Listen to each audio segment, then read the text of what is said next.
between that man and Julius Abure. Bring it on.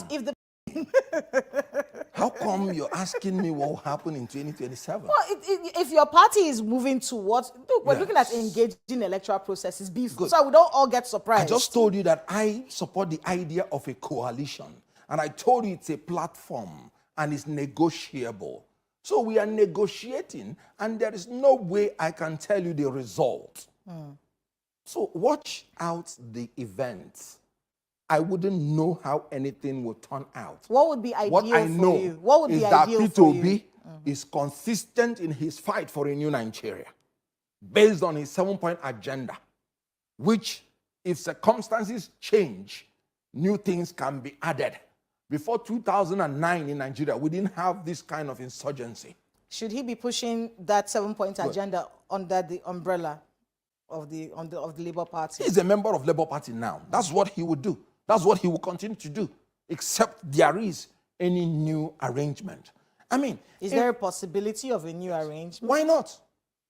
Why not? How so? Change is the only thing that is constant. If all the other parties say they want to use Labour Party now as the platform, and PDP say we want to join the people, seeing that Peter Obi is the best candidate to give us this election. Or the other way around, maybe Peter Obi joining the PDP. It's not possible. Okay, that's one is not possible. Yes, it's not possible. Like I said, it's not possible. If Peter Obi wants to be the vice president of Atiku Abubakar, he better does it alone, not with me. Oh, yes. And I'm serious about it. Thank you very much, my people. This is where I was waiting for. Good morning, good afternoon, good evening to every one of you right there. I was waiting for this because I remember when I say sometimes, some people or, some of you here are supposed to respect me, with the kind of things I say sometimes, even though I know I'm not perfect. 3 days ago, I gave my submission on these particular issues here, where I even play some jokes by praying for you guys. If some of you remembered, putting on a video where somebody were praying and all that, blah, blah, blah. My submission was straight. If Peter Obi wants to merge with this satanic set of people, on one condition, I said I will accept. He will be the president, the presidential candidate, and that Ahmed will be his vice. When I remember, I talk him. This video of Kenneth Okonkwo today, me I don't talk him 3 days ago. May somebody give me credit now. I know a small credit person go see like this. Small encouragement go push somebody to do more. This is a prophetic statement. Waiting me don't talk like 3 days or 4 days ago. I talk him for a year. Go and play our 3 days ago broadcast. Simple. And Kenneth Okonkwo is saying it now, reiterating that he will be out. Peter Obi will be alone. And that is my stand. Thank you very much, my people. Let's continue to take this. I'll come back to you guys where we can talk about it properly. How come you're asking me what will happen in 2027? Well, if your party is moving towards any new arrangement, I mean, is there a possibility of a new arrangement? Why not? Why not? How so?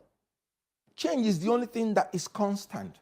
If all the other parties say they want to use Labour Party now as the platform, and PDP say we want to join the people, seeing that Peter Obi is the best candidate to give us this election. Or the other way around, maybe Peter Obi joining the No, PDP. it's not possible. Okay, that's is not possible. Yes, it's not possible. Like I said, it's not possible. If Peter Obi wants to be the vice president of Atiku Abubakar, he better does it alone, not with me. Oh, yes. And I'm serious about it. And why am I saying so? A man is approaching 80 years. 80 years. And you're talking about, by 2027, how old will he be? There is no other younger person. You know what Wole Soyinka said? He said, when I went to Aso Rock, I told the president not to run. That I had told you not to run. He said it. He said Atiku, and it was based on age. There was nothing personal. Babangida said he would prefer anybody that is younger to become president. And then you're saying after our fighting in 2023, and Peter Obi had a chance of being a VP, and he did not become a VP, and in 2027, he will now go back when the man has degenerated more in age and in capacity, then he will now go back to become VP. And then you want Kenneth Okonkwo to say what? No, what will I tell Nigerians? So if the coalition is going to be based on justice, they get men of integrity and character to lead the party first and ensure party discipline and ideology, and then get presidential candidates that are younger, that are people of character, capacity, and, competence. Why not? Atiku should be a father now, a statesman that should be thinking about the next generation, not the next election. Wow. I bet these people, they watch us that day. Me not understand again. Remember, I mentioned as well that Peter Obi must be the presidential candidate, that Ahmed the vice, why Kwankwaso and Atiku can be the chieftain, right? That is exactly what Kenneth Okonkwo is saying right now. They can be the chieftain to back them up. And that is what he said. And me don't talk 3-4 days ago. I love this. Not a candidate. For what? What has he not achieved? Is it a small thing to be a vice president of a country? The man has achieved practically everything. God has blessed him. He should not stretch the luck too far. Okay. I'm sure he has heard you. I want you to be able to get what time is so far spent. I mean, I want you to be able to get your thoughts on a lot of the things that are going on in the country. Of course, everyone has been talking about. Just in a few, if you can shorten responses, with the suspension of Betta Edu, let's start with that one. It's brought up the conversation about intervention programs in general. Yes. I know a lot of lawyers who are against the concept of intervention programs at all. What do you? And of course, we've seen the president suspend the NSIPs. Yes. What do you make of that humanitarian affairs minister situation and the suspension of social investment programs in the country? The concept of that program is corruption. So you're among those. I suspected you'd be among those. No, it ought not to have been there in the first place. If you wanted to give palliatives to Nigerians, the best thing is you wouldn't have removed oil subsidy. Because everybody in Nigeria would have been enjoying that palliative. So you think subsidy, the presence of subsidy in itself, yes, was a palliative? Yes, of course. That's why it's called subsidy. So why are you taking away the subsidy that Nigerians would have been enjoying, and you're replacing it with subsidy that you'll be sharing money to your ministers in the name of helping poor people? This is one the first minister time. Got 438 million. Hold on, before we start to say figures that we cannot. No, it is there in the open. Are you absolutely telling us right now that yes, you are against the removal of fuel subsidy? Let me tell you, the first thing I said was I do not support subsidy. And it is in the sense that we ought not to be paying subsidy in the first place. Mm-hmm. How can a nation that is about the 6th largest producer of oil in the world be paying subsidy? That's an indictment. That shows the incompetence and corruption. So I was not against subsidy in the sense that it is being used to help people. I was against it that we ought not to have been paying it. So we should do the right thing to make us not to pay it, which is repairing our refineries, selling those ones that are public. Okay, so removing the fuel subsidy. Yes. When it is punishment on the people when you don't have alternative, then you're talking about palliative. What do you mean by palliative? If you want to give people palliatives, don't remove the subsidy because it's palliative in its own, which will have positive effect in the country. You don't remove the palliative that will have positive effect and start sharing the loot among your ministers. So I told them when they removed it, I said, you've made a mistake because you would have destroyed your economy. That's why I told them they should be careful in coming out of subsidy. I campaigned against subsidy in the sense that it is corruption and incompetence that made us to be paying it in the first place when we have 4 refineries. All right, guys, thank you very much for your time with us. I appreciate you all. Let me appreciate some of you again, even though I've showcased so many people already on screen.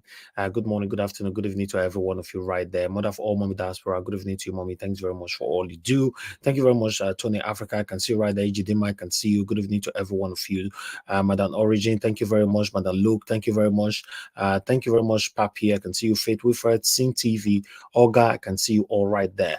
Uforma, I can see you as well. Thank Thank you very much, Tony Ola, David Platt as well. Thank you. God bless you all. Press on the like button, help us to share. Can see Fem Gab. Thank you very much. And I can see Evie Jack. Thank you, my people. Enterprises, I can see right there. Now God bless every one of you. Please help us to press on the like button. SO, I can see you. Thank you. Good evening. Daughter of Zion. Thank you very much. I also Francis and many others. I would like us to move on right now, my people. I'm going to post out a link now. You know, Mone Ferreira just coming in, Charles B20 coming in, Roy Abdul, Mr. Johnson Emmanuel. Thank you, Ben. Thank you, Michael Ganemaro, and many others right there. Okay, let me post out a link for those of you that want to join us today. We still have one more short video to go. Then we take it from here. I know, I appreciate you. I deliberately decided to play that long video of Kenneth Okonkwo because we have a lot to learn and to talk about on that video. Okay, a link has been posted. Please click on that link, join us, and let's talk about the things that's affecting you and I. But meanwhile, let's quickly go to our rise and listen to like 5 minutes of this, then we start talking.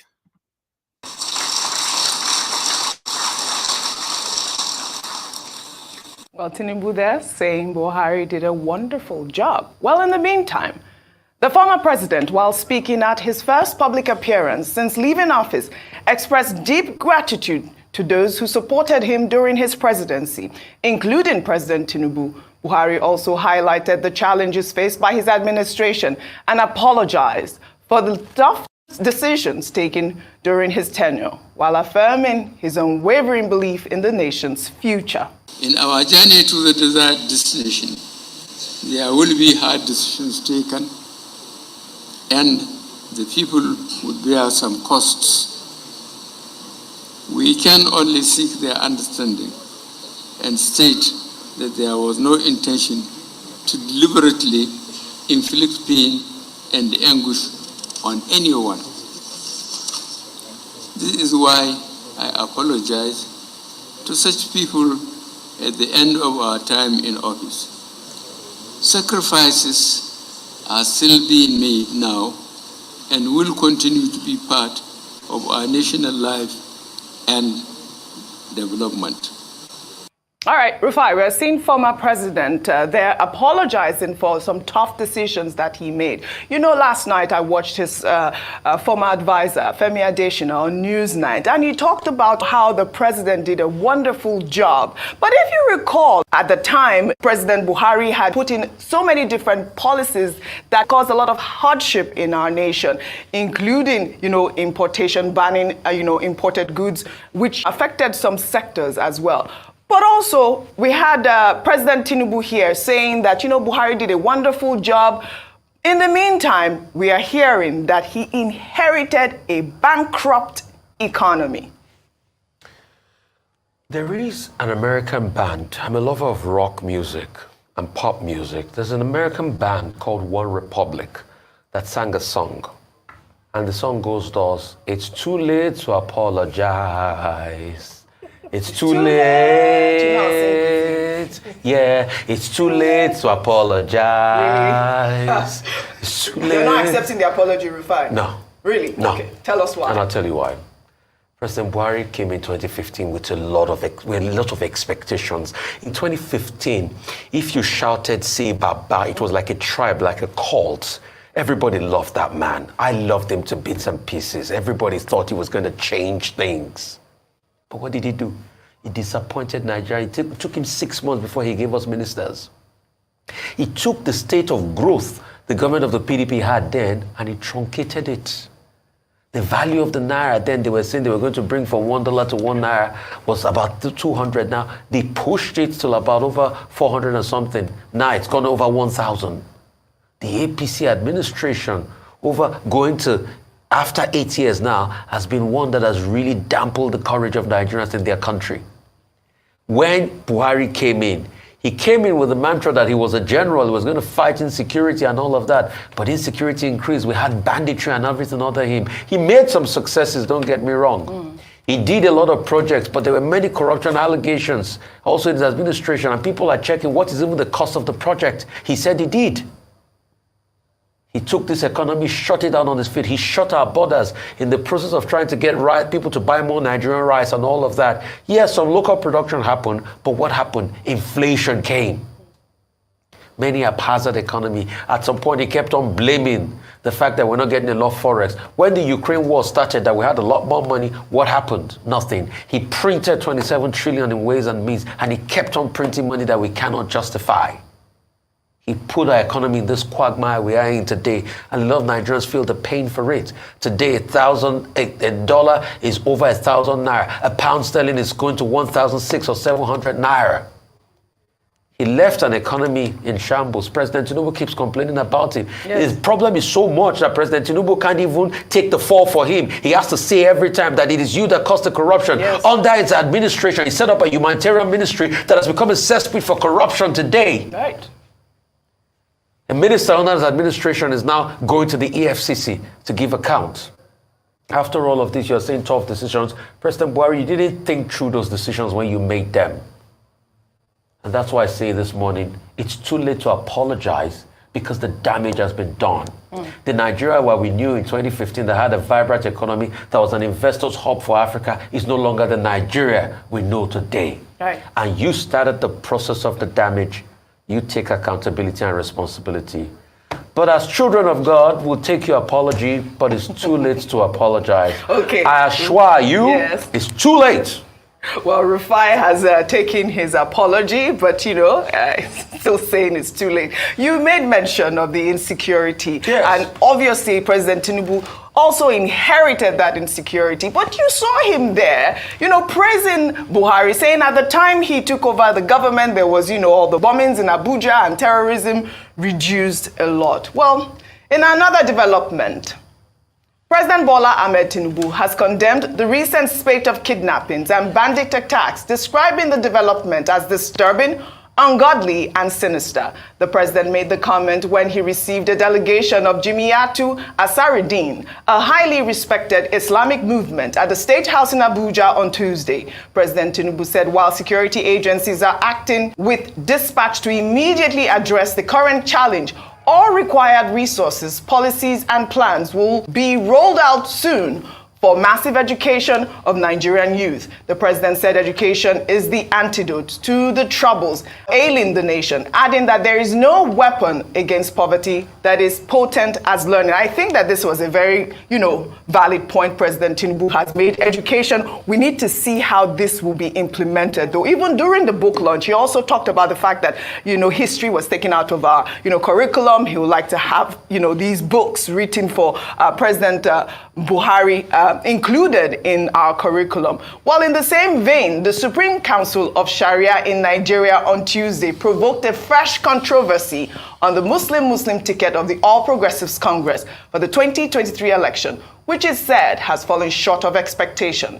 The president of the Sharia group gave the verdict in an interview with journalists during a national conference held in Abuja. He said despite the enormous support received by the president during the election, Nigerians have not enjoyed dividends of democracy. The president went further to state that the group campaigned and supported Tinubu until he came into power, but that now they are suffering. Ayo, before I come to you, you see these groups now saying that they supported Tinubu and they are suffering. But education is one way of solving the insecurity. Absolutely. But also,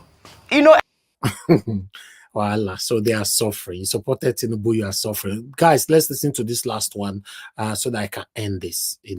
Please help us to press on that like button. God bless you all. Let me just forward it right there. Okay, there you go. Following up on the scandal that has rocked the humanitarian ministry, which led to the suspension of its minister, Dr. Betta Edu.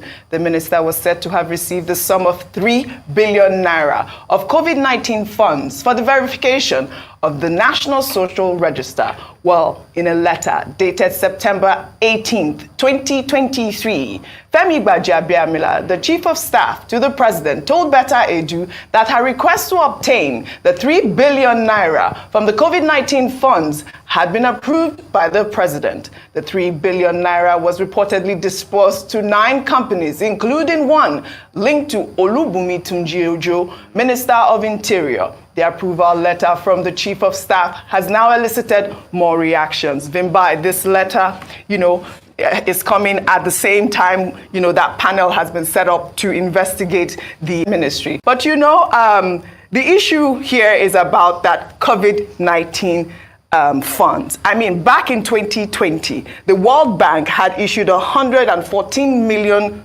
to Nigeria. And also even the central bank issued 100 million naira credit.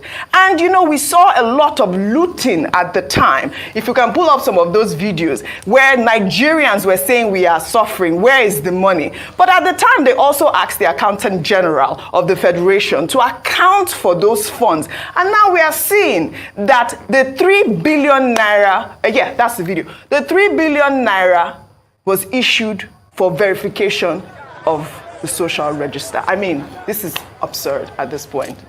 OG, this is devastating at the least, because there's so many layers to the story, so many layers to it. Like you rightfully said, it's 2023.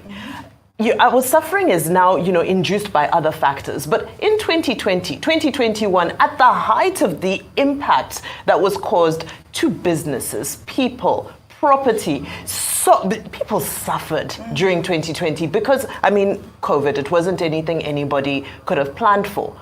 And then to now discover that there's 3 billion that was hanging out somewhere in an account and is now available to redo, because the social register had been done, but there was a choice to redo it, is another question when there are more pressing matters on the ground. And then secondly... Okay. Thank you very much, my people. I stopped it right there. Okay, let me take some articles so we can start talking. I appreciate you all. Thanks for your time with us. Good morning, good afternoon, good evening to every one of you. For those of you that are just joining us right now. So I have a couple of articles here that I'm just going to take on the headline quickly so that we can take it from there because of time. Sometimes I spend time with my presentation, but I still like to bring these informations here quickly. Okay, let me bring this here. Hold on, guys. I'm trying to do this here. One moment. Just a pause to press on the like button as I try my own best here. Okay, let me put this on screen. 3, 2, 1, go. There you go. Okay, the families of the abducted Kaduna Abuja travelers beg Nigerians to raise 50 million naira ransom for terrorists. Very sad to see this. Very, very sad. This crowdfunding, I can't believe it, for terrorists. No fewer than 85 persons comprising both travelers and residents were reportedly abducted by the government at Kateri along the Kaduna-Abuja highways in the Kashia local government area of Kaduna State between 6 and 7 January. The families of the abducted Kaduna-Abuja travelers are reportedly soliciting funds from the Nigerian public for the payment of 50 million naira demanded by the terrorists as ransom. I'm just going to leave it right there. I would have loved to elaborate on this, read this properly, but because of time, this is pathetic. This is the situation we find ourselves right now in Nigeria. But meanwhile, I'd like us to move on so that I can bring another one to your screen quickly. Guys, just be doing your part as I'm doing my part right here as well. Let me quickly bring another one to your screen. Bear with me. Let me bring Peter Obi in now. I'm not also going to take all the articles from our principal, Mr. Peter Gregory Obi, but I'm just going to quickly take 1 or 2 paragraphs, then we'll take it from there. All right. Tinubu's approval of 3 billion to verify social registers should have gone into actual poverty alleviation. Mr. Peter Obi, and I talk that one. The special advisor to President Tinubu on information and strategy, Mr. Bayo Anonoga, had on Monday said that the president had approved the release of 3 billion for the verification of National Social Register under former President Muhammadu Buhari administration. Okay, I'm just going to leave that one right there. Peter Obi talk for here. Let me look for Peter Obi's quote so that we can quickly take it here. Yeah, starting from here. Peter Obi said, it is very surprising to hear that sum of 3 billion was approved for verification of National Register of the Poor. This can only happen in Nigeria. I have maintained that we must decisively deal with the issue of cost of governance in Nigeria now as a matter of urgency. Sadly, this very huge amount approved just for verification of National Register of the Poor is more than 3 times the amount of 990 blah blah blah blah blah, which was budgeted for our national library. So Mr. Peter Obi lamented there very long. In case you want to read that, a Twitter page, or just go Sahara Reporter where you go quickly see them, and so you can take it from there. But meanwhile, I'd like us to move on. Let me bring another one in. As you all know, I'm just trying to quickly highlight all this. If we have the time, yeah, I don't have problem, reading the whole article for you. Thank you very much, my people. I'm doing my part right here to quickly bring this in, but I have a lot of distractions from this article here. Okay, let me put this in 3,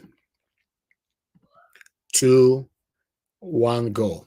There you go. That's Bajambi Amila right there. Yeah, Nigerian tweets demand probe of Tinubu's chief of staff, Bajambi Amila, over alleged 3 billion social register fraud. Yes, they say the thing don't concern, they be like say the thing don't tie all of them now, but we are still not yet seeing any result. I'm also not going to take on this. This is all the articles right there, so in case you want to take it, you can just go and take it yourself. Thank you very much, my people. That's all I have for you guys. Right as for now, we might be producing or showcasing more things for you guys later on. But for now, I want us to start talking because our presentation have crossed 1 hour already. Thank you very much. I appreciate you all. Press on the like button, press on the $, buy us a coffee. I appreciate that. Thank you very much. God bless you all. I would like to call on the first person on the panel, which is Give Us a Mandate. Give Us a Mandate. Thank you very much, my brother, for joining us today. You have 8 minutes. Please talk to us. Give us a mandate. You are not there. I'll move straight to Madam Luke. Thank you very much, Madam Luke, for joining us today. Good evening to you. Hold on, please. Hold on, please. I'm here. Can you hear me? Okay, I can hear you now. Thank you very much. Please Take it easy, boss. Good evening to you and to the panelists. Hopefully, everyone can hear me clearly. It's another bright day over here. Hopefully, you guys are doing okay, and Nigeria is getting better by the day in the hands of these criminals and looters and ballot snatchers, grabbers, and runners. They are still trying to hit the ground running. Hopefully, they will be able to run and they will keep running. Well, before we proceed further, so the people in Bodija, Ibadan, your states, my heart goes out to you, even though I'm one of your. Sorry for all that happened yesterday. Life lost, properties destroyed. So sorry. Children are displaced now. Maybe some children even lost their parents. Painful situation, sad occurrences. So sorry, people. Hopefully one day we'll get a better head in power. We get people that actually can rule the country with integrity and compassion. But to all of the people from your state and neighboring communities, it's a painful story. It's a very sad one. And that's why we say what goes around comes around. People should always pay attention to to those words.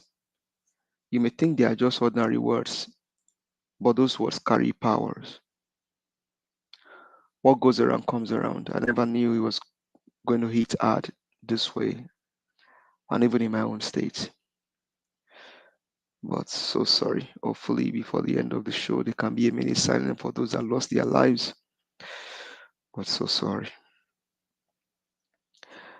And this is part of the things we keep saying here every day.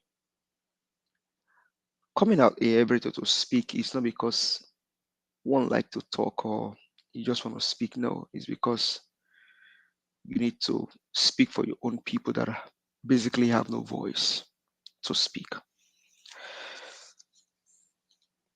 But what more can we say? Until we have excellent people in the seat of power, nothing is going to work. Banditry, kidnapping have become a lucrative business in Nigeria, while in other parts of the country, banditry, terrorism is on their blacklist. But in Nigeria, it's a lucrative business. As many as possible people you can kidnap in Nigeria that determine how much you can make in a single day. Is the government doing anything? No. Will they do anything? No. Why? Because they don't have the infantry, they don't have the charisma, they don't have the will to do the right thing.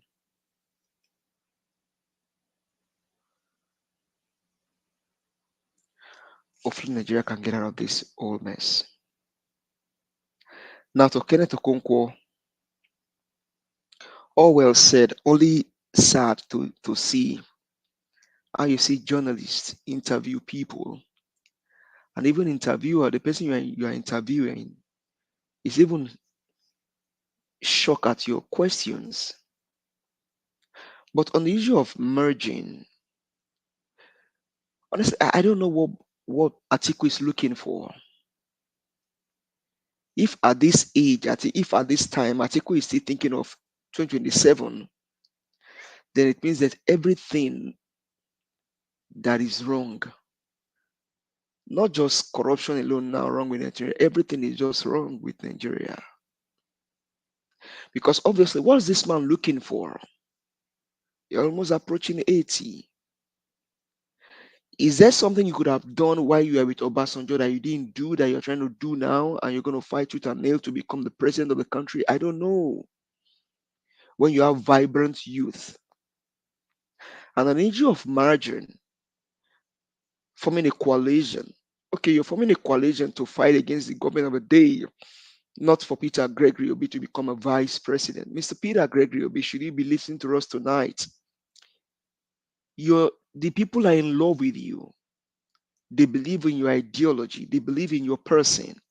And so you cannot soil and throw out the old thing to become a vice, which I even know you cannot even do it in the first place. You won't even do it because you stand for something that most of us stand for. You stand for integrity. You stand for compassion. You stand for empathy. Is Atiku, does it stand for such thing? I don't know. But the case of Deborah, we actually tell Nigerians where the mind of Atiku is. The case of Deborah that was actually murdered on a broad daylight. Atiku made a comment but retrieved his comments because some people actually spoke about his comments. Will tell you where the heart of Atiku is. And that can be summarized to the fact that Atiku does not have the good will of Nigeria at heart. He's just going to go there to continue to loot like they are doing in this present day government and the previous one before this one. Atiku does not have the charisma, does not have the courage, does not have the power to take Nigeria to where Nigeria needs to get to. The last time I checked, I think he's in Dubai now. And maybe a time close to the election, he will go back to Nigeria. Things don't work that way. More so, you don't need Atiku. because he doesn't have the ideology. He doesn't have that capacity to do anything for the country.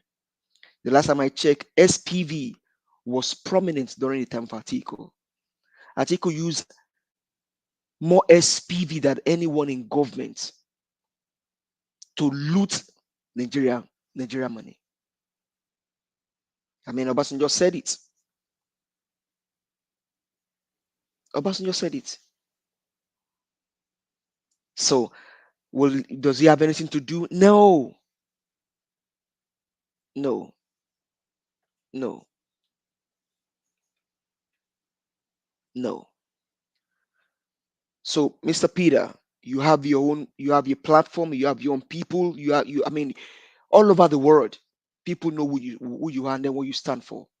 To become a vice underwear, you should be the leading factor. You should be the leading force. Even though there's going to be a coalition, it should be a leading force. Anything other than that, hey, I think I will just hang it to where Mr. Kenneth Okonkwo hang it. There is suspension of Beta Edu.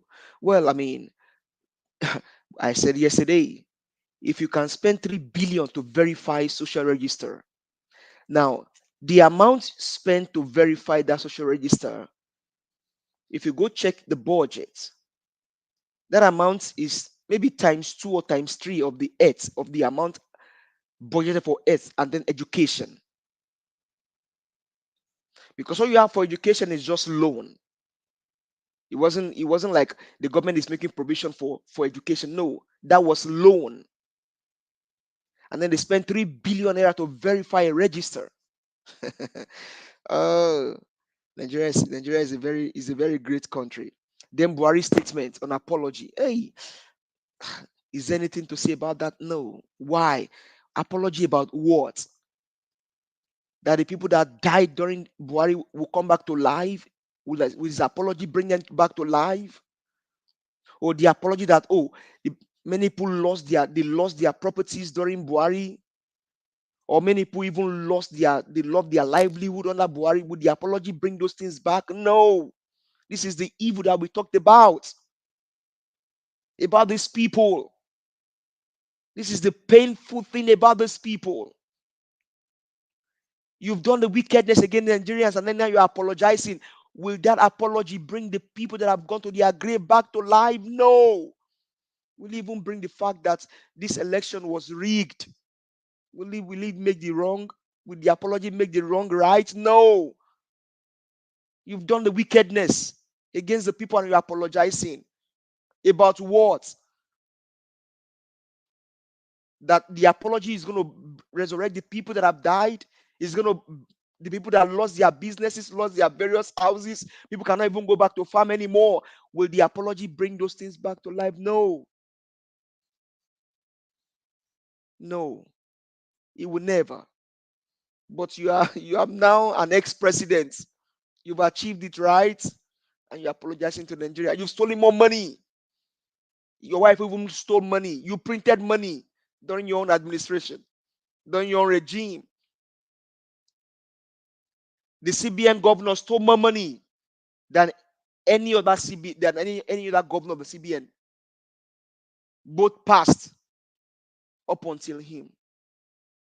Under your word, will your apology rewrite those things? No. Then why are you apologizing? Apologizing for what?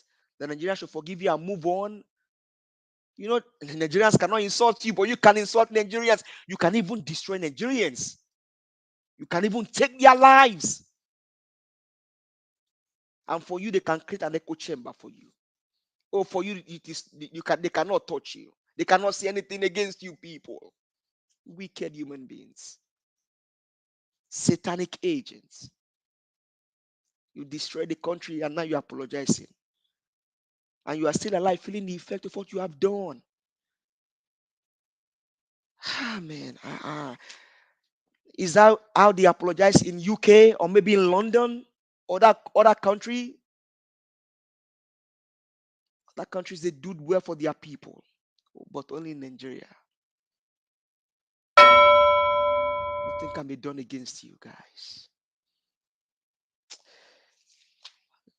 Thank you very much. All right. Thank you. Thank you very much. Give us a mandate. I can feel the pains. Yes, it's very painful, the situation of our country. That's why we're here every day. I wish we have the power to change it right now, now. We'll do it. So let's continue to do what we can. Somehow, someday we'll have a better country. It's painful. It's pathetic. Thank you very much for your submission. I'd like to move on to Madam Luke. Madam Luke, please talk to us. Good evening to you once again, ma'am. Thank you. Good evening over there. Good afternoon from over here. It's exactly 2:41.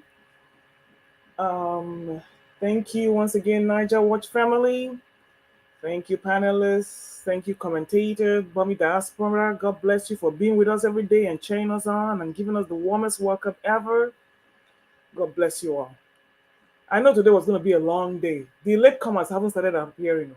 It's going to be a long day today. But let me start from what Give Us from our mandate had just said. The Bodija Mayhem. I know, Niger Watch, you're going to talk about that later, but what is Shaun? Makinde was there 2 hours after the event happened. And what is going on over there now is that they're trying to cover up what actually happened. That is supposed to be a terror blast, a terror attack.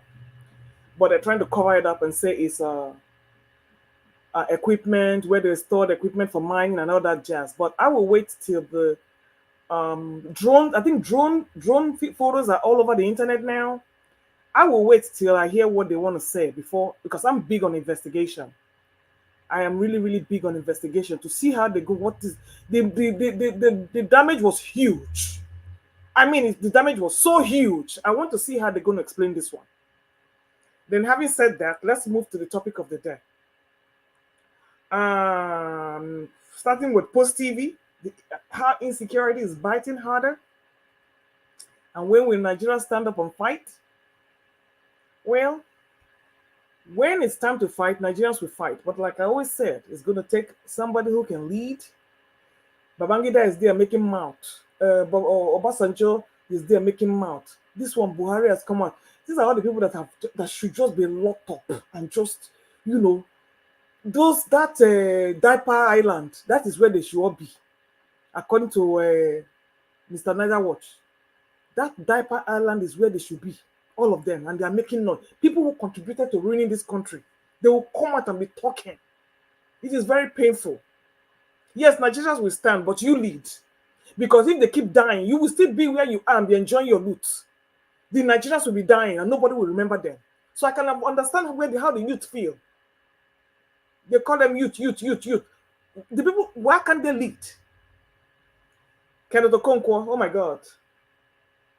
That man just blew my mind away today. He is always speaking eloquently. When he differentiated between resignation and decamping or whatever, I was like, I began to fear where this man was swinging towards.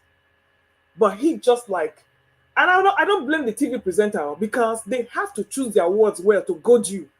It's not that they don't know what they're doing. They have to goad you to make sure you really, really emphasize what you're saying. You think that lady doesn't know what she's doing? She knows what she's doing. She's only making her program sweeter. So bear with her. She knows what she's doing. Trained journalists are trained to do that. They're trained to bait you and goad you. And Kenneth Okonkwo did not fall for any of those traps. He made himself very clear. A coalition between Obi is possible, yeah, because it's only a negotiation platform. And I said this, they can talk, they can dialogue. But when it comes to who is going to lead, Obi or nothing, we have all said this one on this forum. We have said this many times. Mr. Niger Watch has said it, but we all agree. But they can dialogue, they can talk and come together, because without that dialogue, they cannot go nowhere. When it comes to who is going to head and who is going to lead, we can start talking from that place. Like he said, he's not going to preempt that. And all that Atiku bashing, in Nigeria, we will discriminate against age. We will discriminate against sex. We will discriminate about everything. I don't care whether Atiku wants to run for the 7th time. That is his business. After all, Donald Trump is facing trial. He won Iowa caucus by a landslide. Give everybody capital shut up. How old is he? How old is Biden? Let the people speak and let the people make their choices. You have been heard. That's fine. But the fact that he's 85 years old and he has been a vice president, that is his business. I'm one for championing anybody that wants to go. Let the people make their choice. After all, it was this same PDP. Obi was there. Wike was there. Atiku said it. If it is not Obi that is going to get it, he will not allow Wike to get it. And that was why he came in. Because Wike would have railroaded Obi, rubbished him. At the end of the day, Obi didn't have any choice, and he had to leave. And you're telling me about Atiku made a statement about Deborah. Did Peter Obi, did he have the balls to come out and talk about his yes daddy statement? He ran for cover. He couldn't even open his mouth to defend. Yes, it was a religious jihad going on. But he could not even stand up and say that in public. So you see, let me tell you, you see everybody have their coward backbone. For everything Atiku is doing, we are also doing it in the South. When it's time to say the truth, we will not say it. Yes, daddy. Did you say it? Yes or no? You're on tape. Come out and say that just is what I meant. But he dodged and dodged and dodged. So he's equally as guilty, because when the backlash was to come, everybody will take off.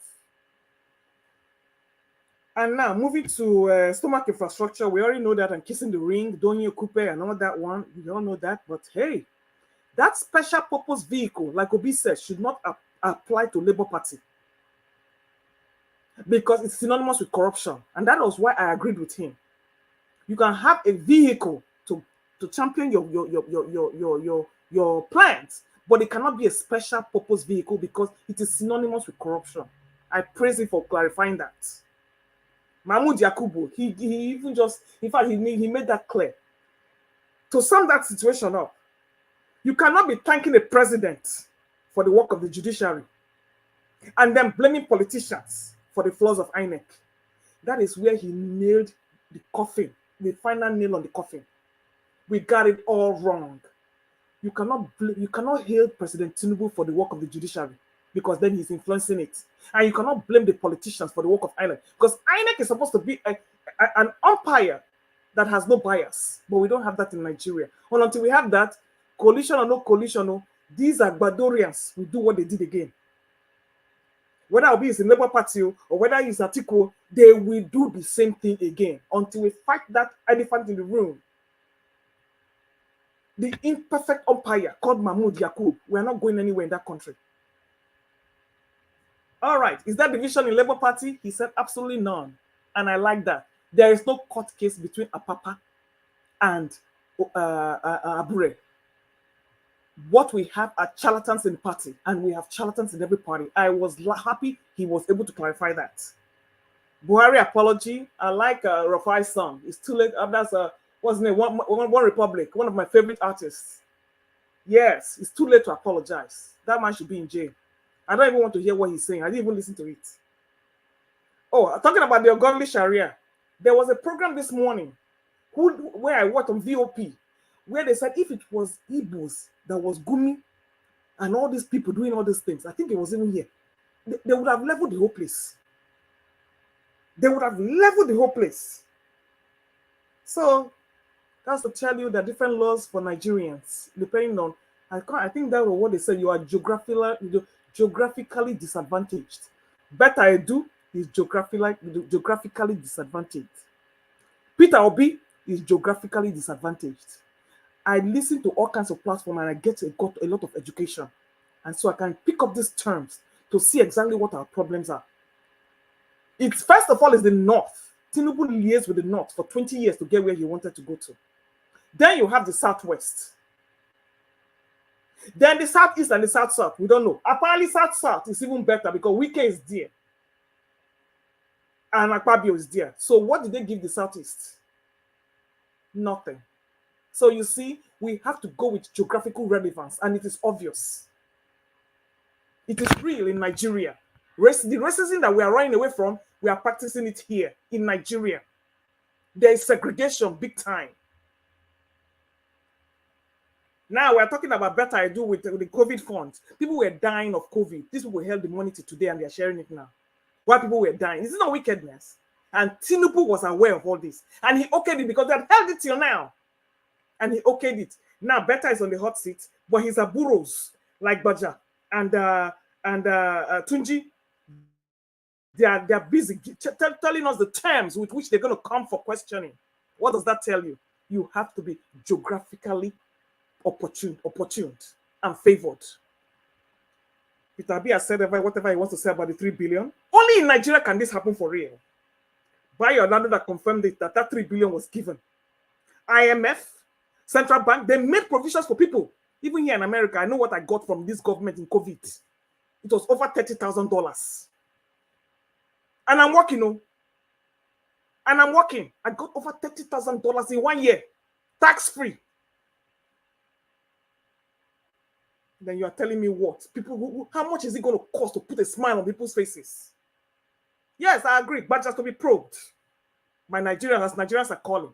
He needs to be probed because it is uncalled for and it is unconscionable. And then for those families, that article that you get for those families begging for funding, I say a scam. Yes, so they were kidnapped, but they are using them to get money from people. Can you imagine Patani saying he's going to contribute 50 million? And then before you knew it, the kidnappers jacked it up to 700 million. What does that tell you? One day, people will apologize to me on this forum for all the insult I received to say that this is a scam. Because you cannot differentiate when it says it's a scam or that it did not happen. Your knee-jerk reaction was like, oh, it did not happen. Who said it didn't happen? But why is it happening? Have you ever bothered to ask yourself that question? Because the people who are organizing it are benefiting from it. On that note, thank you very much, my people. Thank you. Thank you very much, Mother Luke. God bless you. Thank you. Wow. All right, let's go to Mr. Consign. Mr. Consign, are you there, sir? Good evening to you. I'm here. I'm here. How are you, my brother? I'm fine, sir. Good evening to you. Thanks for joining us. Please talk to us. 8 minutes. Thank you, all the whole panelists. I want to start from Femi, the former spokesman for Buhari, who wrote a book on Buhari. If Nigeria is a country, that man's supposed to be in jail for opening up his mouth to say, your land, telling the Benin people, your land or your life. By now, he's supposed to be in jail. What the people supposed to ask him, what do you mean by that? In a country, somebody asks people, either your land or your this one, and now he's just going freely. And upon that, writing book on Buhari that destroyed the whole country, that set Nigeria back 100 years back. That's what Buhari did. All the whole money they stole, and that man is going free. That's why some people said, even today, they said Nigeria, so what they said, psychological Nigerians are no more interested in their country. Some people already no more interested in this country. Because if such people can be going and nothing is happening to them, it's very bad. It doesn't say good of the country. This the governor of Plateau State, he said he knows where the security agencies knows where the people that are killing people. The people who came to kill them. He said that the security forces know them, know where they are. They are there. Why they cannot arrest them? Why the Yoruba press are not saying anything? When ESN was trying to defend the East, yes, every minute in the press, Easterners are doing this, doing that, burning neck office, buying, they were shouting. But today they can't. The Western press cannot shout anything. They can't shout anymore. Their mouths are sealed now. There is killing. Who is the president? Tinubu. That's the president. The police officer is who? But they can't talk anything. They can't do anything. Are they in compliance for Nigeria to be? Are they in cohesion so that Nigeria can be Islamized? Is that what they're trying to do? Because there are some Muslims there in Yoruba land. That's why they are now in cohesion so that Nigeria can be Islamized. Why can't the people rise up? If your leaders are not good, rise up against them. This rising up is supposed to start from the West. Obasanjo supposed to lead that because he was former military officer, he was former president. He's supposed to lead the people. He knows Obasanjo knows everything that's happening in that country. He's supposed to lead. He's an old man. The Destiny and all the rest, when they led before, they were old. Let Obasanjo lead the country if they want to save this country. He's supposed to lead and so that the country can be saved. It's very, very unfortunate. Today, nobody can talk, nobody can say anything, nobody can do anything, nobody. Where the country going to? Today we have billionaires, billionaires.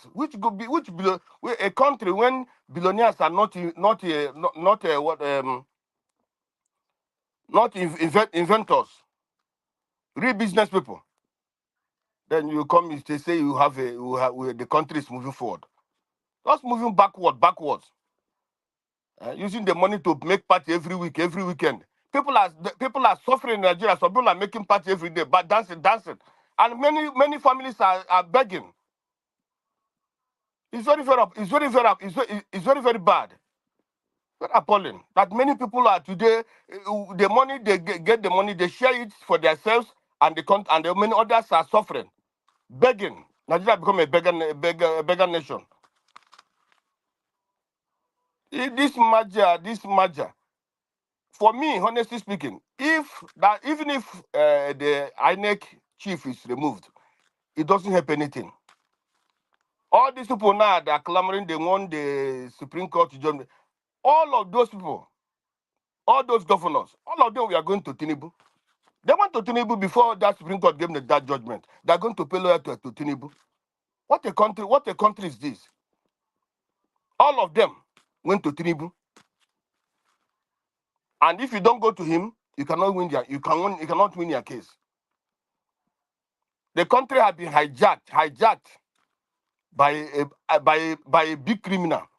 And the worst is that the worst of it is that you see the people that we respect, we say that the kings, the obas, that become hypocrites and sycophants.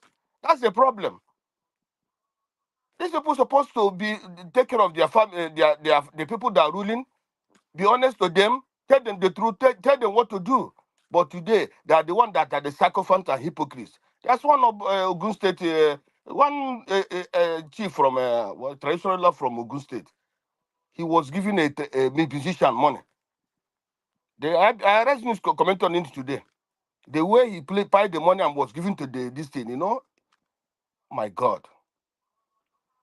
So the Nigeria. Everybody wants Nigeria to succeed. But when you are in Nigeria, some people decide to collude with our people who are killing us. That's the problem. You can't make a country where one ethnic group is destroying everything of that country. People cannot go to farm. How will the people eat? Cattle are being, the people who are taking care of the cattle are using ammunition to guide the cattle, to guide the cows. That's the problem. And the people are not talking. The president is not saying anything.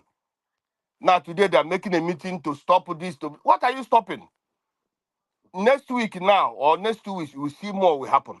How many people are being killed? How many people are being killed? That's the reality of the situation. We want let the Yoruba stand up. Let others follow them. Let them stand up against. Let others follow them. We are the East, the South side. They are ready to follow them to liberate the country. The country in the hands of one people. There are those that some people are they're having security.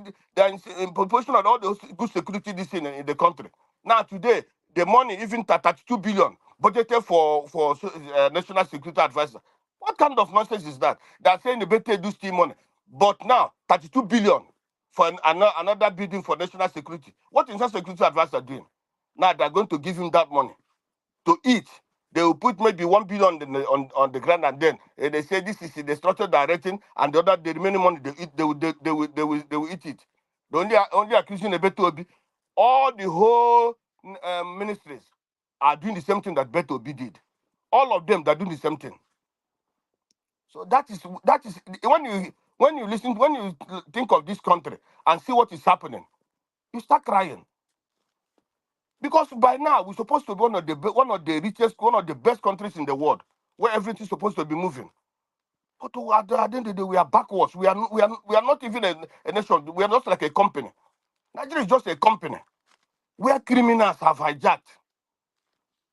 Criminals have completely hijacked the country. Eh? Or you say people are talking about probe Jamila. What are you probing? Who are you going to probe? Who? All the whole probes that have been done in Nigeria, which one they got right? Investigation. Who are you investigating in Nigeria? Who? You are investigating who? You are investigating criminals. Criminal investigating criminal. That's the problem. Criminal investigating criminal. Criminal arresting criminal. What do you think will be the outcome of the investigation or the probe? Probing about Jamiala, Abiamala, probing to the Ojo is waste of time. It's just waste of the money. People's resources again. Those that are going to probe them, you give them more money. They still siphon the money. That's the reality of that's the thing. Let that I want that press, that Yoruba this. Let them talk. Let them stand up. They're human beings. Not only when something happens in the east or the south that they start talking. Hey, data this thing. Avengers are doing this, are doing that. Even they're fighting for their rights. But these people are not fighting for their rights. Why are they keeping quiet? Today they cannot talk. All the kidnappings, all the killing, everything, the siphoning, everything. They join the APC and the APC and the what? They join together to destroy APC.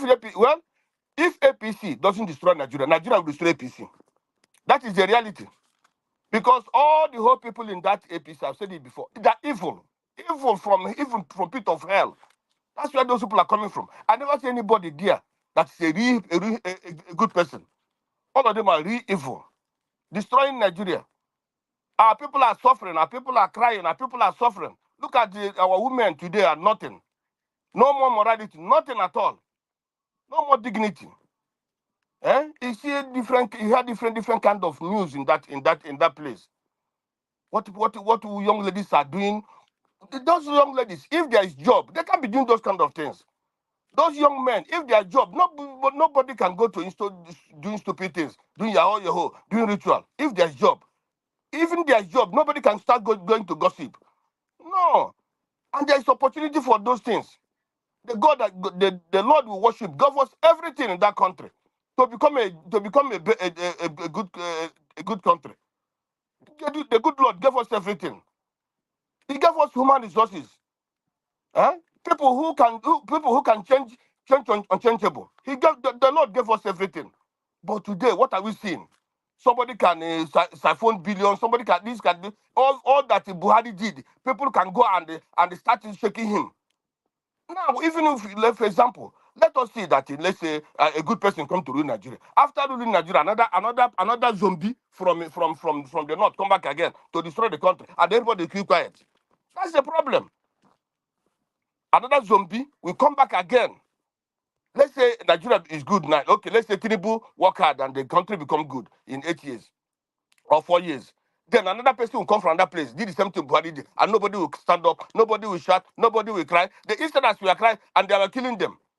Even all this insecurity they say happened in the southeast. The military, only the military kill half of the people. The military for nothing. But today, what is happening in the north? Nobody is killing them. Nobody. Even instead of giving them jollof rice to eat more, go and kill more, then they give them more. They give them more money. Some of those terrorists, they were giving new cars. They were giving chieftaincy titles. They were giving him chieftaincy titles. But today we are saying we are just keeping our mouth shut. Those people there keep their mouth shut, and our people are dying. These people that are dying are human beings. These people that are suffering are human beings. These people that have nothing to eat are human beings. They are human beings. They're not animals. That's my problem. They're not animals. Why must our people be suffering without no job? Why must that happen in Nigeria that have everything that you can think of? Which country in Nigeria? Let me tell you, all the whole countries I've been, I've never seen any country that you see their men work hard more than Nigerian men. Nowhere. Go to even let's maybe Japanese and the Chinese. That's where you see that their men are working hard. But in other countries, you never see their men working hard more than Nigerian men and the Nigerian women. Nigerian men work hard. But today, they are suffering. There's too much suffering in that country.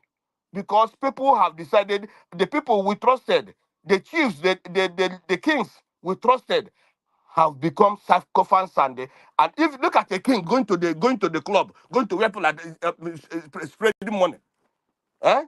You know how he made the money? He put the money together. I don't know, he zip it or what, you know, putting it like when somebody's putting a bangle on somebody, a chain on somebody. Can you imagine? A whole traditional ruler. Who gave him that money?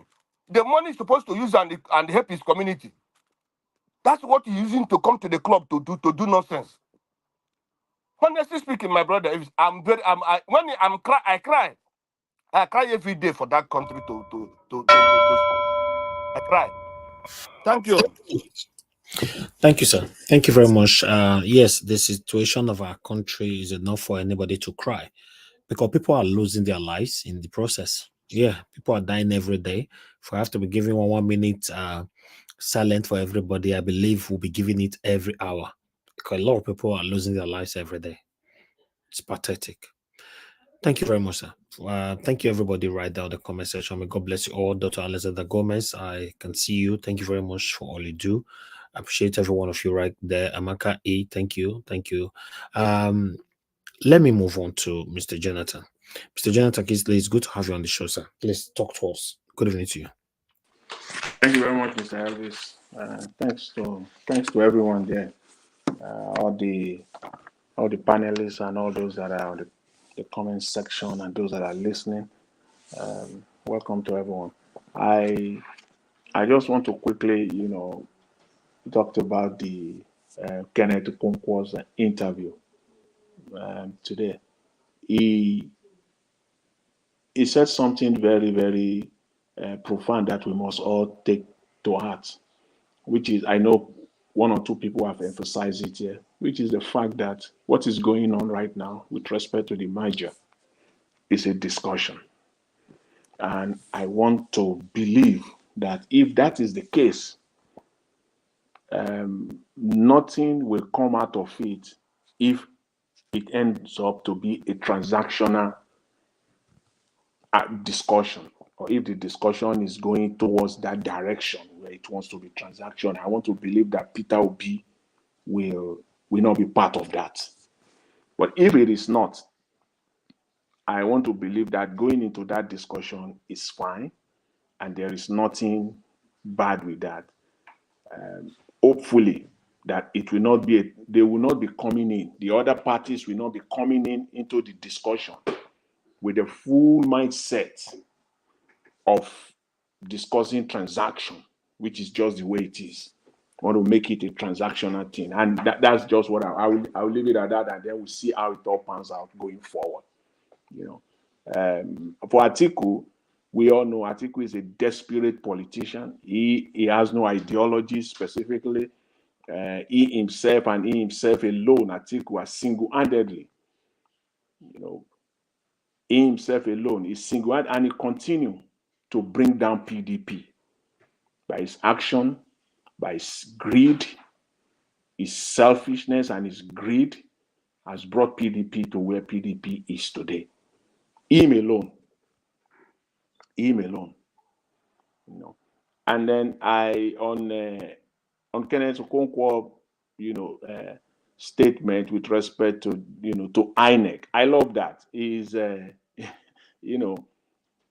There is no way you can rig election in Nigeria without the connivance or the involvement of INEC. It's just impossible for any rational mind, for anybody that can see and think straight. You will know that it's just not possible, and they are graduating. They are going more and more sophisticated. We saw what happened in February, March 2023, how they graduated from switching off the beavers to pre-filling election results in those off-cycle elections that followed later in 2023. They moved away from beavers because they know all eyes are now on beavers. They move now to pre-filling. So it's not about, so we will pre-fill it and then upload it. So they move to that level. So these people must be preempted. You must be ahead of them, 2-3 steps ahead of them. And I'm very sure they are playing their games now. They are planning their games now, how they are going to move even further. That is the reason why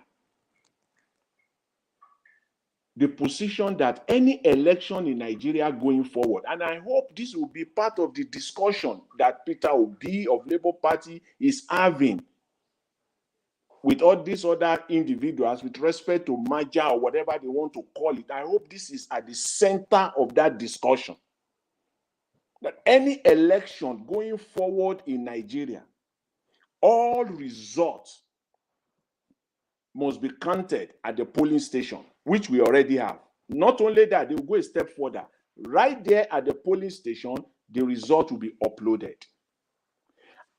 Any result that is not uploaded at the polling is that election is null and void.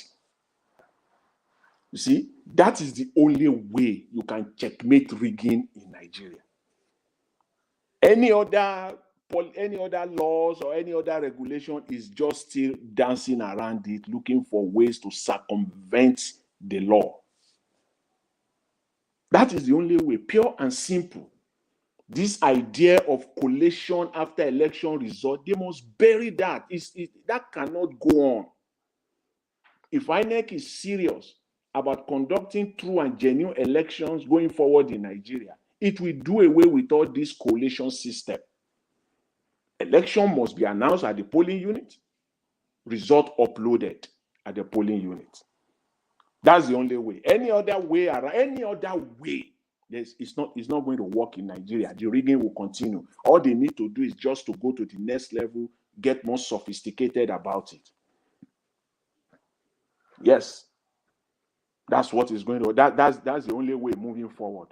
And with respect to Beta Edu, Kenneth Okonkwo's comment on Beta Edu and the saga, the looting. See, Mr. Jonathan, yeah. Hello.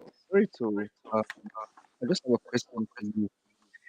Now, you're saying that Mr. Jonathan, please, whenever anybody targets, always mute yourself because we get a feedback from you, then disrupt the media. Once somebody wants to talk, mute yourself first. When the first finish, then you can unmute yourself. Go ahead, sir. now we talk about election results being uploaded at the polling unit. Are you talking about the vote cast at the polling units? Because in Imo State, they pre-fill result, right? And they upload that to RF. So are we talking about election cast at the polling units? Because we must make that clear. As it stands Election right now, cast at the anything goes in that Nigeria. is good to bring that clarity. Election, cast at the polling unit, counted in the presence of all agents and voters that are still there, counted just as we saw in February 25th, 2023, as they are counting. They will count it. The whole world will see what they counted, so that what you now upload will match what what was previously counted. So that is the way it should go. It's good to bring that clarity into it. Yeah, we know, so that the idea of just pre-filling and say, okay, this is the result at the polling unit, and that is what we are uploading. No, it must be counted openly. That's already part of the existing law, and that must be applied. However, at the polling unit, it must be uploaded. If not uploaded, the result of that polling unit automatically, there's no discussion. It's not uploaded, that polling unit result is gone. It's null and void. It's not going to be counted. Let INEC come out and do that now. What is difficult in coming out if you are true and genuine, and you are a true and honest umpire? What's your problem in coming out to say that is the way election will go? If you want to have any other modification around it and make laws around, fine. But that must be the core of the process. So, with respect to the SPV thing, let me say this clearly.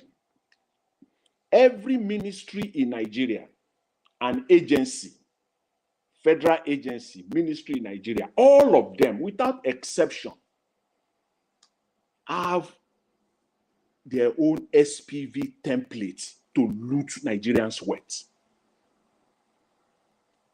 The template might differ one way or the other, but they always center on the same goal, which is to loot the money. Every ministry, without exception, have their own. Please, people, get that right. It is just, if we have media in Nigeria, it is just to go into it and discover every ministry's template. We know the template of the humanitarian affairs. In the name of giving poor people's money, vulnerable Nigerians money, they take their money, they steal their money, they steal the poor people's money. That's their own template. That's their own template. Every ministry has its own template of looting money. And they are very wise about it.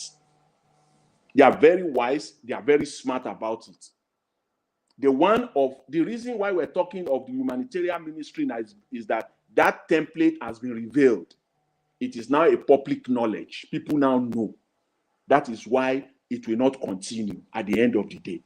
And until every ministry's template of SSPV template comes to light, open, they will continue to loot. And that's what they will do everything. Wike right now have his own template of looting the wealth, the budget of Abuja. The Ministry of Works have their own templates. The other day, the Minister of Steel came on TV and gave his, in fact, he revealed it, still thinking that Nigeria is the same old Nigeria. That Ministry of Steel, that is where Tinubu focus is. That is where massive money is, Nigerians. The Ministry of Steel. That is where their template there, they will bring investors to Nigeria. Come to think of it, if Nigeria is serious of bringing investors into the Ajaokuta Steel, I'm just talking about this because it has come to public knowledge, because the minister came out and talked about it. It's another template similar to that of Beta Edu. If they are serious about bringing investors to Nigeria to develop the steel, because we know there can't be any industrial revolution. That's a straight knowledge 101 for anybody. There cannot be any industrial revolution in any country without a vibrant steel industry. It's not possible. We all know that. You cannot develop anything. Engineers cannot develop anything. They need metals. They need steel to do it. So there can't be any. Even the likes of the automobile industry that we're talking about, they cannot do it. They still have to import most of these parts, except there is a vibrant, solid steel factory or industry in Nigeria. And the question is this: how many of such companies do we have in Nigeria right now? How many? Let them come out and name 5. Nigeria does not have 2. I mean 2. They might struggle to mention 1. So you want to bring investors in to come and develop the Ajaokuta Steel, and when they develop and when they bring their investment, they will produce there. Look at the looting template. They will manufacture there, but there is no businesses that will buy it from them in Nigeria. No businesses that will buy. You produce because there is market. There is no market for anything that will come out from Ajaokuta. No market for it in Nigeria. What will those investors do? They will take those things back to their country. They will take everything they manufacture in Nigeria back to their country. Because there is no buyer, there are no buyers in Nigeria. So when they tell Nigerians that they want to, when it comes to the steel industry that they want to develop, that's SPV set up there. They will bring in the investors will come to Nigeria with their own money, knowing fully well, they are not stupid investors, knowing fully well right off the bat that there are no companies in Nigeria that will buy the product when they finish producing it. What will happen? They will take it back to their country. The money that they are bringing in is the looted money.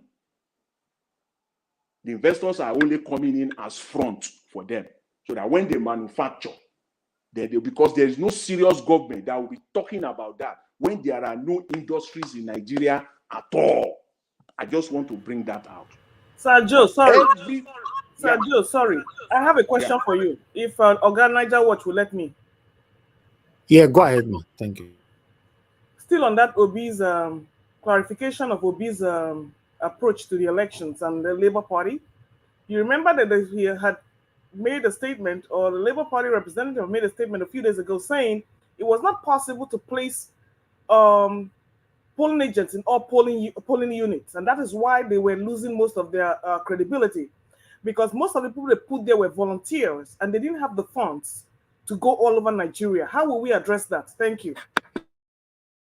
Thank you very much. That's a good question. That's something that I believe we've discussed it on the platform sometimes last year. I emphasize it that this is the time for Labour Party to be putting up their structure of agents. Mr. You are not Jonathan, going you have to, 3 minutes to answer that. yeah, Thank you. you are not going to wait till 2026.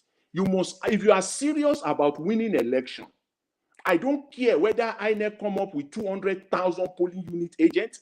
You must be ready to have 300,000 agents. An army of agents, 300,000 of them must be ready by now. That's your job now. Train them. You have entire 3-4 years to do that. And then will come 2026, 2027, and then they will be running around like chicken. But they said they were not getting paid. So that is why they didn't go. But that's the reason. That's the reason why the political party, the funds to raise the fund, that's what they should be doing now. They have all the entire time. If they call, money can come in if it is well structured and if they plan it well ahead of time. They can do that. They cannot come up with that excuse anymore. It's not going to hold water. That they don't have agents. They can't do that. If they don't want to be a political party, they might as well just pack up and go. If you want to be a serious political party in Nigeria, a challenger, you must have agents at every polling unit in Nigeria. You must do that, knowing fully well. I agree. The head, the thinking, the mentality of those crooks. If you don't have that, then you are just go. Don't waste people's time. Oga Jonathan, yeah. can you? Sorry for interjecting. Just a follow up of Madam Luke's question.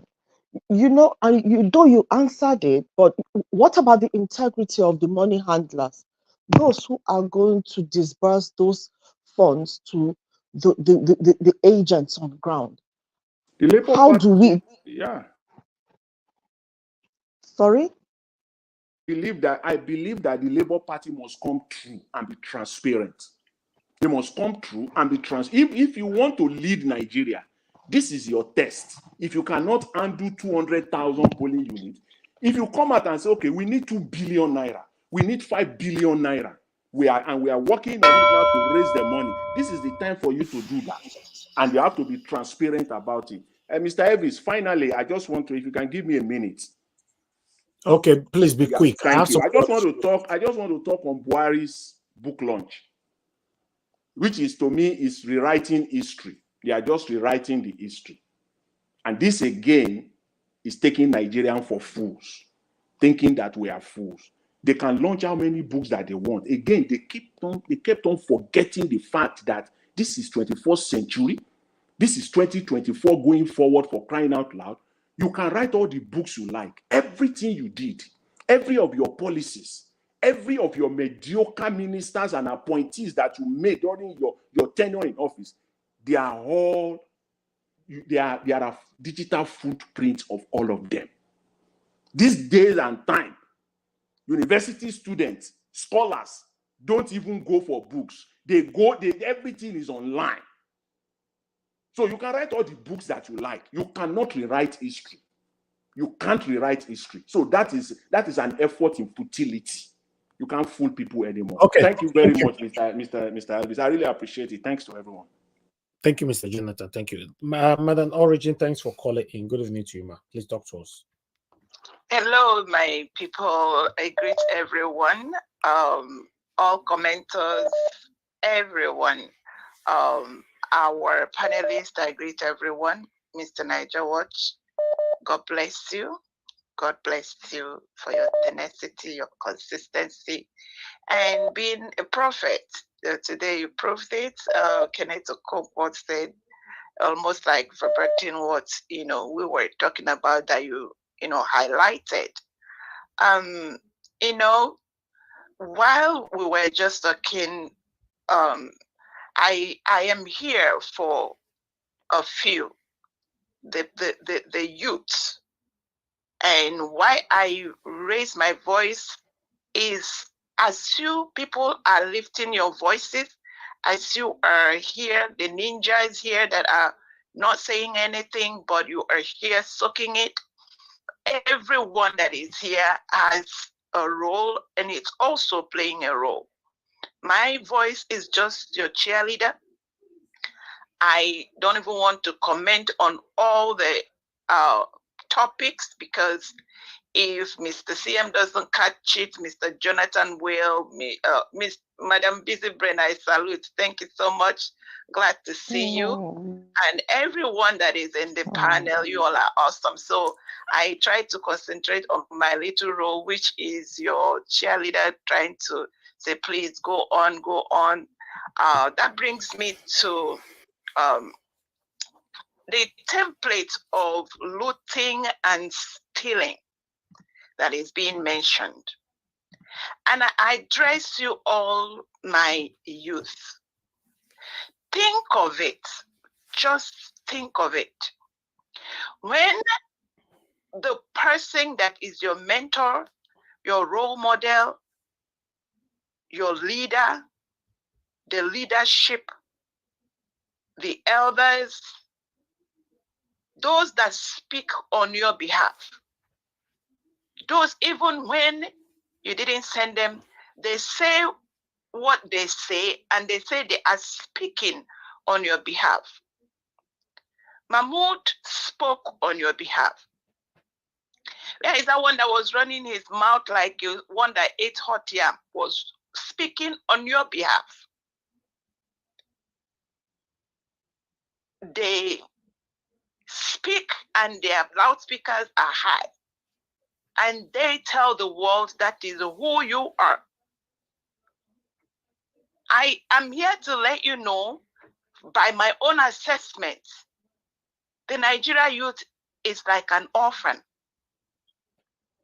When it comes to mentor, good role model, leadership role, think about all of them from since for 63 years. Mention all of them. Somebody is talking about someone to go. Is it Babangida or Abacha in his grave? Because sometimes you remember the good ones that died. You now like, oh, this person died, but he was good. Is it Obasanjo? Is it Yaradua? Is it Buhari?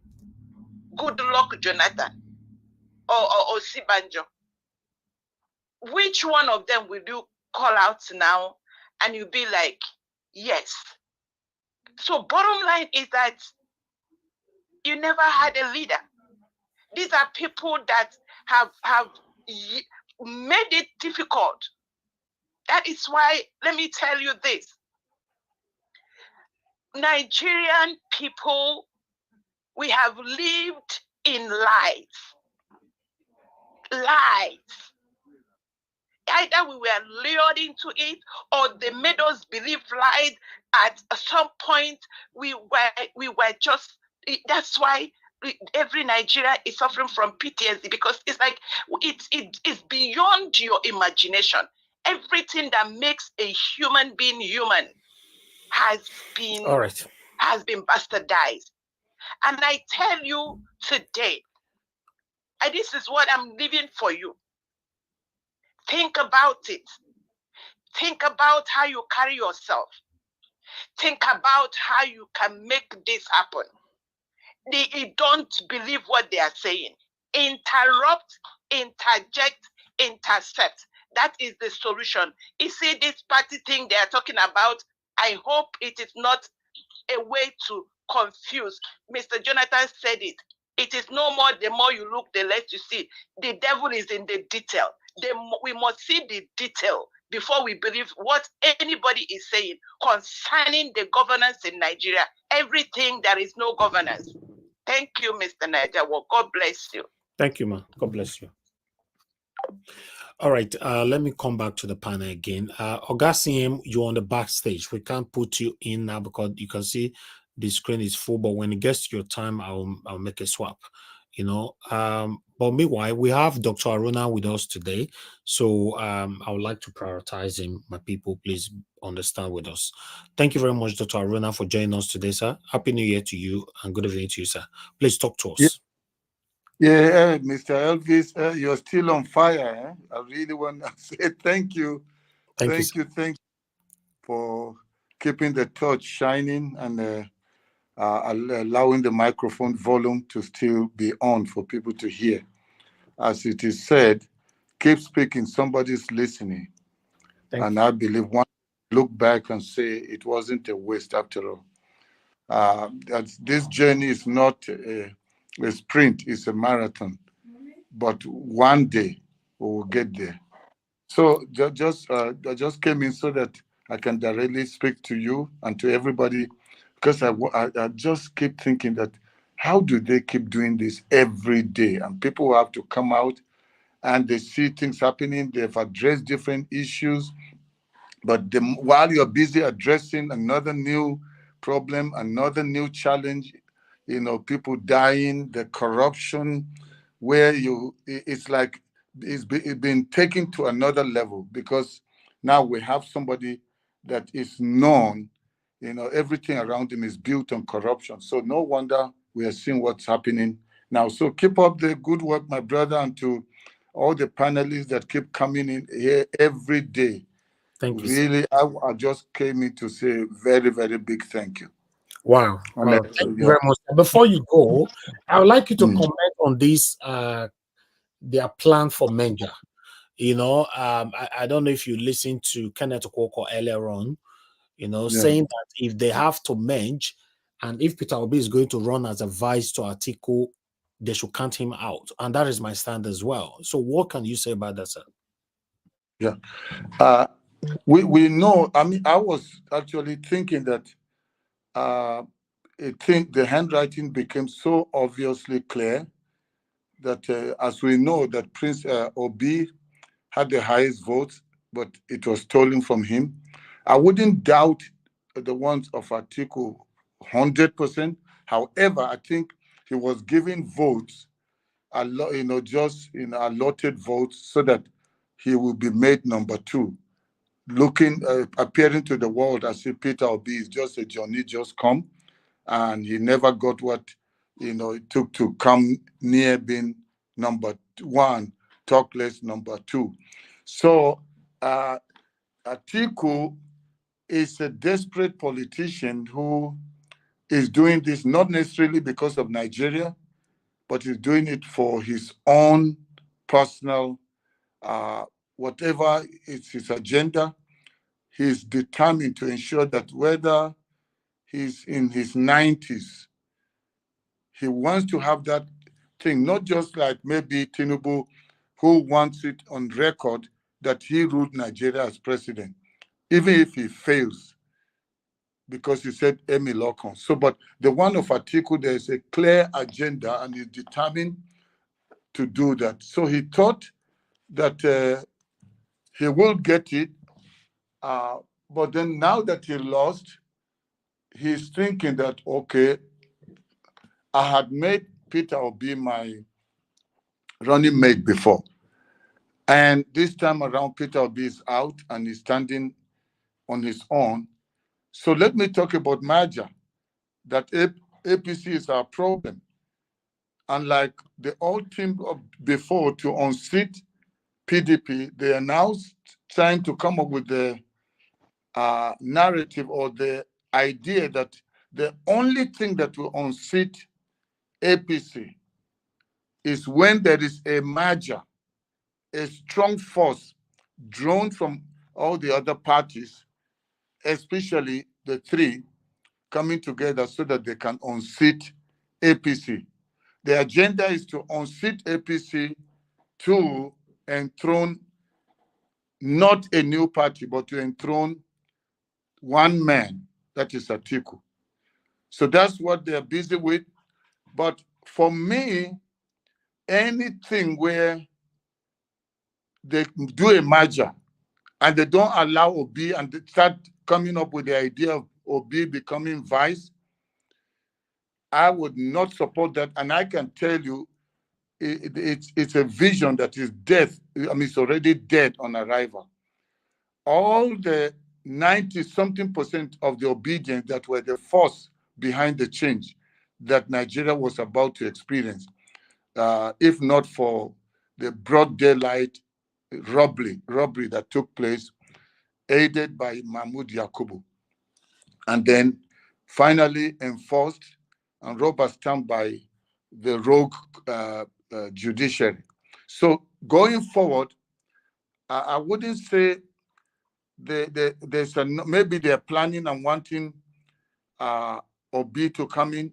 It's still the Atiku factor, and he wants to just use the popularity of Obi with promises to Kwankwaso that he will be the one after, because they will not want Obi to be president, even if he becomes vice. When what's his name, Atiku leaves, he will want to hand over to Kwankwaso, because this is the whole thing about the northern scam. So either that they let Obi become the one who will be the flag bearer. If not, they should forget this discussion, because it's a waste. What's it going to achieve? Obi is already playing the role of almost like the opposition, who's the one that is talking about where the nation should be going, what the government should be doing. We've not been hearing from Atiku. He disappeared. Then suddenly he's coming out to talk about merger. Where has he been? He disappears and only comes when it's a time for election. Then now it's because he sees potential with Obi. The Obi he didn't want to come in, and Obi had to leave PDP to go to a smaller party. Now that party has been made popular because of one man, Obi. So to me, I don't support that. And there's no day I will ever support that, because I know Atiku so very well that he's not doing it because of the love of Nigeria. He's doing it for his own personal ambition.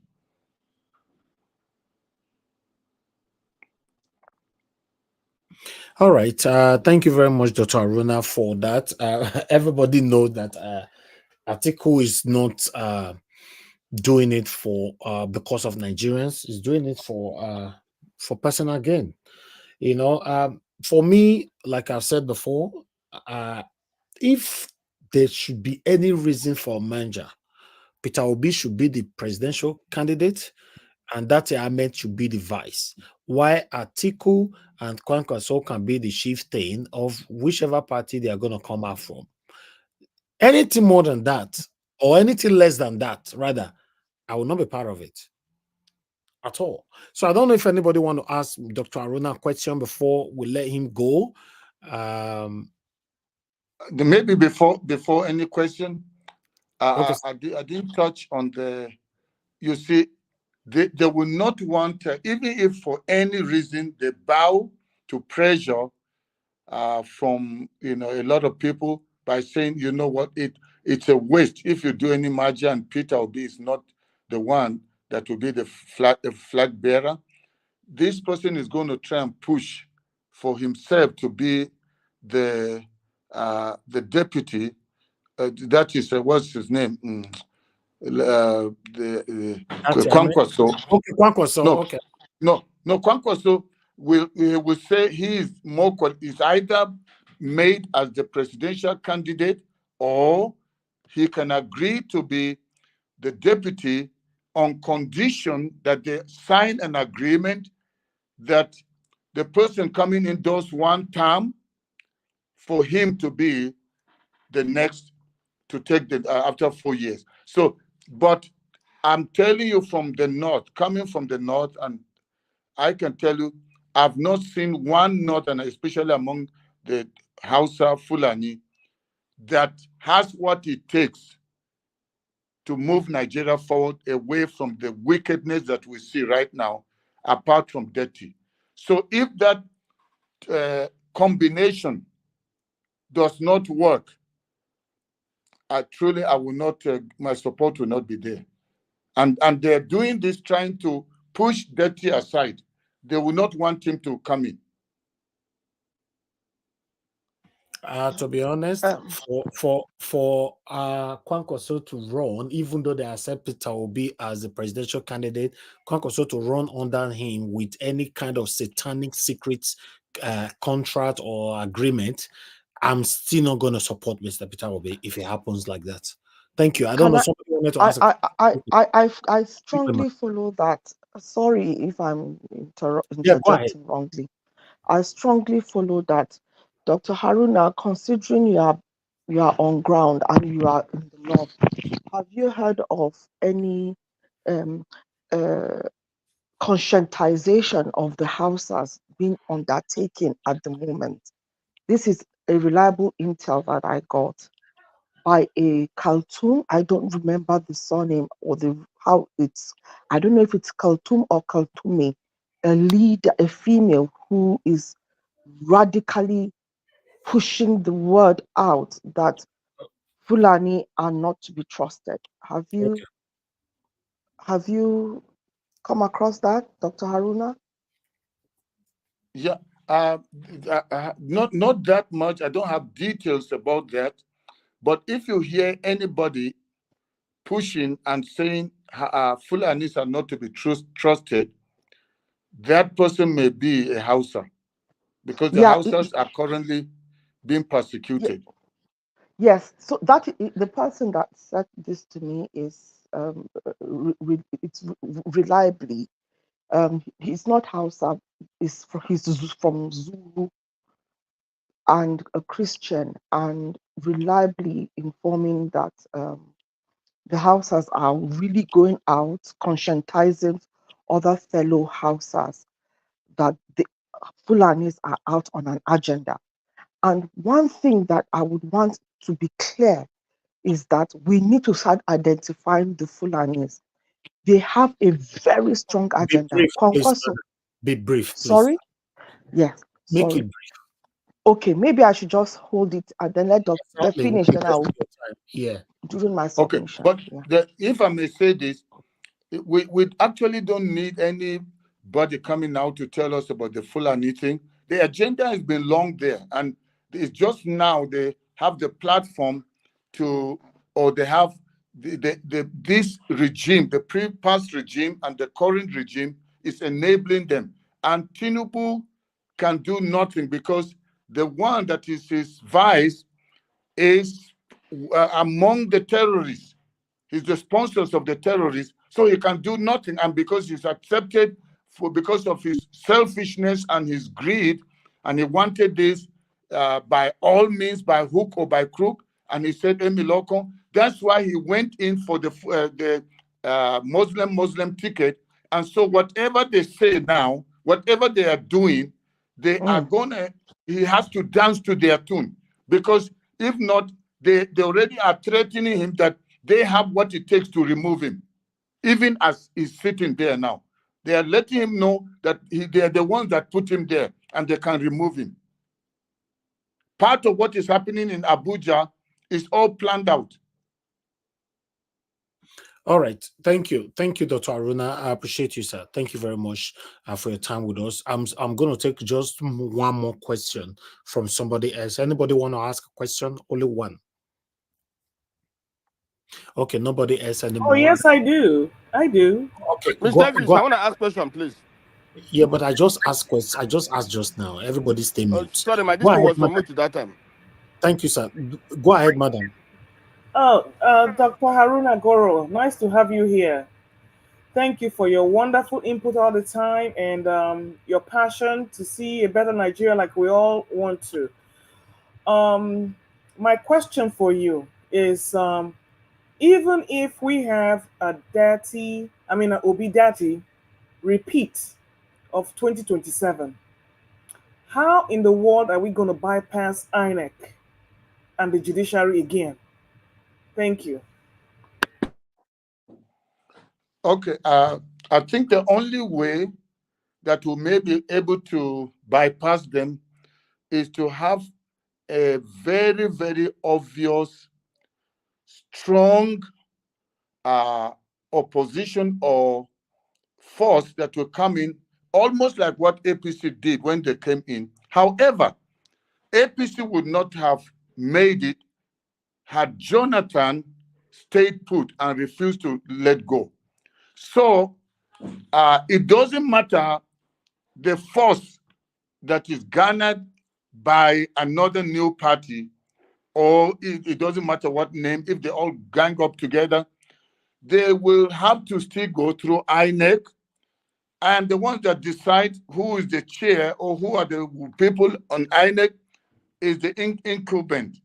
And so that will still be an issue, because they may come and say, oh, it was a very narrow margin, and they start, saying certain, maybe this person did not qualify because of this or that. They will use technicalities or whatever to be the reason. Either they cancel certain places where election took place, where they know they were, it is a stronghold of this new party or new opposition that is coming in. Then another thing that they will try to do, which has always worked for them, is to make sure they destabilize the whole place where they disenfranchise voters, and ensure that wherever they feel it will be the stronghold of the people that are the ones that are voting for change, they make sure they disenfranchise those areas. So going forward, my opinion has always been, I'm just saying, okay, if they want to do a merger, that could be a possibility, but they have a big hurdle and a big Red Sea to cross. How will they go through INEC? How will they go through this barrier by Tinubu, who is determined and bent on ensuring he does not have only a one term, but a second term, and is surrounded by a group of corrupt rogues that know nothing but playing the kind of game of Tinubu. That's why people like us, and I still maintain that stand, that waiting for 2027 will actually be an easier route for Tinubu to go a second term.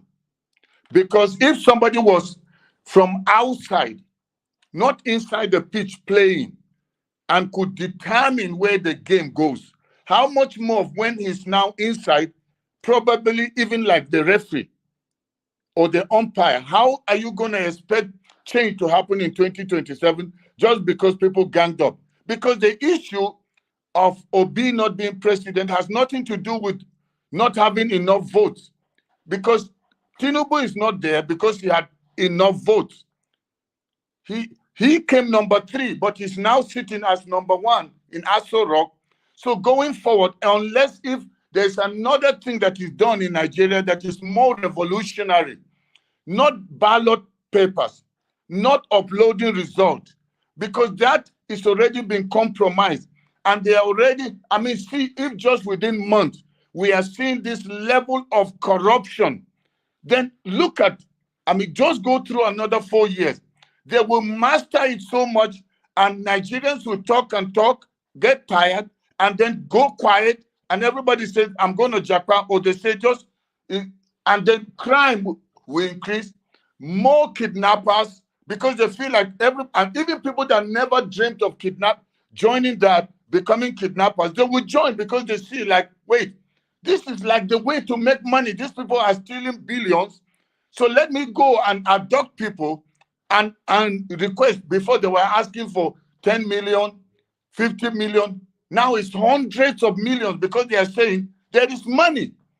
So going forward, I don't foresee that the ballot box or the ballot paper casting a vote just normally will bring change in 2027.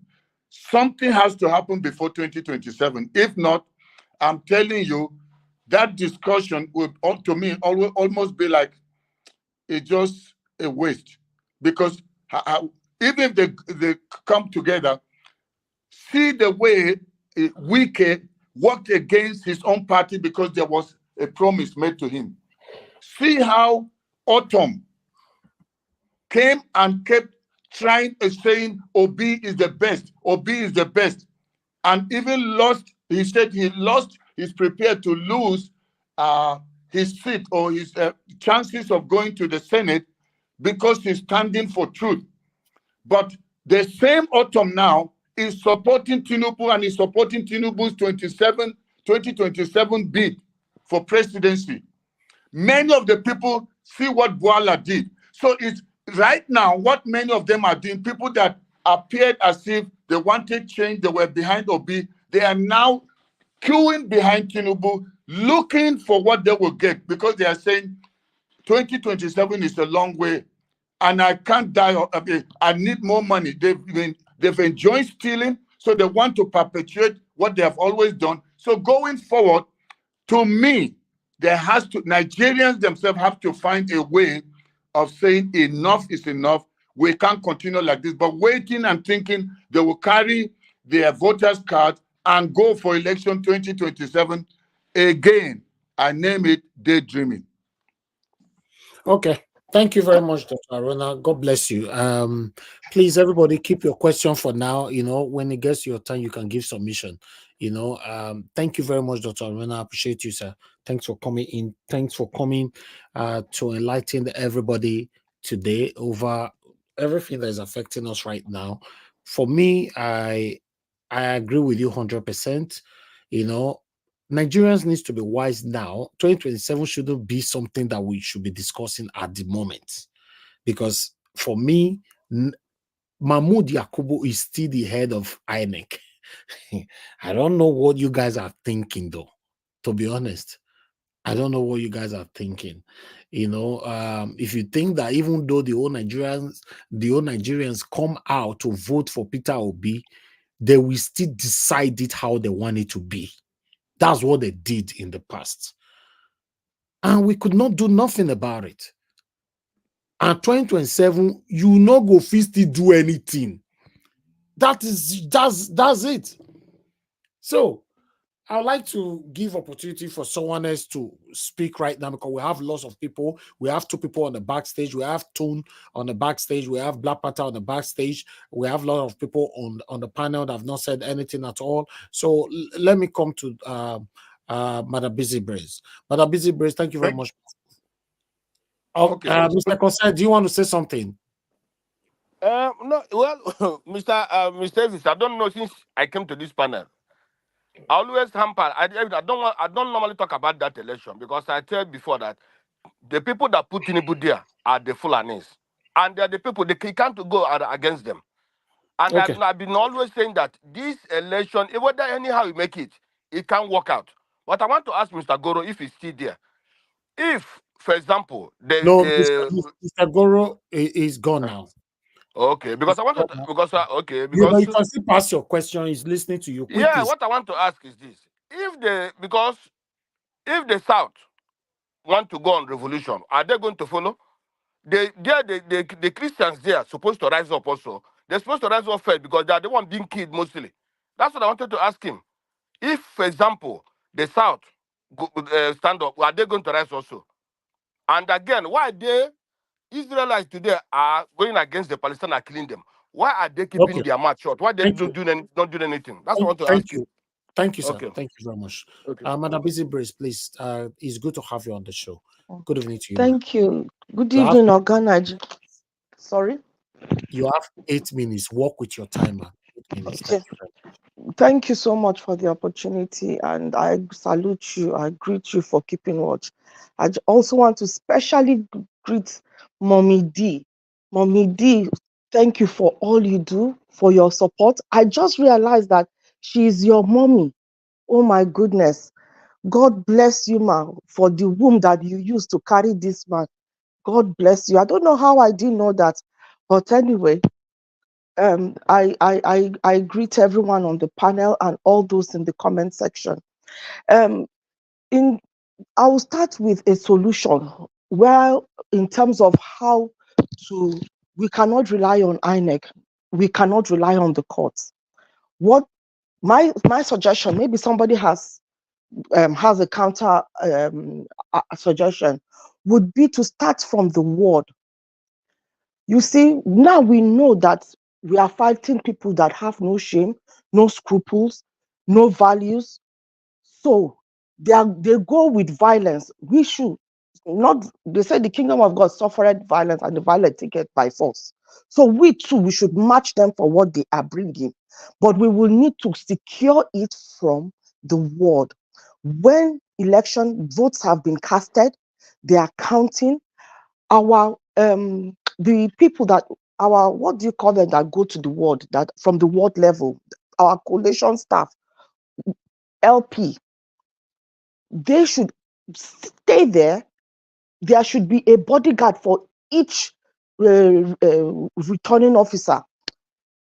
We should be there and prepared. For each one returning officer that goes there, there should be 10 well-trained people that are able to defend. Because what usually happens is to cause chaos at the point of collation, drive people away so that they can tamper with the results. While at that point, our collation officer will take a picture of what is there alongside with the original, not just a picture, but video. Let us see video. Let us hear the ward number. Let us hear the ward name. Let us hear where the ward is situated, and let the wards all have numbers according to LP. If we have 1,700 and something wards, let us have that, however 1,000. Let us have each please somebody bear with me. Do we call them polling officers? Can somebody just help me out? I'm having a brain freeze. Do we call those people that they are polling agents? Polling agents, that's what I mean. So those polling agents should be empowered, and whatever cost or money should be targeted towards them, because they are the ones that cannot say no. So we face them with the amount of energy that they are bringing. We are not going to play this time around. The motto is we no go gree abi for 2024. Let it carry on and be the same thing for 2027. Get those people, fund them, and be 10 bouncers or 10 security agents. If we can do more, then we do more. I have a question, ma. Yes, sir. Well, I think based on what Dr. Aruna said, are you still saying that we go into 2027, still hoping that there's an election we hold in 2027 in Nigeria? No, what is the other alternative? Do we stay and not participate? As it is right now, nothing is. Sorry? Mama, you forget that the army is there in the control of the Please, guys, she's working with her time. Please. Okay. You know, we have lots of people. The backstage is full. Let her use her time, please. Go ahead, Madam. Well, Thank you. From what I see, if we do not, they say you have to be in it to win it. Yes, they have the apparatus, the legal, whatever. They have they are the government. That is why I said we should create our own force. We should create our own force. My other submission around security would be similar to that. These people now, they've kidnapped families, and they've kidnapped people, and these same people are calling on Nigerians. Yeah. It's Nigerians they are calling to crowdfund 50 million, not the Nigerian state, not the Nigerian government. They are calling the Nigerians who have been beaten down, cast in abject poverty to make contribution towards that 50 million.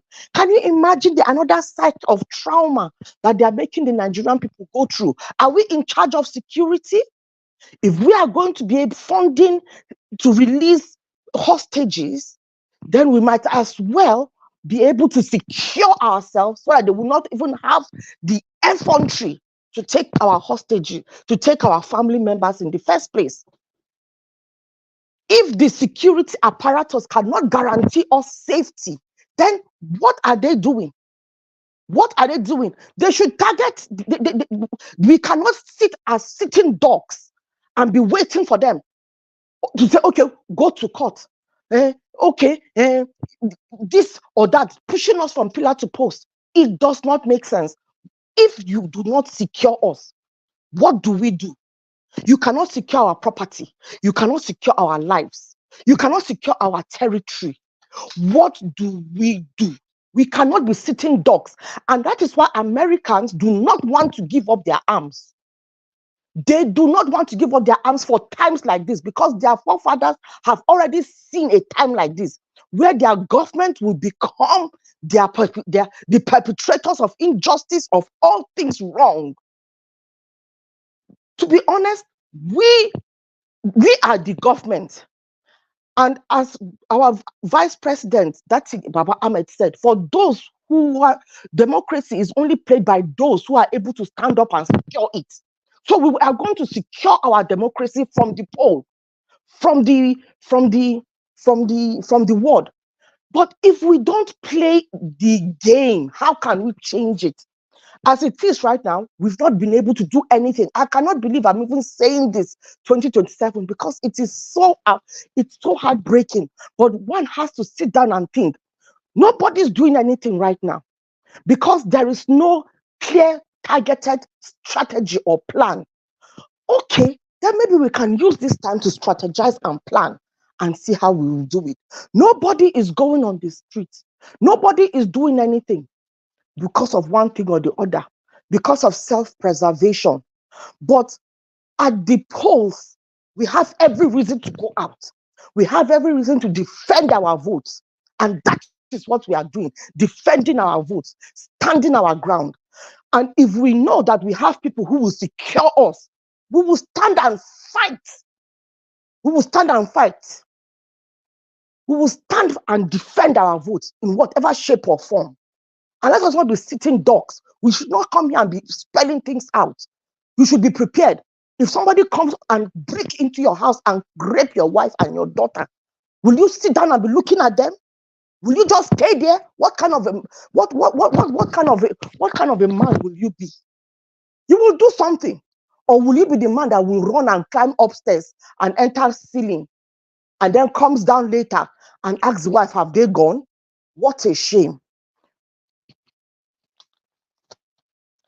All right. You see? Okay, so you're done. Okay, but you have 1 minute. Oga Elvis, are you serious? Okay, but you have 1 minute left. 1 minute left. Okay. So where do I start with now? So the coalition, in fact, when this matter of coalition started from the very beginning, when it raised its head, I said I am for the coalition, but with condition that our principal and his vice be the flag bearers. Anything less than that is a no, because the momentum is on their side. They have the means and the opportunity. The reason why PDP even made gravitas is because of the machinery that the obedient train flowed, and then it made him, even gave him some semblance of some form of dignity, because he was just a lame dog. He's shown himself to be a lame dog. Look at what is happening within the party, within his party. With all his years of politicking, he has not changed the game. So he's just a politician with no clout right now. And then they are trying to make the one with the clout, the one with the mostest, to be a follower. It's a no. And the reason why it is even a no times 100 is because Atiku is Fulani. Kwankwaso is Fulani. It is a no. Fulani reign for now till we really identify where they stand in Nigeria, because their agenda is to come and infiltrate, to buy. They think they honestly believe that it is their land. They think Nigeria is their land. And from what I have understood, most strategic positions, even within the emirship, it is not Hausa, it is Fulani. Even within the religious sect, within the Islamic sect, they might be Izala or whatever sect, but it is a Fulani that is heading those religious sects. That Tinubu is there today. What is it? Who is behind them that they would think that they would order the words and say he's there because of them? Then who is their backbone? That is the question. And I want to also round up with what business does Nigeria have in going to Davos? What business, for goodness sake, does Nigeria have going into Davos? What are they going to bring to the table? They are going there to go and take their orders. They are going there to go and be the greatest mumu of all time. Nigeria should distance itself from that Davos. I rest my case, Oga Elvis. I have so much to say, but I'm happy to go out if anybody comes. They went to Wants dance to. Buga in Davos. Thank you. And may they dance and break their legs and let it be permanently broken. Thank you, Madam Origin. God, sorry, Madam Busy Brains. Thank you very much. May God bless you. And may I say hello to Madam Origin? Sorry, Oga Elvis. Honestly, that woman is amazing. Her voice is calming and soothing. The way she calls the show every day, she is really a cheerleader. God bless you, ma. And Madam Rita, you've been checking our men. I greet you. Thank you. We missed you here. It's good to have you here today. Thank you very much. I'll try and be more regular. Thank you so much. Welcome back home. I am home. Oh. I just watch you now from Friday. Say, hey, see my family for there. See my family for there. Thank you. Thank you, man. Thank you very much. God bless you. Okay, let me move on to Engineer Francis. I know you're on the backstage. Amashola, I know you're on the backstage, so I'll come back to you guys. Let me, when it gets to your turn, I'll swap. Okay, let me move on to Madam Ahmed Bright. Madam Ahmed Bright, it's good to have you on the show as well. It's been a while. Good evening to you, ma. And Happy New Year once again. Please talk to us. You have 8 minutes. Good evening, Mr. Elvis. Good evening to all the panelists, the listener, the commentators, Sister Iyenogi, Mommy Diaspora.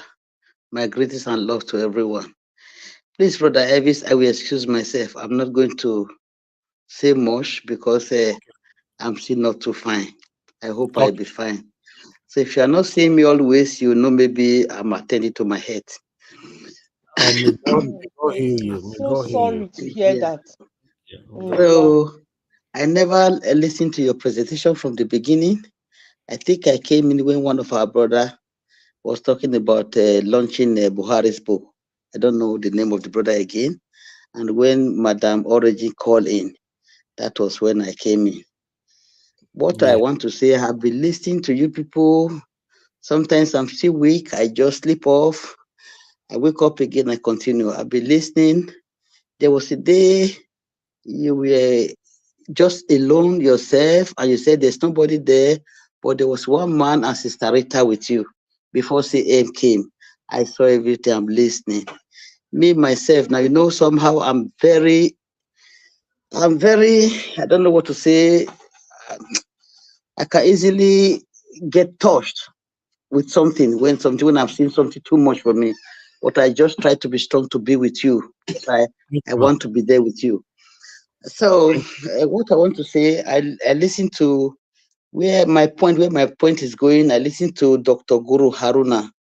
My point, what Dr. Guru Haruna said, he is one of my lovely man with Mike Oraka, Magno Oraka, on Michael Orahime or so. Those are my lovely people. I support 100% Dr. Guru Haruna. If Obi is not going to be the head, followed with his vice president, Dati, please, that margin, for them to merge with Atiku and the Kwankwaso, I will never welcome that. Because Kwankwaso, these are two northerners. Only Obi is another part. I will not welcome it. Atiku is a Hausa Fulani, and he's a Muslim. He just still want to sell us and for his personal gain. I will never welcome 100%. I support Dr. Haruna. That is one thing I want to say. To have been listening to all the embezzlement, all the consultation fees, that everything. The more we talk, the more they do more. All the killings, all the kidnappers, the family, the man with his 6 children. I listen to all of you. The last 2 children they killed last, I listen to all of you. I really appreciate everyone that has been coming. Not that I don't want, I want, but my strength is not, I don't really have that strength. I hope I will have strength in the name of Jesus Christ. Please, my brother, I appreciate you, brother Elvis. I appreciate everyone, Mommy Daspera, that is always there with us.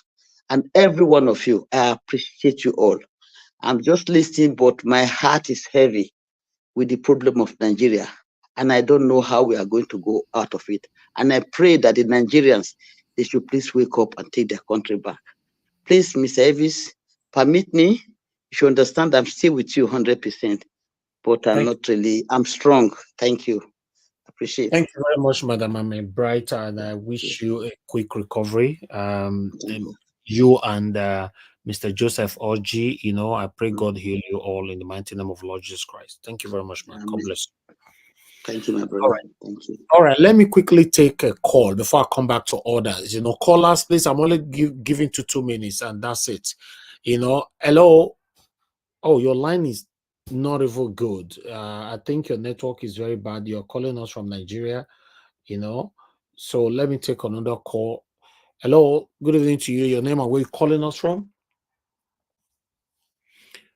What's happening? Is it my fault? I can't hear anybody.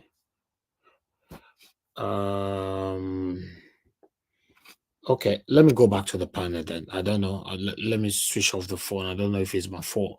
Okay, let me quickly come to the next person on the panel, which is Mr. Oduwa. Mr. Oduwa, it's good to have you here today, sir. Good evening to you. You have 8 minutes. Please talk to us, sir. And good evening, Mr. Najawash, all the panelists, the commenter listeners, and the viewers. Happy New Year to all. Hello. Mr. Oduwa, go ahead, sir. Okay, thank you. Thank you.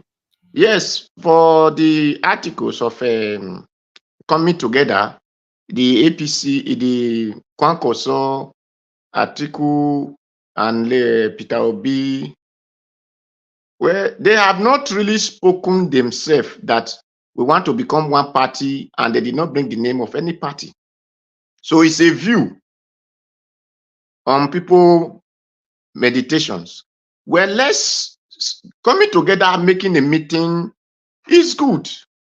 And we believe that the coming together this time around is for them to strategize how with ANEC and the laws maker, because PDP has lawmaker, NNPP, I believe it still have, Labour Party have, and other parties has.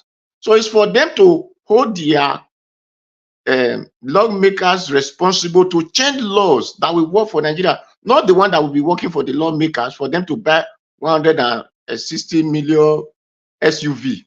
So these are measures that they have to have now. And for those who thought that we cannot have election, if we have election must take place in 2027. The strategies to go is, according to those who believe on Bible, it said, right from the days of John the Baptist, the kingdom of God suffered violence, and the violence has to take it, whether you like it or not. Then for we who did not too much believe on that, we now say, if two madmen see themselves, if two madmen meet, now street therefore they know them. So it is very easy. Like when they were doing voting in Lagos that time, some said, if you are not voting for APC, don't come to this place or don't come out and vote. It is very simple. If you are not voting for PDP, don't come out and vote. If you are not voting for NNPP, if you are not voting for this, everybody will still say their own. If you are not voting for Labour Party, don't still come out and vote. So let us meet in the streets. Let everybody man together. So let us take this mentality of they are the one control military. Everybody control military. The adult people said when a race have not become a race, that is where woman use her hand to hold her pap on the breast.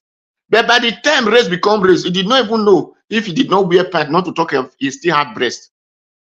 So when we know that there is no court, there is no ANEC, and there is no, everybody become banned. So if you do me, I do you, according to the law of Moses. There is no annoyance in it. God do not vex. So do me, I do you. You know now that coming to that polling unit, you have to hold your ground. Anybody coming there has to hold his ground for his party and for his candidate. So if person slap me, I will slap him back. It's very simple. So that is only solution to it. And if INEC agent said no, then tomorrow they will not have office to enter. It's very simple. So by the time the soldiers or the police find that it is no longer easy, it's no longer business as usual, they will now know their work to do. Since they see it as Nigeria take it as business, so they don't know their work to do. By the time when Edo said, no be mori by you do get me, by the time the lion is now roaming in the street, everyone that has child will begin to tie it in their chest. So I wonder when people be say, no, they cannot. We always witness 2027, and we all will come out and vote. It is what matter is we should start exercising peoples now by campaigning with your vehicles, campaigning with the mic that they used to preach in the street. If people can be saying, repent, come and do this in our church, come and do that one. Why can't they use that the same mic and be telling people every day and what to do in their country? But they can tell them, come to our church, come to our mosque, come and do this. In the morning, we hear a mic will be shouting, Allah, disturbing a 50 street. So why can't they use that the same mic to preach to 50 streets for them to know what to do? So these are my take on it. Let everybody go there prepared. For Magian, Peter Obi is a man of his own. Kwankwaso is a man of his own. Atiku, they are a man of their own. And they were all once PDP before they now decide to separate themselves. So they cannot come out in the umbrella of, okay, Atiku will be the president. Kwankwaso said, if he want to be, Peter Obi will be his vice. So Atiku want to be president.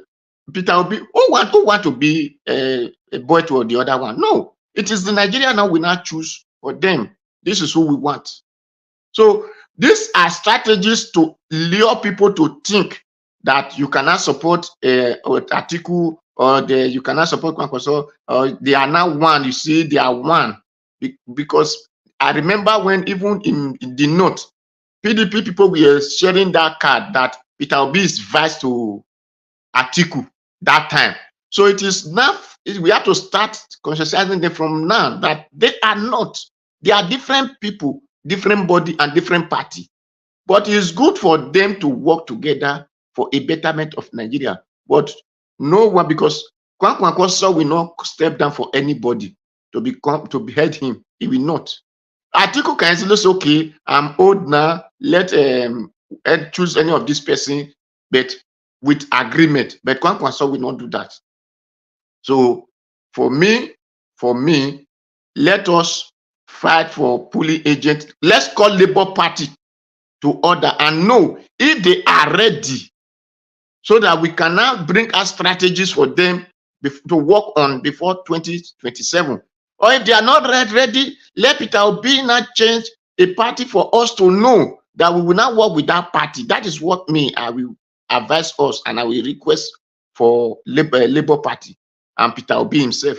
So for we to know the strategy, the foundation we are going to build upon from now till next year ending, not to wait in 2 years or 3 years to come. No, not till next year ending, we know a place to lay our block on. Thank you. God bless everyone.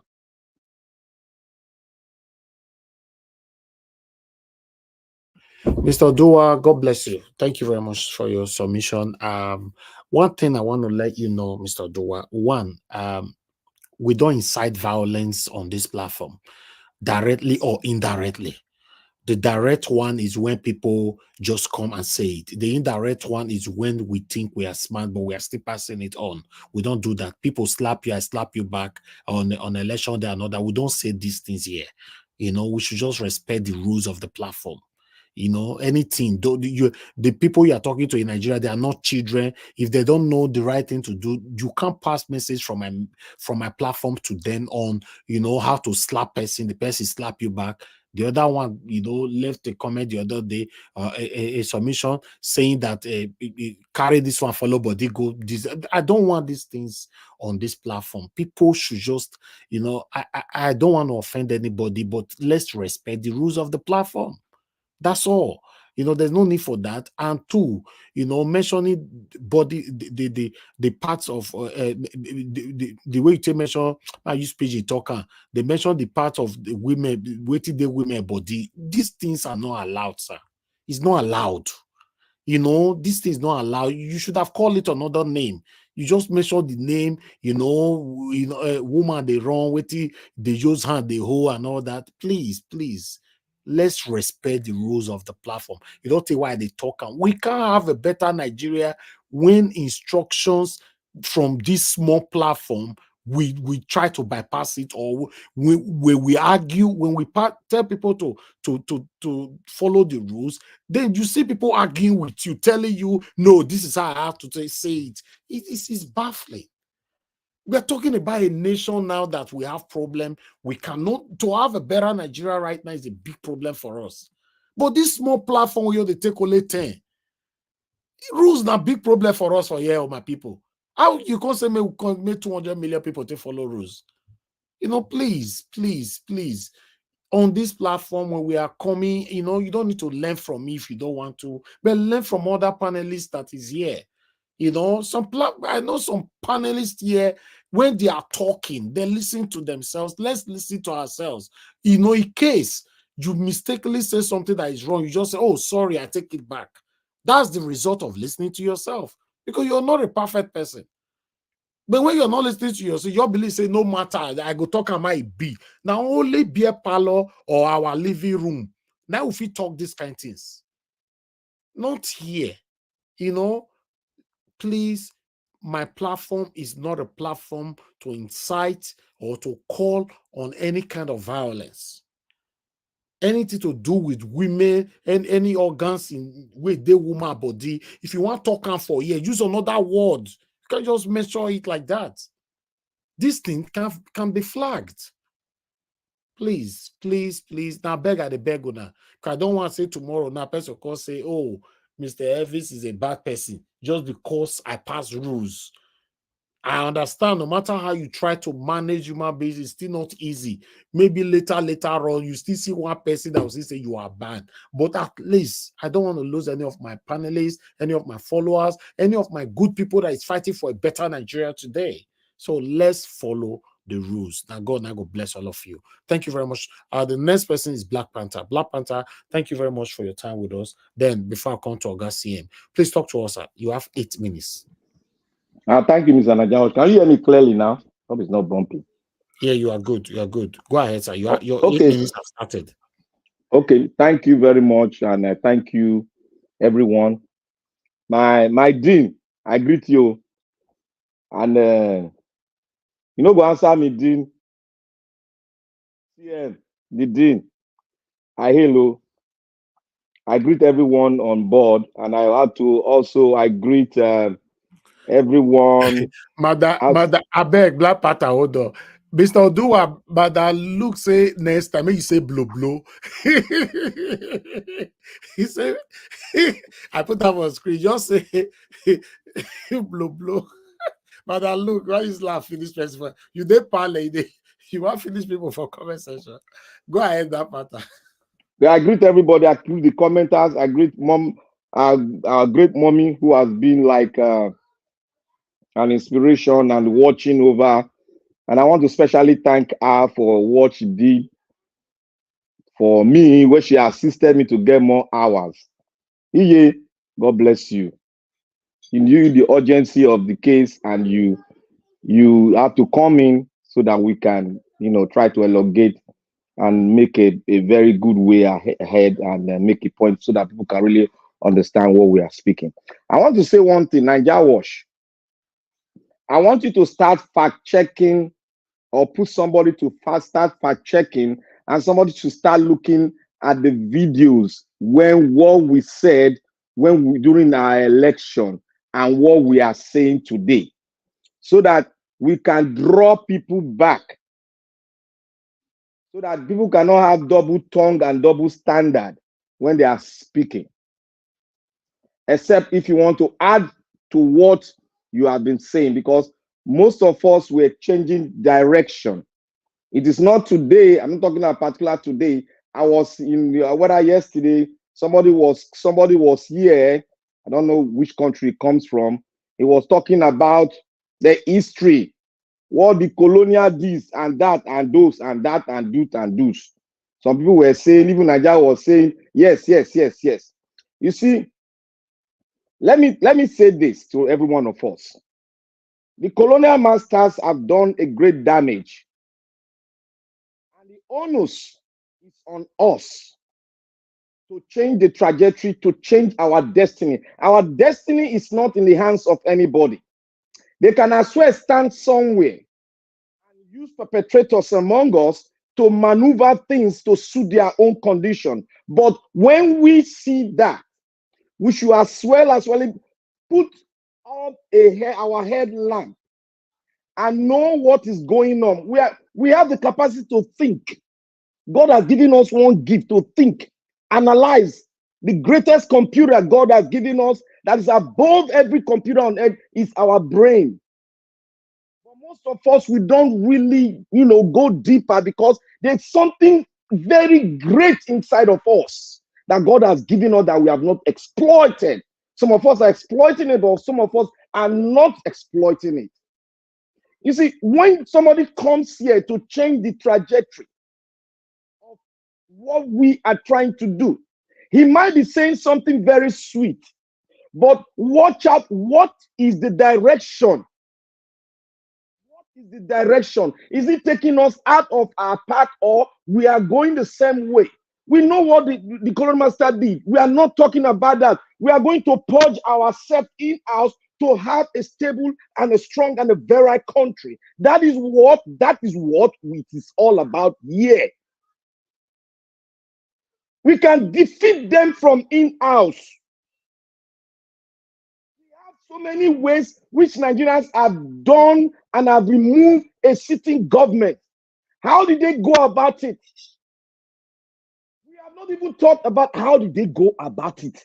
It might be the military, but how did they go about it?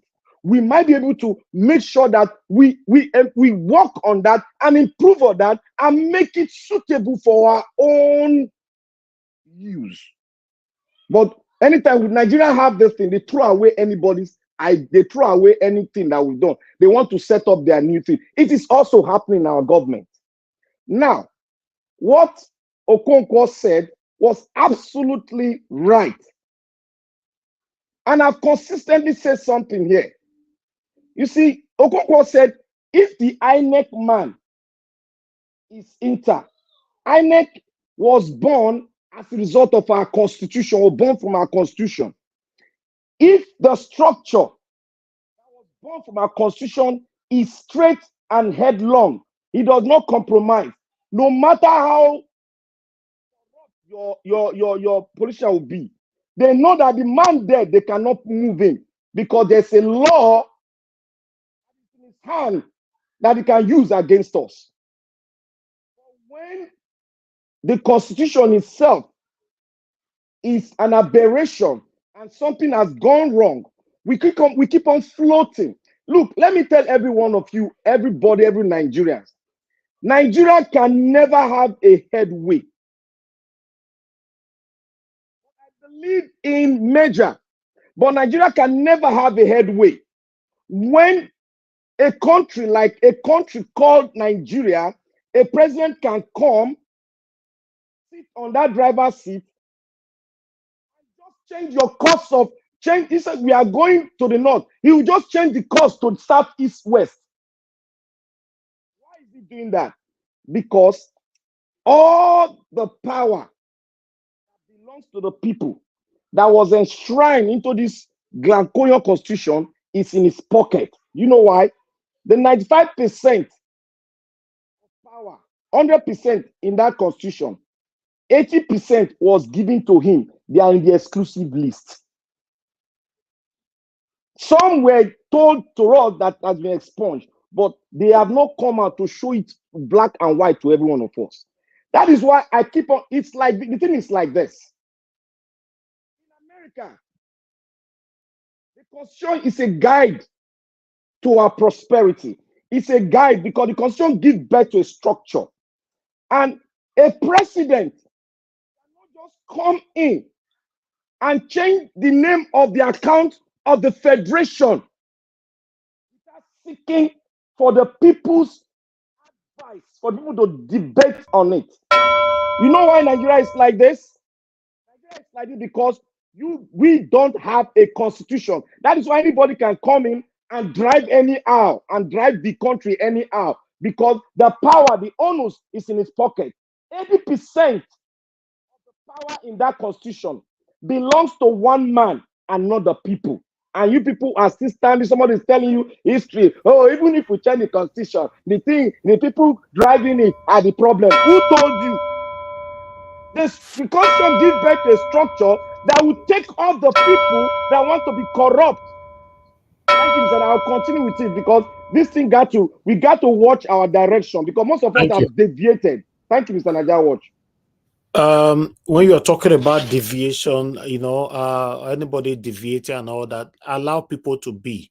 Anybody that want to deviate is left for them, they're allowed. Anybody that want to say anything, they're allowed, as long as they are not against your ideology, they are not against, they are just let anybody. The comparison you were talking about, how people gave their submission here during the time of the election, and what people are now saying now, it shouldn't be your business. It's not your business. These are human beings. Change is inevitable. It's bound to happen. Let people cannot be in the same line. Now, as long as they are not deviating by now starting to support the satanism that is affecting you and I. Just let people be. Give your own submission. Stay on your own lane. Naija Watch, sorry to cut you. I am not saying people don't have right to say what they have to say.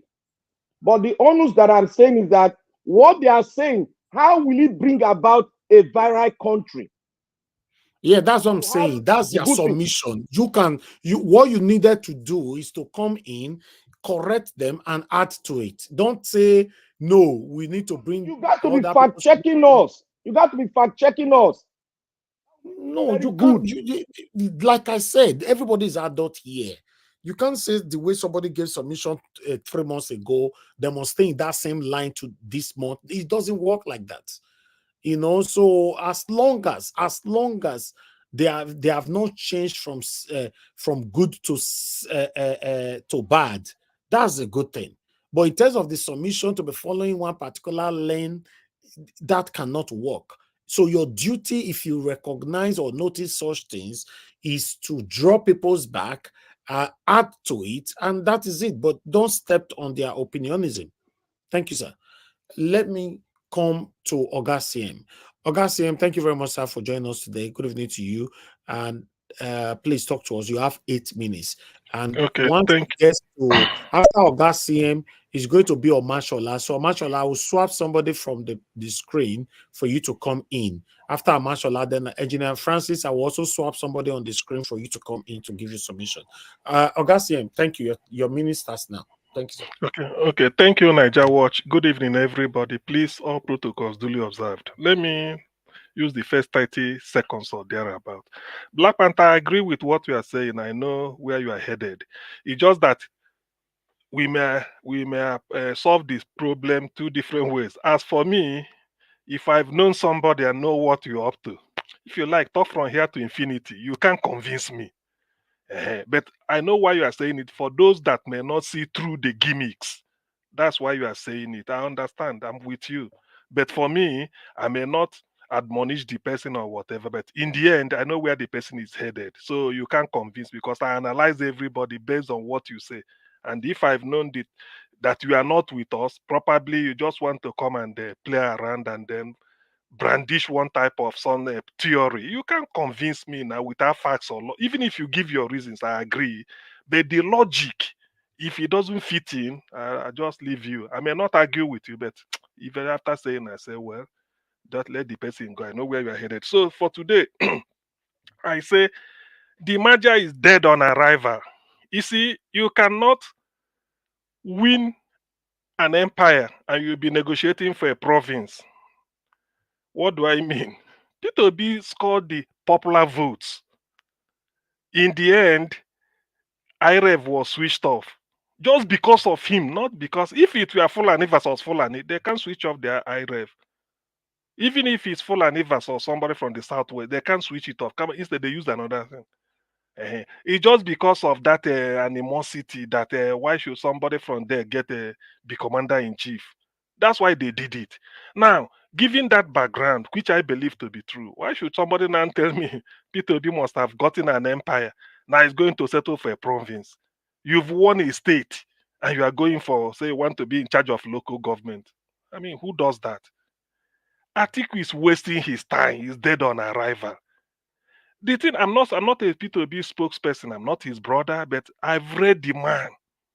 I know the type of person he is. For him to be governor of Anambra State, handle all the billionaires wherever you come from.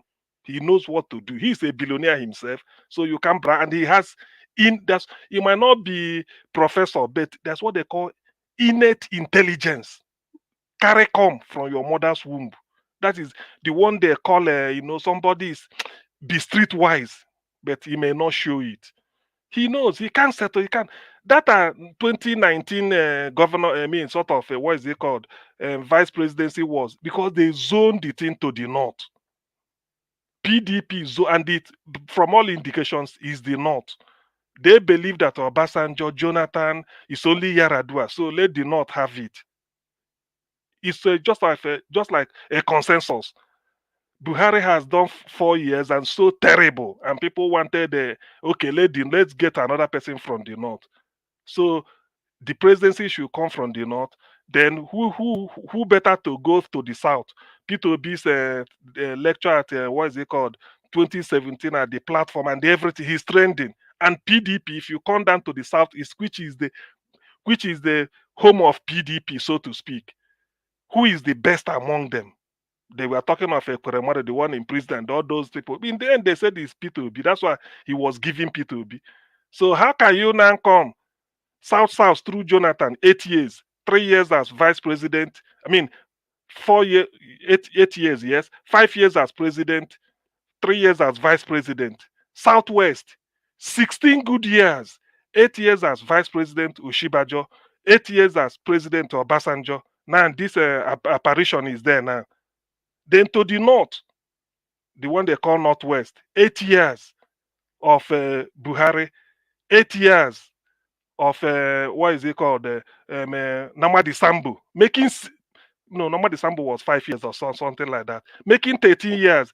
Then Atiku, Northeast, 8 years as vice president. Southeast, nothing. And when he comes south, they said the power should rotate north and south.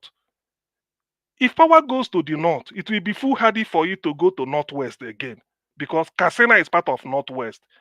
It has come to the south. Southwest has had it. South has had it. Now, when they get to southeast, they started switching up IREV. Do they think we are fools? Do they think we are fools? Even if Nnamdi Kanu is no longer broadcasted, we can make analysis. So when they are talking all this, they should just be careful. So P2B will now come and be. So Atiku, what is the population of Fulani in Nigeria? In Nigeria, when they want to talk, they say, don't talk tribalism. But they will be the people that will use tribal something to dribble you. What is the population of Fulani? Thank God Madam Busy Brain said it. All the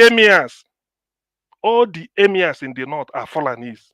Even if it's a Hausa state, who are they talking about? Where is the ancestral home of Fulanis in Nigeria?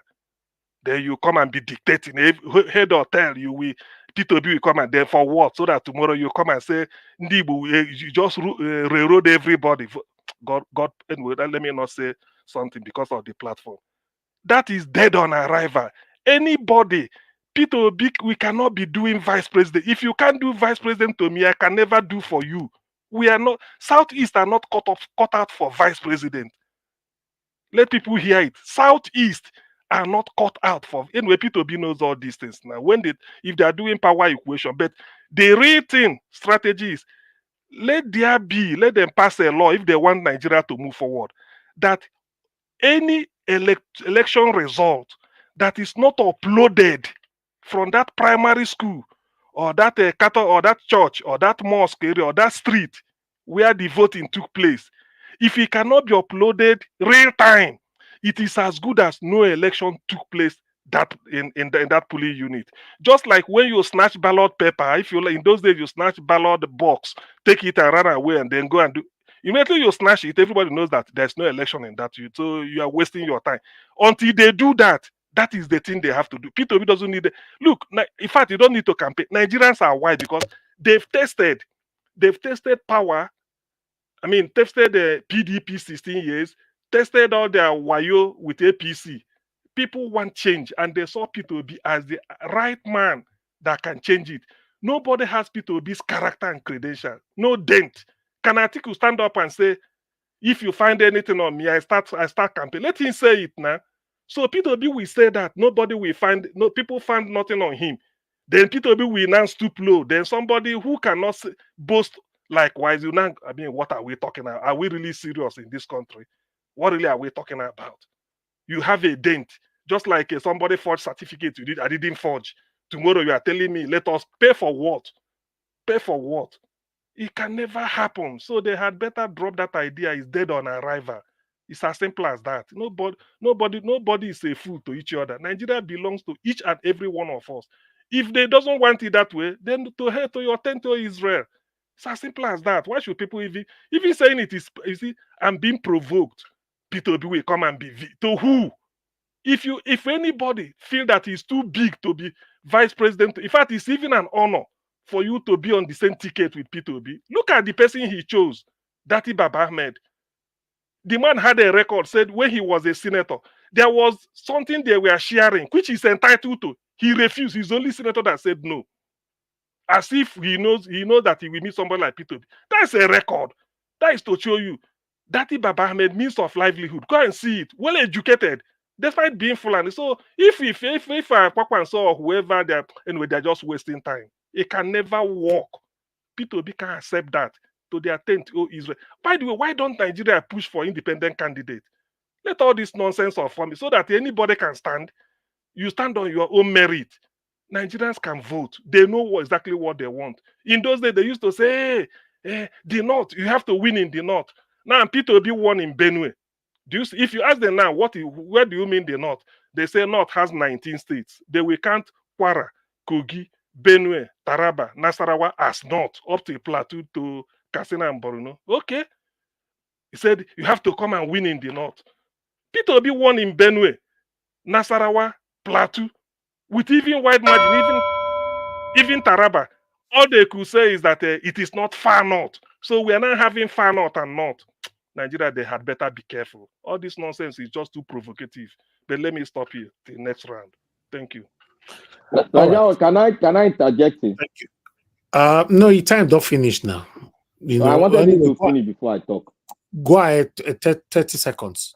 Okay. You see, my dean, you made mention of independent candidates, and you made mention of using the RF to run the election perfectly without any physical interference. Now, all what you have spoken now is constitutional amendment or it's referring to the constitution, which they will never, unless we push by force before this thing can be done.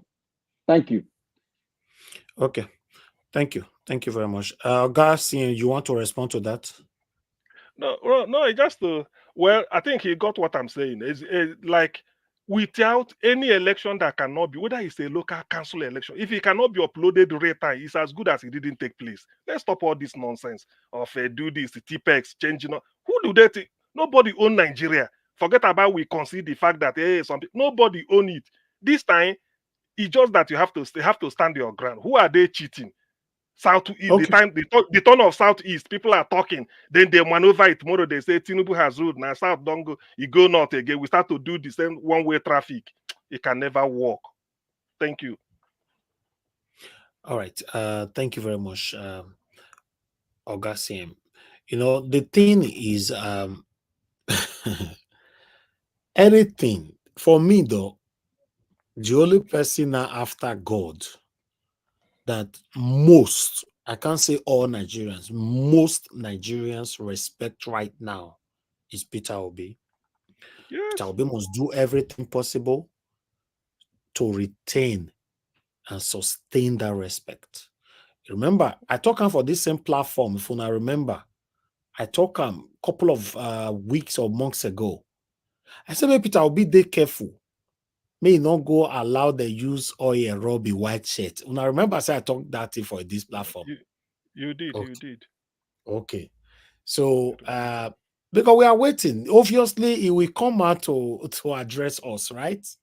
Yeah. I'm very happy that Kenneth Okonkwo, said it today, that anything that will make Peter Obi to be vice to Atiku is totally out of it. Yeah. That is what I wanted to hear. Because some people were already against me that day. No, blah, blah, blah. Say when me talk for year, and I hope people 1 year for his side. Since Kenneth don't talk now, I'm happy. For any reason, there will be merger. I don't have a problem with the merger if there needs to remove this satanic set of people that have been ruling us since God knows when. Naija Watch, you are with me, oh. You said what? You are now supporting the merger. Everybody want to chop me raw when I talk merger that time. No. My own. No, I'm not. Your supporting of merger is different from mine, sir. My own get condition. Your own not get condition. Sorry. Merger, I said I am in support of merger. Then you now buttressed it. Yeah, that's what I'm saying. That's what I'm saying. You are in support of merger. You did not put any condition. My own condition is clear. And I'm going to reinstate it again right now. For Mr. Peter Obi to at least consider the merger, and for someone like me, Elvis, to support it, Mr. Peter Obi must be the presidential candidate. That Ahmed must be the vice. Anything less than that, me and my platform are not part of it. Simple. Say condition, they my own, and my own condition tight. That's it. Because these are the two people me I'm following. You can't tell me now, say Peter Obi now go join merger. Kwan Konso now can be presidential candidate. Peter Obi now be vice. Or Atiku is now a presidential candidate. Peter Obi be vice. Me. Not be me and it's not possible. So, but please, before I come, I'll take somebody from the backstage right now. Gingerbread man, you calling? I'm quickly calling you back. Pick, and talk to us. Okay, Gingerbread man, can you hear me? Yeah, good afternoon, sir. Yeah, good afternoon, sir. Thank you very much. You have 2 minutes quickly. Thank you very much. I am very late today, but I went back and I listened to everything that you have presented. So I've not caught up much with the speakers. So, but I just heard Mr. CM now say something, and I want to concur with him because he said that yesterday, and I was going to concur. Concerning the election, I appreciate the fact that what's his name, Kenneth Okonkwo has come to let us know that there is a merger, and has also reiterated and reaffirmed our position, which is the position of Naija Watch himself and several other people here, that whatever merger it is, P2B has to be the pilot of that merger. I've already talked about why the merger is important. Not because of P2B cannot win an election, but we need to take this thing from these people. So a merger is very, very, very encouraged. But in addition to what Mr. CM has said, in terms of uploading election, anything, if election does not is not uploaded from the polling unit, it is assumed that that election did not hold. I like that, but I want to make another addition to that, because I know that these people are listening to us. We do not want our election to be determined by Supreme Court anymore. Any election petition must end at the Court of Appeal. And the best and the highest ruling in the Court of Appeal 10 seconds should give. Yeah, the best ruling that the Court of Appeal should give is to say that, okay, this election did not follow the rules and the regulation of what has been stipulated before the election. Therefore, go back to the polling unit. Exactly. The people must count. Democracy is government of the people, for the people. We do not want judiciary to determine our leaders anymore, because they have failed us and they will continue to fail us. So the best that we want is that if election must go to the tribunal, if it has been proven that it did not follow the guidelines They return everybody back to the polling unit. That's the addition I have there. Thank you. Thank you very much. Thank you. God bless you, sir. Okay, we have Mr. Chris here. Mr. Chris, thanks for joining us. You have 2 minutes, sir. Good evening to you. Talk to us. Yeah, good evening, Mr. Naija Watch. Good evening, everybody in the panel and the people in the comment section. My name is Chris, and I'm calling from Dublin. Can you hear me? Yes, sir. Go ahead. You have 1 minute left, sir. Oh, okay, that's fine. I just want to add my voice to what every other person has been saying. In particular, I would like to respond to Madam Busy Brains. I can see the passion in what she was trying to say, but you just have to understand the way the electoral system works. No matter what we do now, even if you go to 2027 election like this, they are still going to win. That is one, no matter how you defend the vote, because currently the law of the country says that it is only the result declared by INEC that is valid. So even if you take all those pictures, everything you've talked about, it still doesn't matter. It is only the result declared by INEC that is valid, and it's only the courts that can declare that result invalid or not.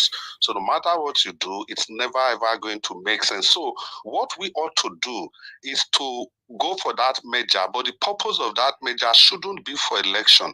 The purpose of the measure is to make sure that the Kwankwasia in the House of Rep and the rest, the PDP people and the Labour Party people, they have to mount pressure on the system so that they alter this constitution in such a way that that power that the president has will be reduced drastically.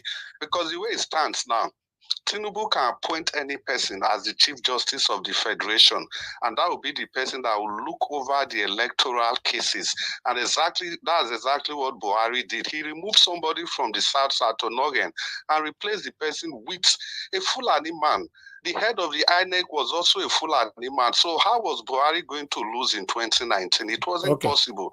So if there's going to be a measure, those are the kind of things that the measure should fight against, and not necessarily how to contest election. Thank you very much. Thank you, Mr. Chris. God bless you, sir.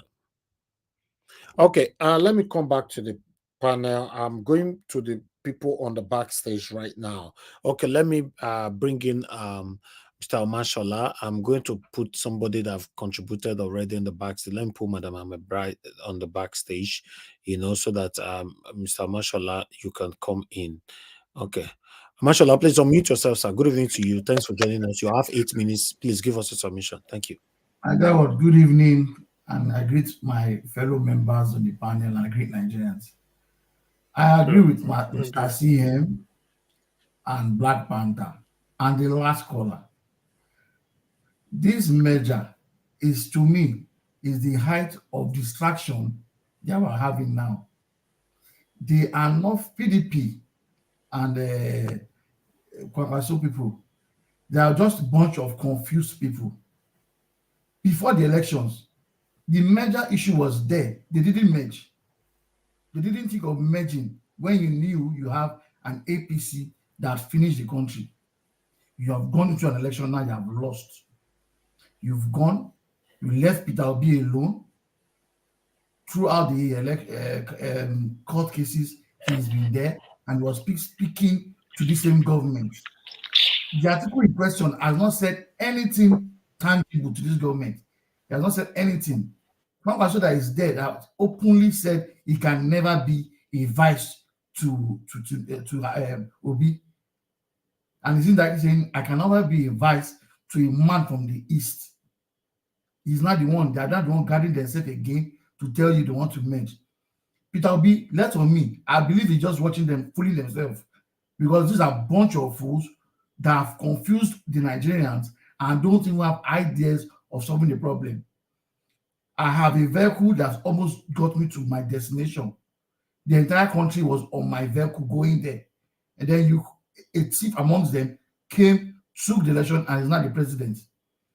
How do you think he's gone that far? And then you think if he got 60% of the votes in 2023, the remaining votes that he didn't get, by 2027, they don't need to tell us that most of these people won't have one single vote unless they rig. Because the same people that voted for Tinubu will not vote for Tinubu again and will not vote for PDP. So, Mr. Obi, our president that we all know, if you are hearing us, don't even go to any of those meetings. Face your Labour Party and make Labour Party strong. Labour Party brought you out, took you far. Everybody jumped on that vehicle of Labour Party. We are not ready to join another group of thieves under, because you might have a meeting with these people, but what they have back of their mind is a different thing. The truth is, they don't want an Eastern to be a president, and it is obvious. And the next election, a man from the East will be the next president, which they all know.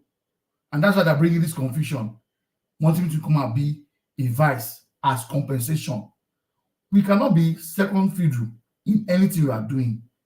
So Nigerians, it is right now we need to talk to people in the Senate to change every laws that will make sure that we have credible elections and not having people outside confusing the political scene.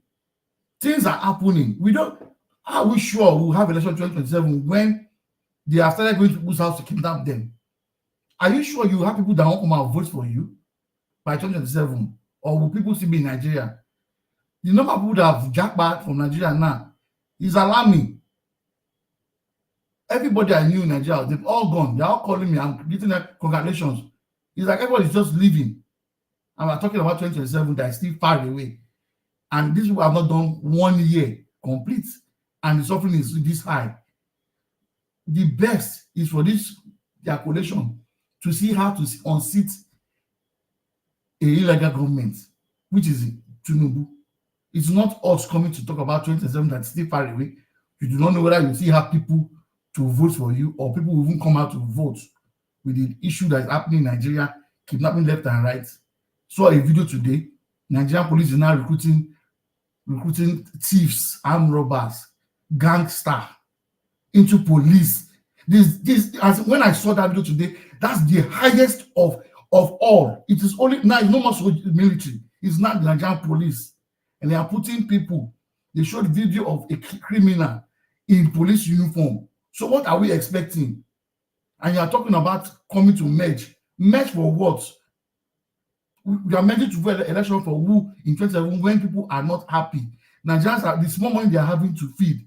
They are not contributing to save their brothers from kidnappers. And we are talking about merging. Peter Obi, face your Labour Party, organize Labour Party. Labour Party forget about all these measures. It's just distraction. When the election time comes, the same people that tell you to merge will go to APC. Omoshola, yeah. Can I just put in just 30 seconds?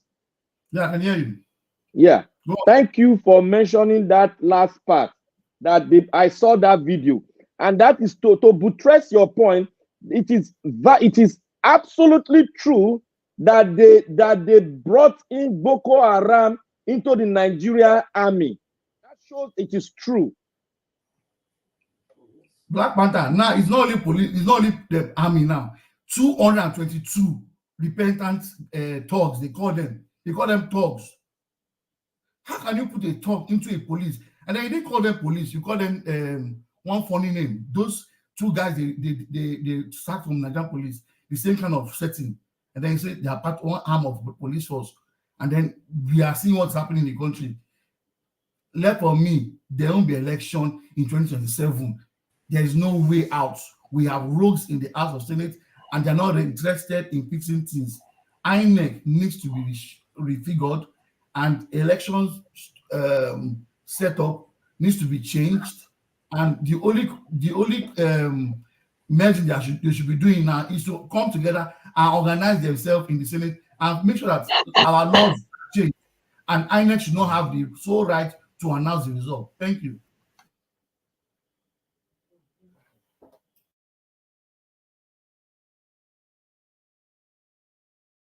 Mr. Naija Watch, are you there?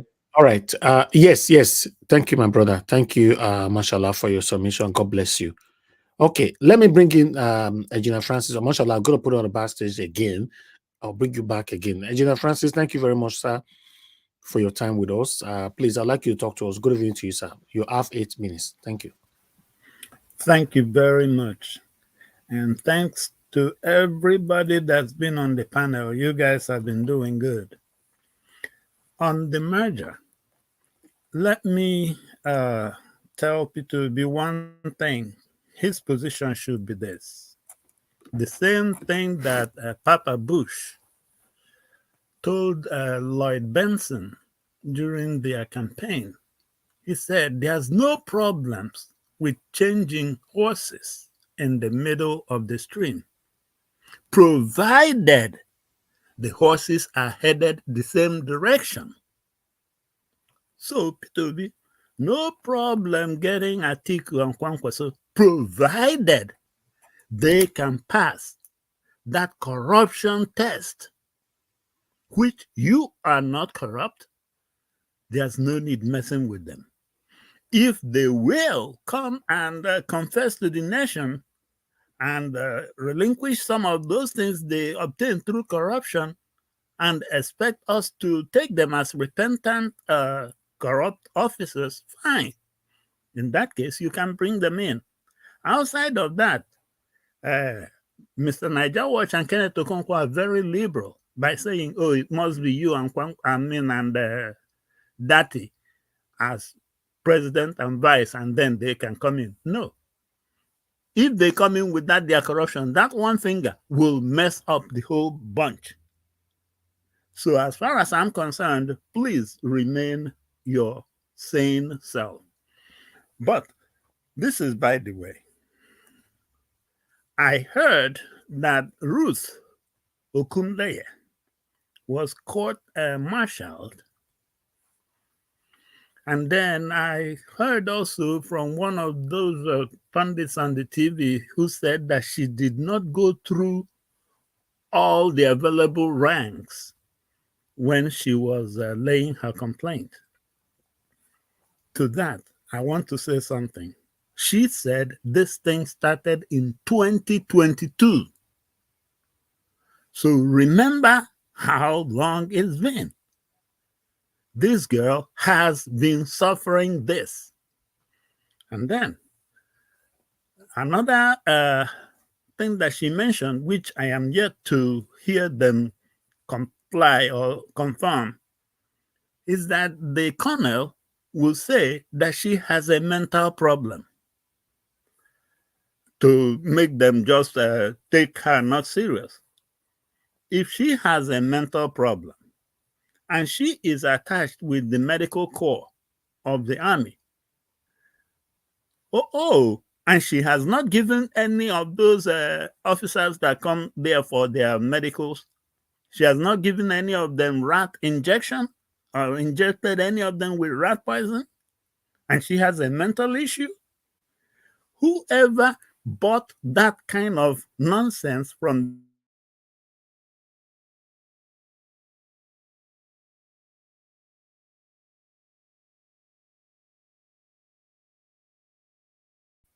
should be also guilty that I should definitely not let them touch my dog, not to talk of me. Now, she signed, I believe that she definitely wants to expose the old order. When she signed for the army, she signed for the army. She didn't sign for her private part to become a property of the army. And like that colonel, I remember my dad will tell me when I was a young man and moving around with all girls and everything, my dad was telling me, look, if you cannot stand rejection from a woman, please don't chase. So, colonel, if you couldn't stand rejection from that subordinate, you should not have even looked there. That she gave you that rejection and you now decided to make her life a living hell. I call on all the Nigerian youths. This is your generation that this guy is trying to punish. You guys should not even sit back. Every one of you should adopt that name, Ruth Okunleye. Because if the army takes this thing the way they are trying to take it, oh yeah, she's been court-martialed to Abuja, and then the next thing they will sweep it under the rug, and the next thing maybe we will hear she committed suicide somewhere. That's a lie. When it got to the level where she had to make this video knowing that this exposure will do some harm to her, she even told us if anything happens to her, she gave the name of, is it 2 or 3 colonels and 1 brigadier general? Believe me, that brigadier general should be turning his resignation today. In the US, for instance, if you go into a store or you walk to anywhere and you see a man and a kid or something, and then you see the kid raise his hand and, you know, with the thumb tucked in, that is a symbol for help. That is universally known here as symbol for help. When you are walking and you see people, maybe one of them just does that, it means help. So at that moment, look for the nearest police or how you can even slow them down to get a police. So you, Brigadier General, when this kid, who I don't know your age, but I'm sure this kid could also pass for one of your kids, came to you, and then that man said that she has mental problems. Yes, she works in the medical unit. How many of the other officers has she killed? Excuse my language there, but how many of the other officers has she injected with rat poison to terminate their lives? None. And you bought that? You didn't see that approach as a signal for help? And you allowed this girl go through this thing from 2022 till now. In fact, I'm very ashamed, not only at the Nigerian army, but at you, all of you youths in Nigeria. You are all useless if you will let one of your own be useless like this by this man, this colonel, or this army. That is nonsense. How can any of you even go to sleep knowing that one of you that tried to help, I don't know whatever kind of active deployments this girl has gone through, but now the colonel is trying to paint her black, give the dog a bad name in order to slaughter it. Now they have whisked her under some nonsense court-martial to Abuja, and now everybody is forgetting about her. Don't forget her. She definitely deserves more. And you, the youth of Nigeria, you deserve the army to be transparent with this case. And even you guys in the Senate Armed Services Committee, you guys should call that Brigadier General. Ask him, what did he understand from this case and what did he do? Well, I rest it for now. Thank you. Thank you, Engineer Francis. God bless you, sir. Thank you very much. I like the fact that everybody is talking and they are listening to us. That's a beautiful thing about it. They are listening. So let's continue to talk. Let's continue to pour our plight out. The world is watching. They know what we all are facing. Let's continue to talk. And like I normally say, fingers crossed, we're going to have a better Nigeria in our time, a better country in our time. I would like to move on to Nigeria just coming in right now. To Nigeria, thank you very much for joining us. I wanted to pass a final submission right now. To Nigeria, thank you very much for joining us. If you come late again like this to Nigeria, now 3 minutes I will give you. Because you cannot come late and you expect me to give you the same minutes that people who've been here since for the past 300 hours, you know. I trust in what I call they do now where they come late with this, you know, especially Augustine. If you all come like this, I saw Augustine and 1 minute now you get, you know, you manage it. Tilaja, please talk to us. You have 8 minutes. God bless you, sir. Yeah, greetings, Niger Watch. Thank you for having me and giving me the mic so quickly after joining. I'm sorry for all the people that has been here all this while. Greetings to the Yes, it panelists. happens like that sometimes. Yeah, It happens yeah. like that. Yeah. Greetings to the panelists, the chat, and to the viewers.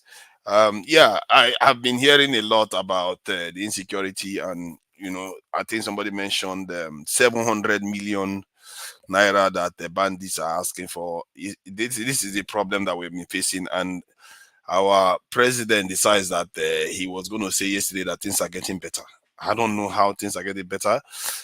This is the problem. I've been saying this forever. Until we take our security seriously, this problem is not going to go away. These are our leaders. They pretend as if they are not sure. They are not even bothering to pretend anymore, because everybody just expect them to talk and nothing happens, while our people keep getting kidnapped, and our people keep the whole entire situation just remains in a shabby way. People are running out of the country, economy is not growing, IDP camps are expanding. It's just on and on and on. What is actually getting better that man was talking about? The only thing that I have had that is Dangote Refinery. He's not even responsible for it. They elected him leader to go and govern a country. This is a man that has been harboring this ambition for how many decades now? And look at what he's doing. And I don't know who are those people that went and supported him. Why did they support him? What was because he speaks big English? He never intended to do anything. A man that promised that he was going to secure the country, he was going to recruit people. Is he recruiting anybody now? He's not. There are people still jobless in Nigeria looking for jobs, but they won't give them job. While other countries, if you go and when you get to 18, you go and serve in your military. Those countries, they are secure. Those countries don't have to have burglary proof everywhere. Those countries feel that whenever anybody mess with them, they will mess with you back. They defend themselves. They are free. These people refuse to give us freedom. And I think this is something our people need to start understanding. The leaders who are elected right now, what we are facing here is that we are not even free. We think we are free. We are free in terms of nobody's holding our hands. We can change our mind, but in our minds and our leaders and our elite class, they have been captured. They don't think like free people. There are countries that are smaller than Nigeria that exert their freedom far more than Nigeria. Look at recently when the South African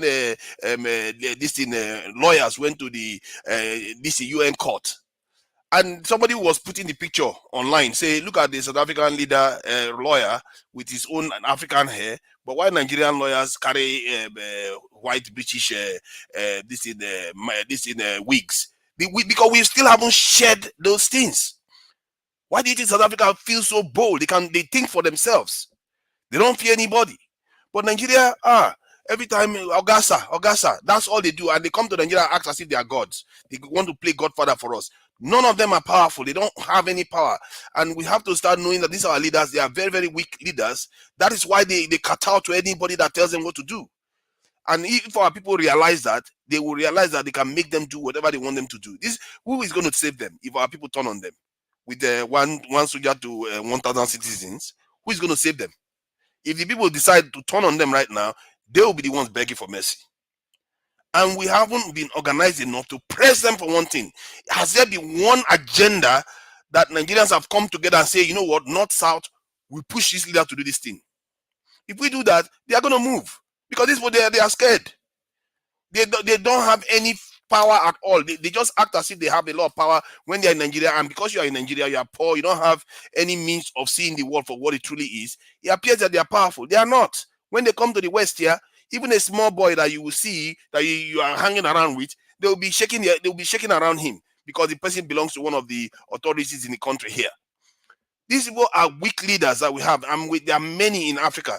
The other day, Kenya said there's a freedom of movement in Africa for African citizens. No, are you seeing it now? No, it's not. They signed for a continental free trade agreement. When is that going to take place? No, nothing. They are not saying anything about this leadership that we have. These people, if everything they are doing now, I even worry now. I'm beginning to worry that everything they are doing, they are not doing it for us. Everything they build, those rail tracks they are building it not for us, for the people that they are expecting to come and take over. That's my worry. These people don't care about their people. When Tinubu is very happily talking about if they want to japa, let them japa, will train more. Train more for who? For Igbo people? Why you keep training our people for you? The way you sold them before, that's how you want to sell them again in a modern fashion. These people are not governing for us. I keep telling our Nigerians, our elites, we have to question them. And even some of us, we have to question ourselves, our behavior. Some of our behavior, we might think that we are exercising our freedom of choice when we decide to do some things. We say we want to buy Western goods. No, it's not exactly freedom of choice. We are all caught in the web of the pressure that our leaders put on us in Nigeria, so that we go and work for Igbo people. And we never plan to come back home and build our country again. And they make the country ungovernable and unsecure, so that we don't come home and stay. If our people remain at home, we will be able to develop a country. If our nation is secure, we'll be able to build a country. We will not need anybody. We are one of the most gifted, naturally gifted people on the face of the earth. What else do we need? But these leaders and these our elites and some of our own people self, they are not aware of what they need to be doing to take control of that country. Make no mistake, that country, we are not in charge of it. And that is a real struggle. All this struggle for corruption, this struggle for whether you are going to get this thing, good rules. No, this real struggle is to take over that country back. This is why I keep talking about security. If you don't have security, the only thing that you have is you are serving other people that have it. It's just that's how it works. There's a reason why America has been around for 240 something years, and only 17 years of that 214 years they are not at war. 17 years out of 200 and something years they have been at war. Out of all of them, they've been at war throughout, because they understand. And I told you before, when they said the only study of a prince is war, we are the only one that are not ready. We are the only one that are not living in this world. Look at the other parts of the world. They are all prepared. Because if you are not ready, anybody can come and take advantage of you. Who is going to defend us if anybody comes now? The people that we are serving. They are the only ones that can defend us. We don't have anything. They are the only ones that can defend us. And our leaders have not made us prepared for the true world that we live in. So we are not free. That is the problem. Until we start realizing this challenge that we have and start pressing our leaders, you need to start putting our security forces in place. Because if you put our security forces in place, now, if anybody wants to take advantage of us, it's going to be harder. And over time, it's going to get harder and harder. And we are going to start thinking for ourselves. We are not thinking for ourselves. They are the ones telling us what to do. IMF want to give us money. They will say, cut your government. And World Bank wants to give you money. Cut your government. We've cut our government to the bare bones. Until today, a lot of people still argue, oh, let's keep cutting it down. Let's keep reducing the government until there is nothing left of government at all. Then you get more anarchy. It's like we don't even see what they are doing to us. They are feeding on our souls little by little. And this is what they did to the Red Indians. This is what they did to the Aboriginal. That is how it works. These people, they don't give up power. You have to take it. And it's not up to them to give it to you. It's not their choice. I don't see them as evil. They are doing what they are meant to do. We need to know that this is how the world works. You have to go for power before you can even think about wealth. How can you have beautiful mansions, beautiful stuff where you don't have security? What is the use? They will take it. People that have it, what do you think the bandits are doing? Bandits see people that are insecure, if they take them. Give me 700 million. They will ask you for $1 billion if they can get away with it. This is how the world works. Thank you. Mr. Davis, can I ask this guy one question, please? If you're asking question, he doesn't have minutes to respond, sir. You know, when it gets to, if you ask a question, he will answer you when it gets to his final submission. You know, do you want to go ahead with the question? Yeah, I want to ask him one thing. When he said this security, are we the one to bring this security or the government? If the government is not bringing employing people, what are we going to, we, the citizens, what are we going to do? Every time talk about the security. Who is going to appoint these people, make this security? Who? They don't want to do it, so we have to force them. Okay, thank you, both of you. God bless you. Since we don't answer on ourselves, let's move on. All right. I appreciate every one of you, everybody on the panel. I've given their submission today. We're already clocking 4 hours right now, so we're going to have our final submission right away. And I'm giving only 4 minutes on the final submission. You know, because we have people on the backstage as well. So let's just take 4 minutes so that it can. You know, I don't want us to clock more than 5 hours today. Come on, guys. You know, yes, and I know say some people don't sleep. People like Black Panther, Give Us a Mandate, they don't sleep already. So so it will cut more minutes for year. But meanwhile, let me quickly pick this call. Thank you very much, sir, for calling in. Good evening to you, sir. Please talk to us. You have only 2 minutes. You have 2 minutes, sir. 2 minutes. Thank you, sir. God bless you. Yes, sir. Go ahead. Okay, I agree to all your panel, all the listeners. Now, just 2 points I will look at. One being about the girl, who cried out. Nigeria, I want Nigerians to listen to me carefully. That girl is very bold, extremely bold, Which girl? very bold. Which girl, sir? The military girl that said was reporting some colonels and one brigadier. I don't know her We name. have noise on your background, sir. Please sort that out. You say? People are talking on your background. Sort that out, sir, please. I barely can hear you. Your voice is not coming out. People are talking on your background, sir. We are hearing another voice on the screen. We want to. It's only your voice we have interest on, sir. Please, your talk is getting into this thing, please. Sorry, yeah, sorry about that. Now, I said in 1985. Let me just give you a little bit of insight to what that lady said. I met this young lady with the Nigerian Navy. In the course of conversation with me, he said, I say I enjoy the uniform. He said, but the only thing where they make me cry when I remember, and I say I join them as a junior officer, as a rating. And he gave me instances. I said, you mean such a thing is happening in the Navy? He said, yes. Back in 1993, I was in Warri. Then, this friend of mine with the police, it was an ASP then, we were talking one day, and he made a call. And I was asking, I said, who are you calling? Is your family here? I said, no. He said, nah, all these guys, now, say, now them, they do work for us. I said, what do you mean? He said, whatever we tell them they must do, if they refuse to do it, we know how to discipline them. I said, you mean you can do that to a girl without her consent? He said, forget about that thing. We are in uniform. If you people are not doing that where you are, then it's unfortunate.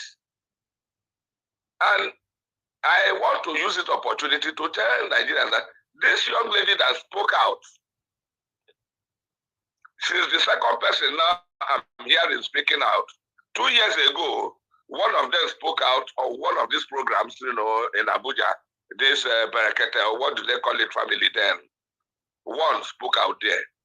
And then, when you speak out like this, what else are you expecting? The senior men want to use the authority.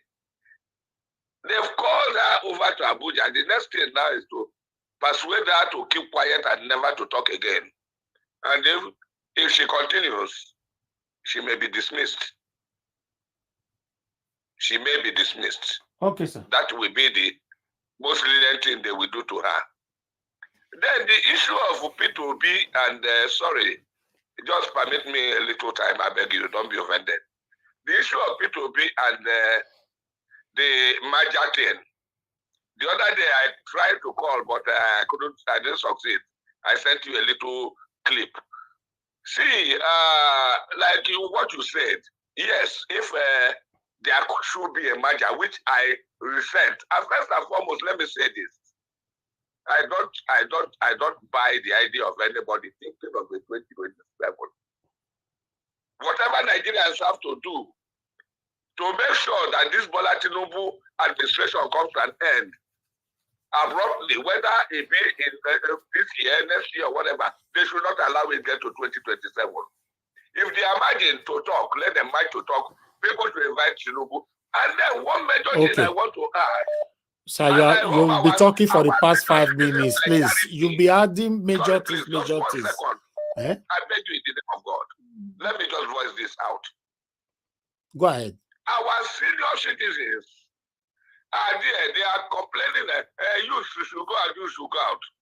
Let me ask them, if the elderly people from the various states call a meeting of themselves and walk to Abuja to talk to Tinubu and tell him what we are seeing we have not seen before, gather elderly women to go to Abuja, maybe with their chest open, to go and tell Tinubu, we've not seen this before. He will leave that office, I'm telling you, without the youth. Thank you very much. Thank you, sir. Thank you very much. All right, guys, I'll come back to the panel again. Wow. Thank you, everybody, for your time with us. Black Panther, you're on the backstage as well. So when it gets to your time for your final submission, I'll call you. Give us a mandate. Thank you, my brother, for your patience. Please talk to us. You have 4 minutes for your final submission. Well, thank you very much. I think say you don't sleep now. This man. So you never sleep. That I don't sleep as a. The last time I checked is about 4 something over here. 4 is about 4 p.m. here. Okay, I think say you did Nigeria now. Okay. Okay, I never sleep. I'm still here. Well, thank you very much for the time today. It was pretty interesting discussion today. Well, there's nothing much to say. You'll be encouraged to speak when the nation is thriving, things are working the way people intend they intend it to work. Not when there's kidnapping, there is looting, there is corruption. People in power are just taking the life of their own people by themselves for not just any reason. You'll be here again tomorrow to speak about Nigeria. What are you going to say? Same old same. No good news. What a sad country. What a sad nation. Panelists and commenters, have a good evening. Bye. Yes, my brother, thank you so much. See the way my brother tell you the mini so. Augustine, if you reach your turn, just use 30 seconds for your 4 minutes, make you close. I appreciate every one of you, my people. Okay, let's quickly move on to the next person. Quickly, I guess somebody was calling. Okay, no, nobody's calling in. Okay, let me come to Madam Luke. Madam Luke, thank you very much. Madam Luke, now you fair talk and say we are going to have a long day. I don't know how you predicted this. Now, the panel full, go full. Yeah? I could feel it in my bones. When you started to pop that article one by one, I said today, not today. So, well, let's make it quick. I will just end by saying Dr. Haruna Goro just put me in a very, very pessimistic mood. For one reason, we still have 3+ years to deal with this mess. And while it is possible, it is pertinent to look at what is going on now, we cannot lose sight of the ball of what's going to happen in 2027 because the preparation starts now. The PTSD, Obedience, and Labour Party are suffering. We still have not recovered from the jiggery pokery of Mahmoud and the judicial jaundiced criminals. So, what I'm seeing now is a lose-lose situation. Given the fact that Peter Obi and Labour Party can repeat what they have done in 2023, in 2027, how are we going to wait for 4 years for this nonsense to keep happening? People say, use the revolving word and all that stuff, break your army. We are just inching towards a parallel government. That's all this is pointing to. Yes, it is Peter Obi, that about Baba Ahmed. That man, yes, I had family members in House of Reps where that he was there. When they were sharing money, he was the only one that said, you know what, I've been blessed. People should please carry your money and go. That Baba Ahmed was the only one. That thing that we want Peter B, a Labour Party representative, to do now, that Baba Ahmed was the only one who did it. Throughout his tenure. Go and verify. And now, coming to that kidnapping issue, you cannot expect a king kidnapper in the form of APC. Is it not the same people that went to kidnap Nnamdi Kanu from Kenya? The real epitome of kidnapping is in the government, and you want them to fight kidnappers. It's not going to work. Because this is an orchestrated attempt to keep the people in fear, poverty, fear, so that they will be forever subdued. It's all tactics. It's all tactical. On a final note, the fate of the Nigerians, the female, is all over, whether in the military, and it is in the government. You will so see that it's the southern females that are going through all this nonsense. You won't see a northern female come out and be talking all this nonsense. It's only these people that will useless. They will turn southern females into call girls. Rubbish them. Everywhere we go. It happened to Odwa. It happened to what's it called? I mean, name it. If they cannot rubbish you, they will get rid of you. So, my dear Naija Watch family, I don't know where this is going to go, but I am not hopeful. So, my prediction, Tinubu is coming back 2027. Let's all deal with it. It's not going to work. Merger or no merger. As long as you cannot fight those criminals in the judiciary and INEC, we are going nowhere. Have a good night, y'all. Oh, wow. It's going to be, I don't know. Nigeria matter, man. It's stressful. Without, I will agree with you, Madam Luke. Without the removal of Mahmoud Yakubu, we are going nowhere. Nowhere. No matter how you guys try to plan it, we are going nowhere. Thank you very much. Let me call on the next person so that we can get to everyone on time. I'll move on to Oga Consign. I believe Oga Consign don't sleep. Yeah, I never sleep, my brother. I never sleep. Thank you, sir. I want today. Let me call out to again the Yorubas, because if I call out Solo Sanwo-Olu, it's not going to do anything. Let the Yorubas mind how they are keeping that Lagos, because these people from Sahel or what, they are trooping into Lagos, and the day things will explode there, it's going to be problem. Let the Yorubas rise up, and because it's good for other people to go to other people's countries, but the problem is, are they profiling them? Did they have the ID card? Nothing. All of us who travel, wherever you go, you are being profiled. You have your ID card, you have your visa, but these people don't have. They just coming to Lagos, trooping like that. If you are listening to Flip Television, the morning, those guys are analyzing, they will tell you that many of the places are full of those people, and nobody knows where they're coming from. That is one. What the other man said, I concur. I've already said it before. Let the regional leaders go and meet Tinubu and talk to him, or give him let them go and let them go to him and tell him, restructure the country. If you don't do it, then let everybody go on his way. And let's see what's going to happen. If we are looking at this election, like Goro said, I don't normally talk about this election, because election of 27, because I know that nothing will come out of it.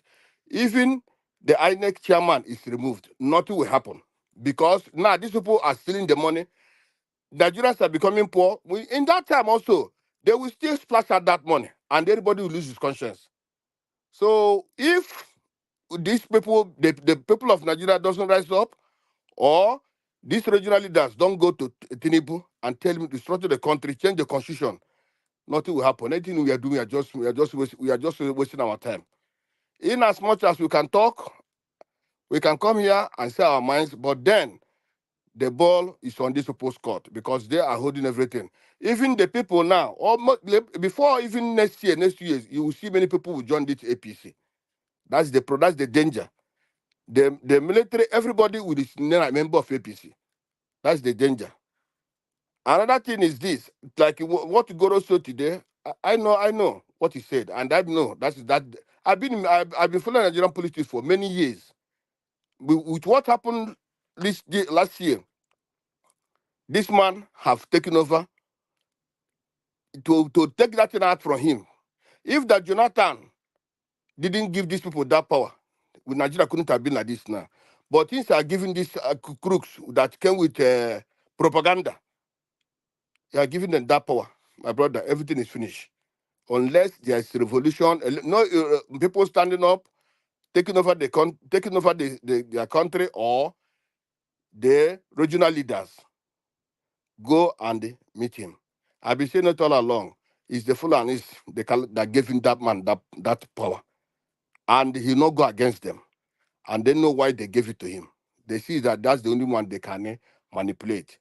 Thank you, my brother. Thank you, everybody. God bless all of you. I submit.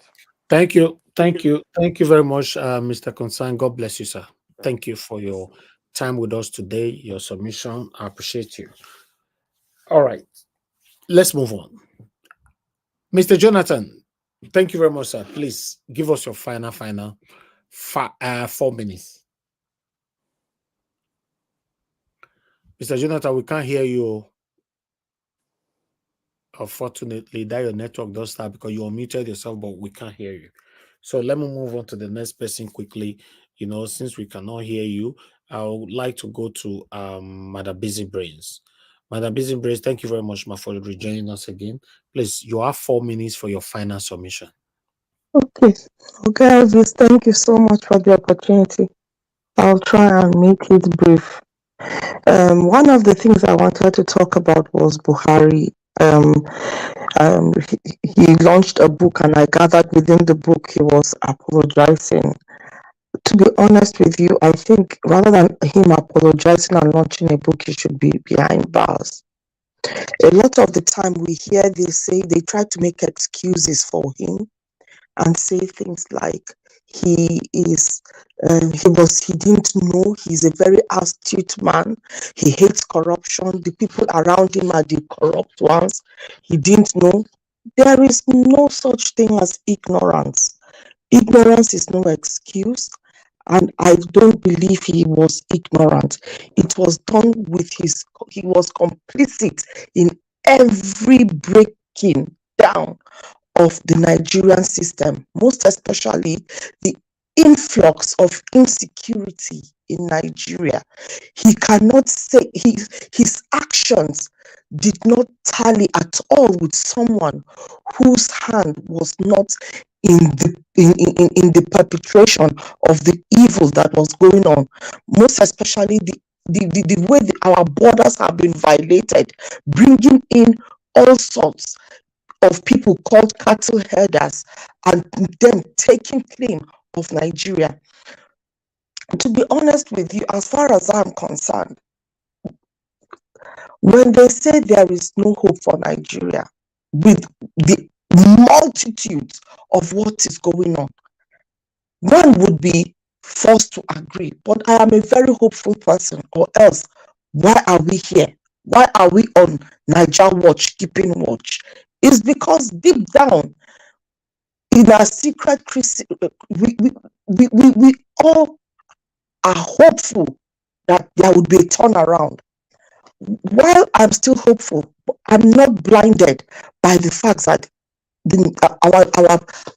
our institutions have been infiltrated, greatly so. When I made my first submission earlier, I did say I had reliable intel. I agree. Some of the people on the panel have said it, and I'm here to also back it up, that the Nigerian military and police have been greatly infiltrated. With the military, I speak greatly because that is where my intel came from. When they are recruiting, they would recruit nationwide about 1,005 and give it a federal character. Yeah? After all that is done and closed, behind the back, they have someone who would go and recruit from the motor park, recruit all those who are on Goskolo and tell them to come into the military. They would recruit 1,400 of them into the military with no training. And those that have been rightfully recruited are not trained as well to the level that they require. So for those who have been recruited from the back door, this went on for 8 years, and the man, the cattle rearer from Daura cannot say he did not know. For 8 years, they were recruiting an extra 1,005 into the military. So tell me, we've recruited people who will point guns at us at a particular time. They said to them, we are recruiting you for when a time comes. You are not necessarily going to go in there as military, but when the time comes, you will be told. So tell me, we have allowed this to happen under our watch. We've all collectively gone and pressed the snooze button and have been sleeping. I agree with Black Panther. I mean, I think it was Mr. True Niger that said that it is us that will have to kick them out. Nobody is going to come and save us. It is either the people that are part of our problems that we will go to and subcontract them to come and save us, or we have to do it on our own. And those who are in the corridors of power that can get those people that will come and fight on our behalf, will not do it because they don't have the muscle to do it. They are part of our problem. So we, the so-called Nigerian people, it is in our hands and it is our right. All we need is courage. I want to stand off. I just want to back us up. Go. I don't know if I can use my faith to put it out there. I was doing my devotion, and the word that came to me is in Deuteronomy chapter 7, verse 17 to 19. We are not on our own, but the moment we stand with courage and take a bold step, we might not have the kind of machinery they have. That was why I made my submission earlier. We checkmate them at the point, at the word level. We might not have the wherewithal that they have, but we have courage. And it is with that our courage that we will fight them. We will push them out. Okay. Step out with courage and see what will happen. Forget that they have the weapons or whatever that will checkmate. We will checkmate them with our courage. When we step out, then God will do the rest. Thank you, Guy Elvis. Good night to everyone. God bless you, sir. Thank you so much for the busy brains. Thank you so much. Thank you. I wish they have the courage, but just come out to occupy the street and tell the government that we are not happy with what is happening. Nobody's coming now. So that courage, now only to know when that courage will come. Niger Watch, that is why we are here to keep watch. That is why we are here to keep on telling them, you don't have courage. You cannot be sitting in your house and expecting food on your table. You cannot be the thief that is out there. It is courage too that is taking him to come and buy you in your house. Use that same courage to send him out. Okay. Thank you. Thank you very much once again, Madam Busy Brace. Thank you. I appreciate your time with us today. Let's move on to the next person quickly so that we can round up the show. So I'd like to call on Black Panther. Black Panther, please give us your final submission. You have 4 minutes. Oh, thank you. 4 minutes. That's good. You see, I want to say here, history is meant to guide us to the present day, to guide us, and not to take absolute position in our present day. You see, one thing, I have my own way of saying things, and I have my own way of bringing things in, and I have my own way of saying things to change the minds of the distractors. I can do that. I said one thing. In-house, in Nigeria, is the one that can change the things. The outsider, if we don't clean our house, the outsider use the insider to clean it to their own benefit. They are not our problem. We are our problem. So when we come out here, we should be very specific and hit the nail at the head. I don't like jumping. And now I want to say something concerning the lady, the military lady. I wouldn't say what other people are saying, but I will say the final position, what they are going to do. One, that military leader is supposed to be court-martial, not the lady, because the lady brought a petition. Two, what is going to happen is that the court-martial will not take the woman out, but they would make the woman disappear to another division where she will not be seen again. And the man that was supposed to be court-martial, they will take him to another place where we will not be able to speak again to cover it up. That is what the Nigeria army will do, because history in Nigeria army will always repeat itself. Now, I want to tell you people what happened when the Kaduna State governor brought in some hooligans, some terrorists, they call them thugs, into the Nigerian army. You see, when we talk about the constitution, it will bring about the birth of state policing. They refused. Now they brought in the thugs into the, you know what they did? You know what that video? Go and watch the video. They brought in some of them as cadet officers. And they brought some of them as NCOs. Go and look at that video very well.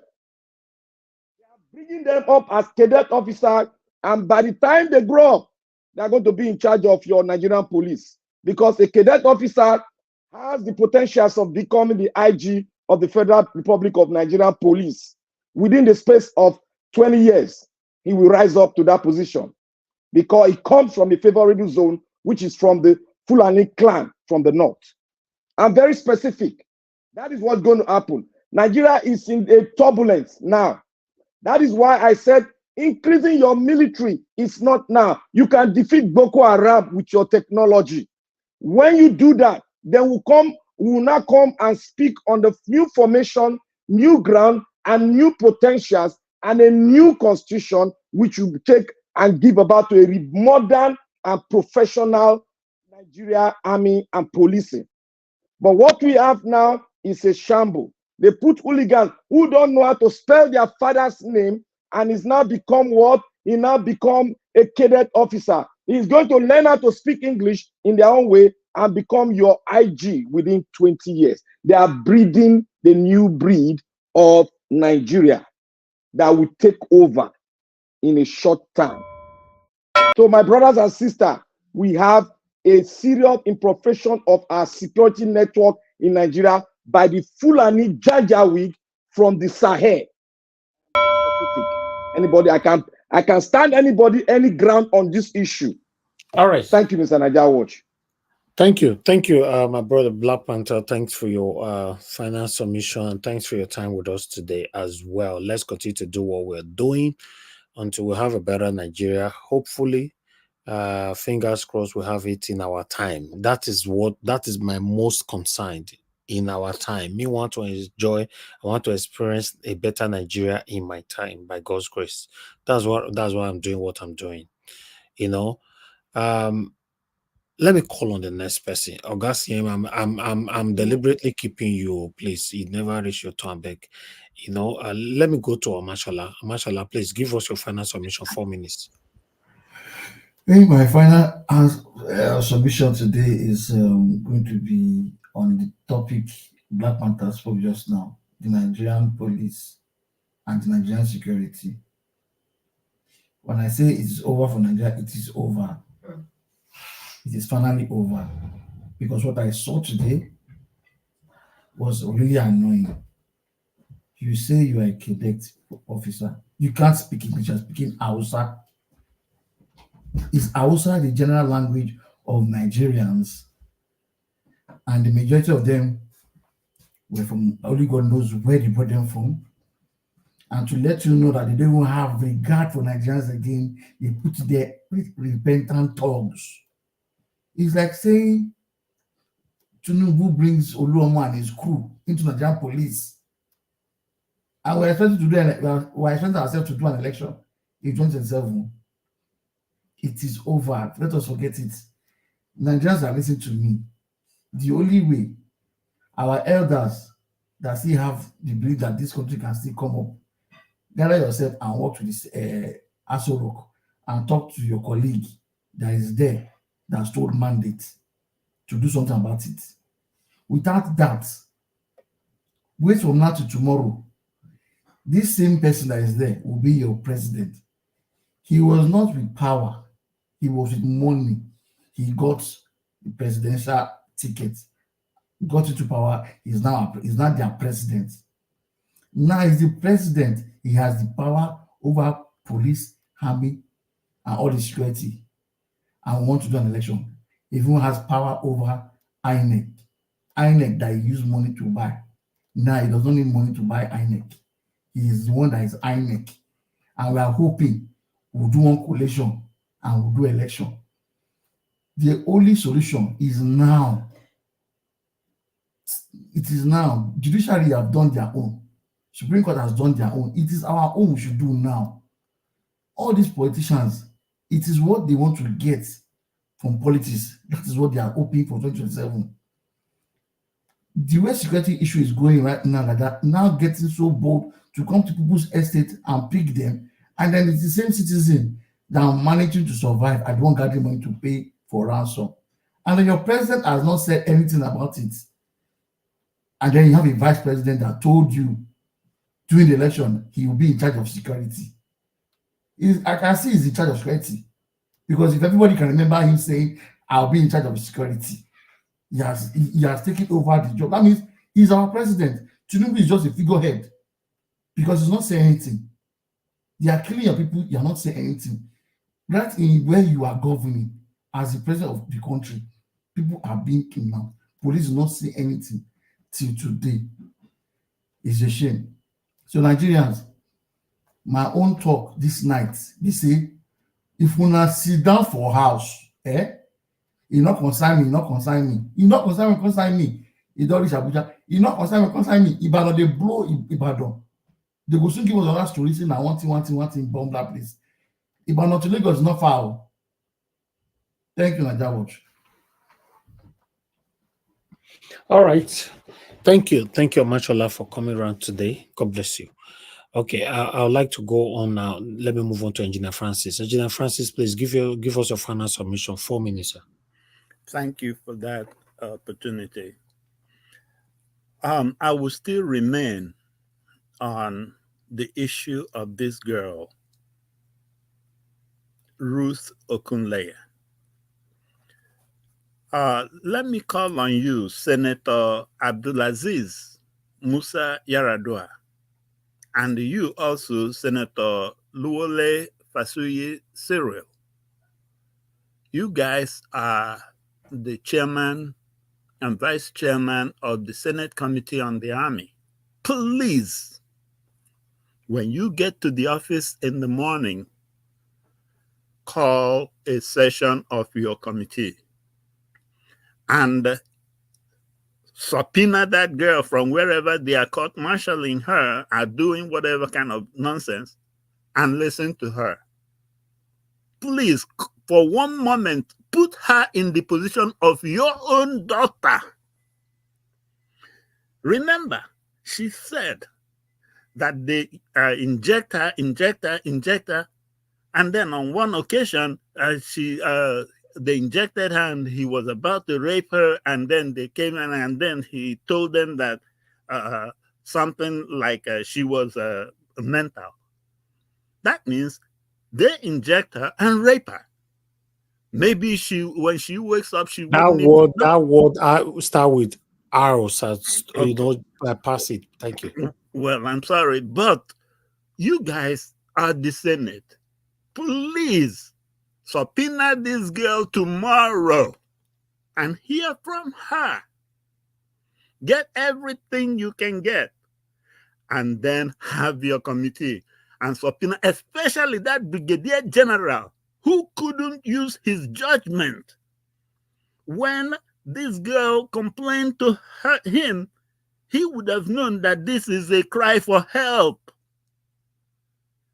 Since 2022, this girl was going through this thing until she decided that enough is enough. And then some people have the audacity to come and say that she didn't go exhaust all the channels available to her. What channels? Put your own daughter in that position.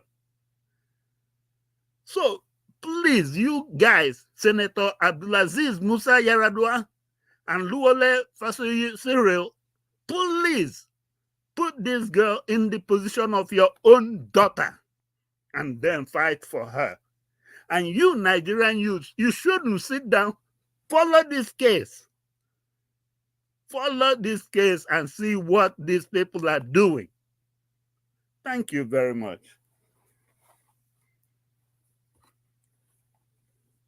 Nigeria's situation is pathetic. Thank you, Engineer Francis. Thank you very much. I just hope, although we have not heard from the girl since, she was carried away from Lagos to Abuja since yesterday. So I've not heard anything. No mainstream media is talking about it. Nothing at all. I tried to do a research today to know what is happening. There's no information at all. Everywhere is silent. Okay. Let me call on the next person. To Nigeria, thank you very much. Please give us your final submission. 4 minutes. Thank you, Nigeria Watch, for having me. Yeah, about the female soldier that was being, we know what has been happening to her. The truth is that this is something that is not only happening in the military, it's happening all over the Nigerian society. And the way I look at these things is that any man that decides to, take advantage of women in that way have lost their way completely. And especially in the military, where your job is meant to protect, not to take advantage of people. And that corrupted approach to life is something we really need to carve and burn into the soul of our people again, so that they understand these things, and so that we shouldn't be looking behind our back and seeing this type of stuff in our society, where men take advantage of their strength and their position in society to take advantage of women, when it should be the opposite. When you are busy doing that, how about other men? The other men are busy taking advantage of us. Maybe you should focus your energy. That stupid general or whoever is doing what they are doing. I don't know, because the case is not in court here, so that we fully hear both sides. But if what she's saying is correct, then he is completely losing sight of what he's supposed to be doing. Why the story, that harrowing story that the lady told, is just a story that, unfortunately, I don't think it's only her. These are the kind of stuff we see in our society, and people pretend as if they don't. I see Nigerians, we do this thing a lot, where we pretend as if we don't know what we are doing. We are bullying somebody. We pretend as if we don't see it. We see it, though. If we don't confront the truth in this world that we are living in, believe you me, the world will do away with us. Because the world is about truth. We may not like it, but that's just what the world prefers. You can't see blue and call it white. If you do that, there will be consequences, because that is how it is. A car cannot be coming on the road and you pretend as if the car is not there, and the car will just disappear because you just pretend. The car will come and it will do what it needs to do. That is how the world works. And this thing that we pretend as if we don't know what all this type of stuff is going on everywhere. I see this in Nigeria. When you talk about this domestic violence and all that stuff, there is room for tradition, but a kind of mangling tradition and corrupting it and using it to attack women and act as if it's okay. No, I don't believe in that. And if you even do that to another, your fellow man, is bad enough. So in the military, for me, your job is to protect the people, and your job is to save lives. Sometimes in the process of saving lives, you do have to take some. That is all. And any military, should be the prime directive of any military, is to save lives. more than doctors do, more than any other group, any institution do. Without the security forces, there is no society. Because you always have people out there that want to take advantage of other people. And to prevent that from happening, your job is to do those things, not to be creating more of it. And then when we go to the security aspect, this is one thing I really want to leave with people. We have to hone in on this thing like a laser. Because if you don't push your leaders, they will not move. And we have the power to do it. If every time they see us, we are telling them, why are you not securing, why are you not recruiting our people to join the military? They'll be forced to answer that question. Why is it that we have 200 million people and we can't use them? While Egypt has more than 5 times the number of soldiers we have, and they have half of our population. Why is it that our people, our soldiers, our leaders are not even our soldiers are not demanding for it? It tells you that the top echelon is controlling their psyche. Thank you. I will leave it there. I will leave it there. We have to push our leaders to recruit into the military. They will tell you technology. Don't believe them. America has the highest technology in the world, and they have how many times? More than 10 times more soldiers than we do. Thank you. Okay. Thank you, Tunaja. Thanks for your time with us today, and thanks for your submission as well. Okay, I'd like to move. Yes, sir. Can I get 30 seconds? Yeah, go ahead quickly. Now, do you know why Tunaja is calling for more military?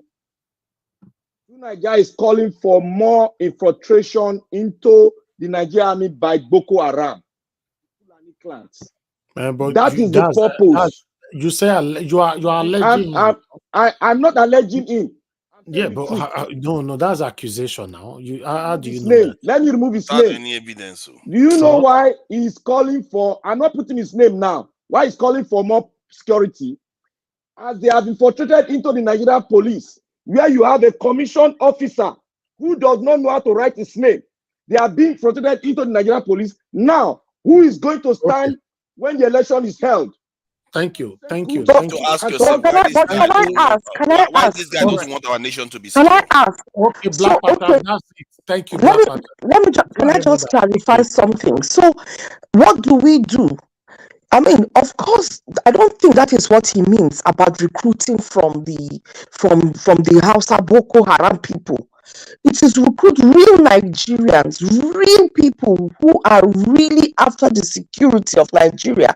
And that is through proper recruitment, proper vetting, security checks and all, background check of real people. Because how do we feed the manpower? How do we do it? Should we create an alternative security? Then we go for it. But the states have a quota system already that they know of. So that is what I submitted earlier. They will do the quota system, reflect character, but go behind our backs and recruit Hausa or Fulani and bandits into it. Thank you. That's something we have to circumvent. Thank you. Mr. Chris, thanks for calling in. You have 1 minute. Please go straight to the point. Yeah, good evening, Nigeria, and thank you for the opportunity to speak again. Well, I think I just need to respond to what Nigeria is saying, because in the absence of alternative truths, some falsehood will now appear to be true. Now, Nigeria, I think you need to understand what the problem is. You've seen that it's not just about recruitment. In your very eyes, you have talked about people not saying the truth. I think that should apply to you also. In your very eyes, you can see that we are reinfusing so-called Boko Haram people back into our military. In your very eyes, you saw that in Kano, they recruited repentant thugs back to the police. And these people are going to grow up to now head our security apparatus. Also, Madam Busy Brain just made it very open to everybody how they recruit all these riffraff, all these criminals from the back channel. So you are not talking about those. You are just talking about recruit. The problem is that even if they want to recruit, let's even assume that's a solution. How are we sure that they are going to recruit the right people? Because we can see what they are, the kind of people they are recruiting in our very eyes. See, tonight, that the truth that you talk about, I think you should look at the mirror and uphold that truth. We all have to be truthful. The problem is not recruitment. The problem is the kind of people we are recruiting. Okay. Thank you very much, Mr. Andrew. I'm sorry for calling back again. No, thank you, sir. That's fine. Can I respond to him briefly? No. Thank you very much. I beg, please. I don't have that time. Thank you. If somebody want to borrow you their time later, that will be fine. Let me call on the next person, which I believe everybody. Mr. Jonathan, I called you earlier on. I don't know if your network is good now. For the last time. Okay, it's still not good. That's fine. Tomorrow we are waiting to hear from you tomorrow, sir. Thank you. Okay, the final person on the panel, which I'm not going to call Amanda right because of her health. So let me just go to Augustine. Please do the close. Thank you, sir. Okay. Thanks for your Okay. Yeah, thank you very much, Najawal. Briefly, let me say this. We all know what happened at Ibadan. I watched the short video clips variously from channels to TVC. They were saying that what caused it, people stored the explosive in one building, and then there are illegal miners there. These are from officially from what is the name? Sheyi Makinde. He addressed a press conference. But the guy, a correspondent for either channels or TVC, who showed around said this is a street. Listen, this is a street. The houses on this street has all been knocked down, and we saw the rubbles. And he said the effect of this explosion was felt 14 kilometers away. 14 kilometers away. Now, who is telling us the truth? Bodija is like a GRA of Ibadan. I wish we give us a mandate is here. It's like the way you say VIA in those days or Ikoyi. Bodija is like it's not a poor man's area, like I learned. In a street, who is doing illegal mining? In a street full of a residential building, duplexes. See lies. And the guy showed it. This is purely BOMB that somebody planted there. It's not illegal miners. You can't be doing mining in the street where people are living. At least we saw it. They say illegal. It's not. So that should tell that I want us to take this home as we sleep and come back tomorrow. Something is really going on, but nobody can tell. However, let me bring in this. We used to have maybe normal robbery in Nigeria or whatever everywhere, but security worsened. I want because I believe in tying the knots. When Buhari came in, because we know how Boko Haram came into Nigeria, they were invited, use it to discredit Jonathan, and then when Jonathan left, suddenly, because the reason was keep them on standby. They know Jonathan will refuse, and if he refuses, then that something happens. But Jonathan swept them under the carpet. Even before the result was complete, he surrendered. So they were caught unawares. Since then, they've been milling around Nigeria and they're using them for a purpose. Now, what I'm trying to say is that have we forgotten how Nigeria started NIN, National Identity Number? National Identity Number was meant when infiltrators from Niger and Chad, all those people they used to rig election, came in. Because people have been complaining, so many people are voting in that this. They now give them national NIN. And if you present NIN, you're as good as being a Nigerian. International passport doesn't make you a Nigerian unless because you want to travel. NIN is what Nigeria recognizes to give you identity as a Nigerian. That's all. So if you look at since then, the security situation has worsened.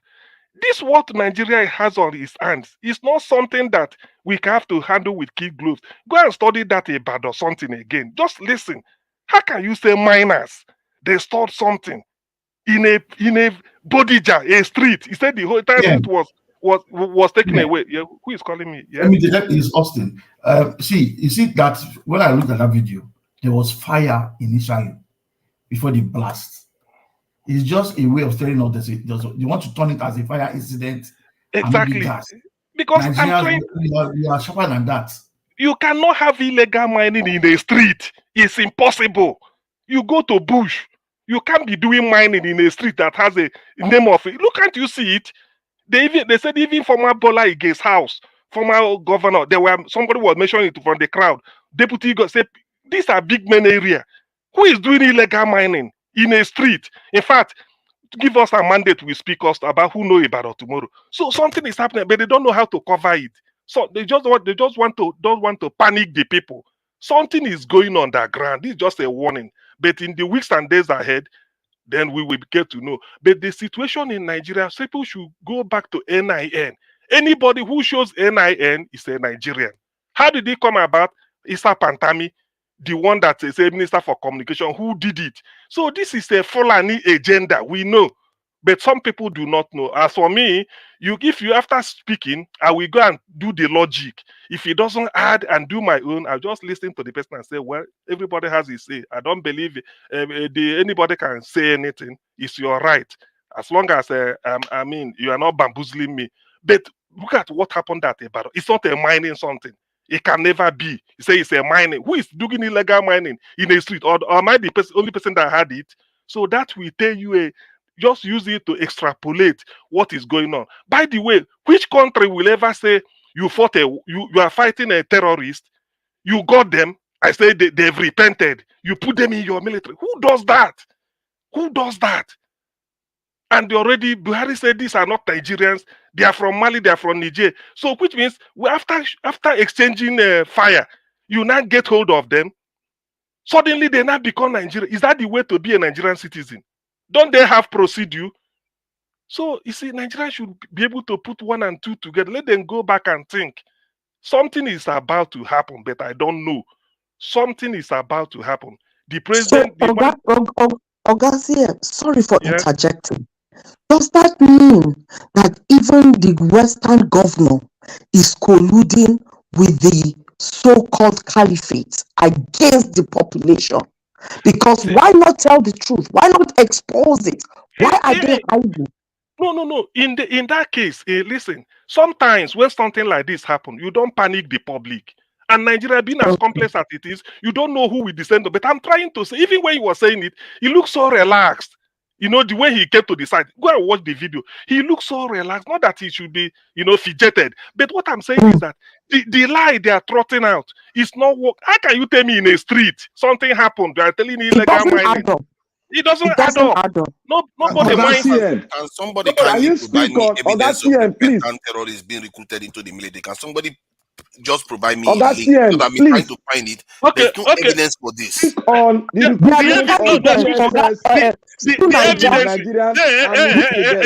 evidence. Excuse me, follow the logic. Buhari said to Trump, these are not Nigerians, this Boko Haram, that they are people from Mali, all these West coming in, so they are not Nigerians. One, they are not terrorists. Because they are Boko Haram and they are terrorists, we were told, please, if I'm lying, tell me, we were told that they are repentant, so they've repented. So somebody who is a foreigner and a terrorist now repented and becomes part of a Nigerian army. If you're not a Nigerian, hold on. Wait, let me finish. If you are not a Nigerian, can you be in Nigerian army? They said it that repentant Boko Haram, they are not part of Nigerian army. Am I lying? Please, somebody should tell me when I'm lying.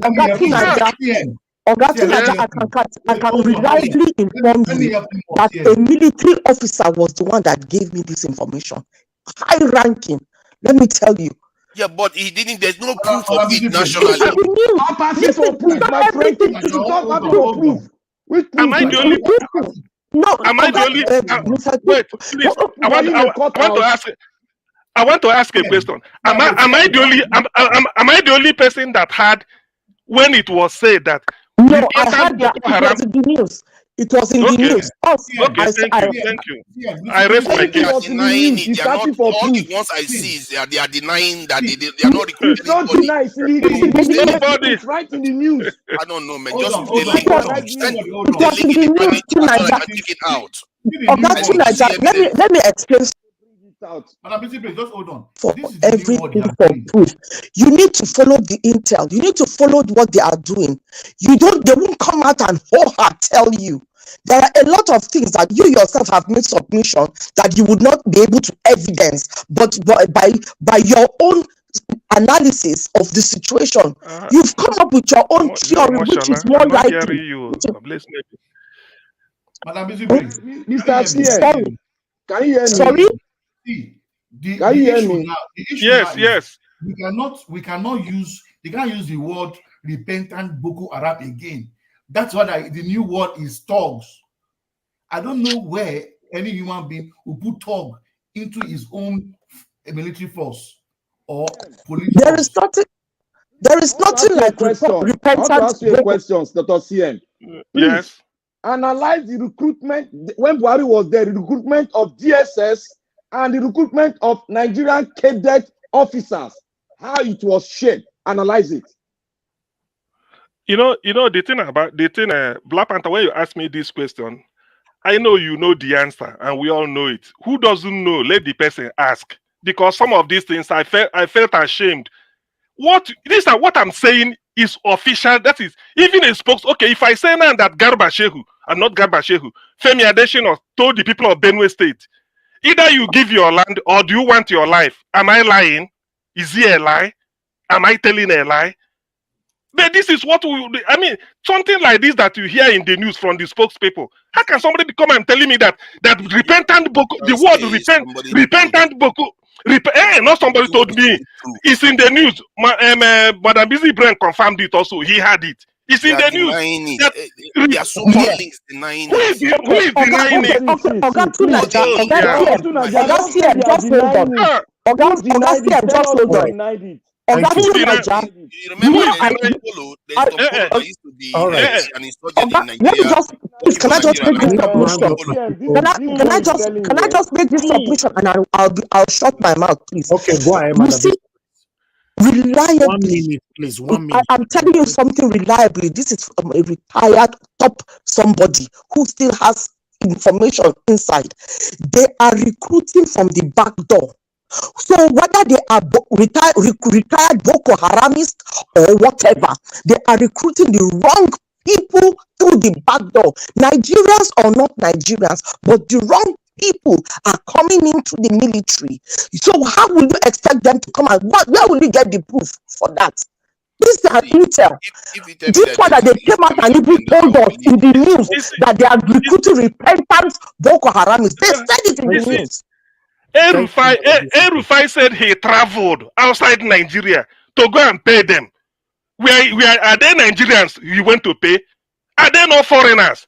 They brought them in the course of putting them down for Jonathan. They put them in the army. These are what we are talking about. You can't just say this thing. There's no evidence. What do you mean there's no proof? I'm not trying to be difficult. I just like our people to get quality information. I hands up, I hands up for how I take conduct to Nigeria. You can't just make don't know what is innuendo happening. statements without There is proof. no. See, listen to me. Forget. There is no innuendo here. If it's innuendo, all the people here, they are with. So only you did not hear it. See, when Erufai said, "Hey, you wait, I'm coming." Erufai said he went to pay them. Which people did he pay? Are they Nigerians? He traveled outside to go and meet them wherever they are outside Nigeria. They are not Nigerians. Listen. Can I ask a question? Can I ask a question? These are the people that. A question. Let me ask you a question. Tompolo right now. Let me ask you a question. Tunaja, let me ask you a question. Hold on before you ask your question, please. All right. People demanding that I should give you guys more time to talk, trash this out. I know that there's not enough time that can be enough for you guys to talk about this. But meanwhile, I'll give you guys 30 minutes, just 30 minutes, utilize it within yourself, and I'm timing it and I end the show afterwards. Thank you very much. Go ahead. Okay. Let me ask this fundamental question now. And nobody should tell me that I am having a fight. No, wait. To Niger, you want a proof. We all sitting down here, we want a proof. Prove to us that you are a Nigerian. You want me to give it to you? Yes. Don't worry now. Yes, give us the proof. If you were used to read Tel magazine during the time of Bachata, you probably see me on one of the front Look pages. at you. You are deceiving yourself. Hold on now. Stop. You want me to prove? Were you there when Abiola was buried? You were not around. You were not that even is not in Allen Avenue at all. That is not around. Okay, give us the proof. That is not proof. Where my house is. I grew up in PH, and that is not proof. I don't need to. That is not proof. That is not proof. See, listen. It's as simple as that. I am. See, listen. Listen. I don't hide it. I'm from a town called Ezinifite, Aguata local government, Anambra State, Southeast. If you want, I tell you. So what? Omoshola here can tell you is Ichekiri or Wame. So what is the point? It doesn't make you. So tell us where do you come from? And you are talking. You know. So obsessed about where people come from because people are doubting you. People are doubting your identity. Because Mr. Tunaja, people around you guys don't care about the people around Madam Busy Brown will tell you. Madam Busy Brown will tell you she's from Plateau. She will tell. I don't know what is the meaning of all this. And you are asking for proof that El-Rufai went and paid them what he said and came back and bring them in. Don't you think it makes sense for me to ask for proof? Are we crazy here? Mr.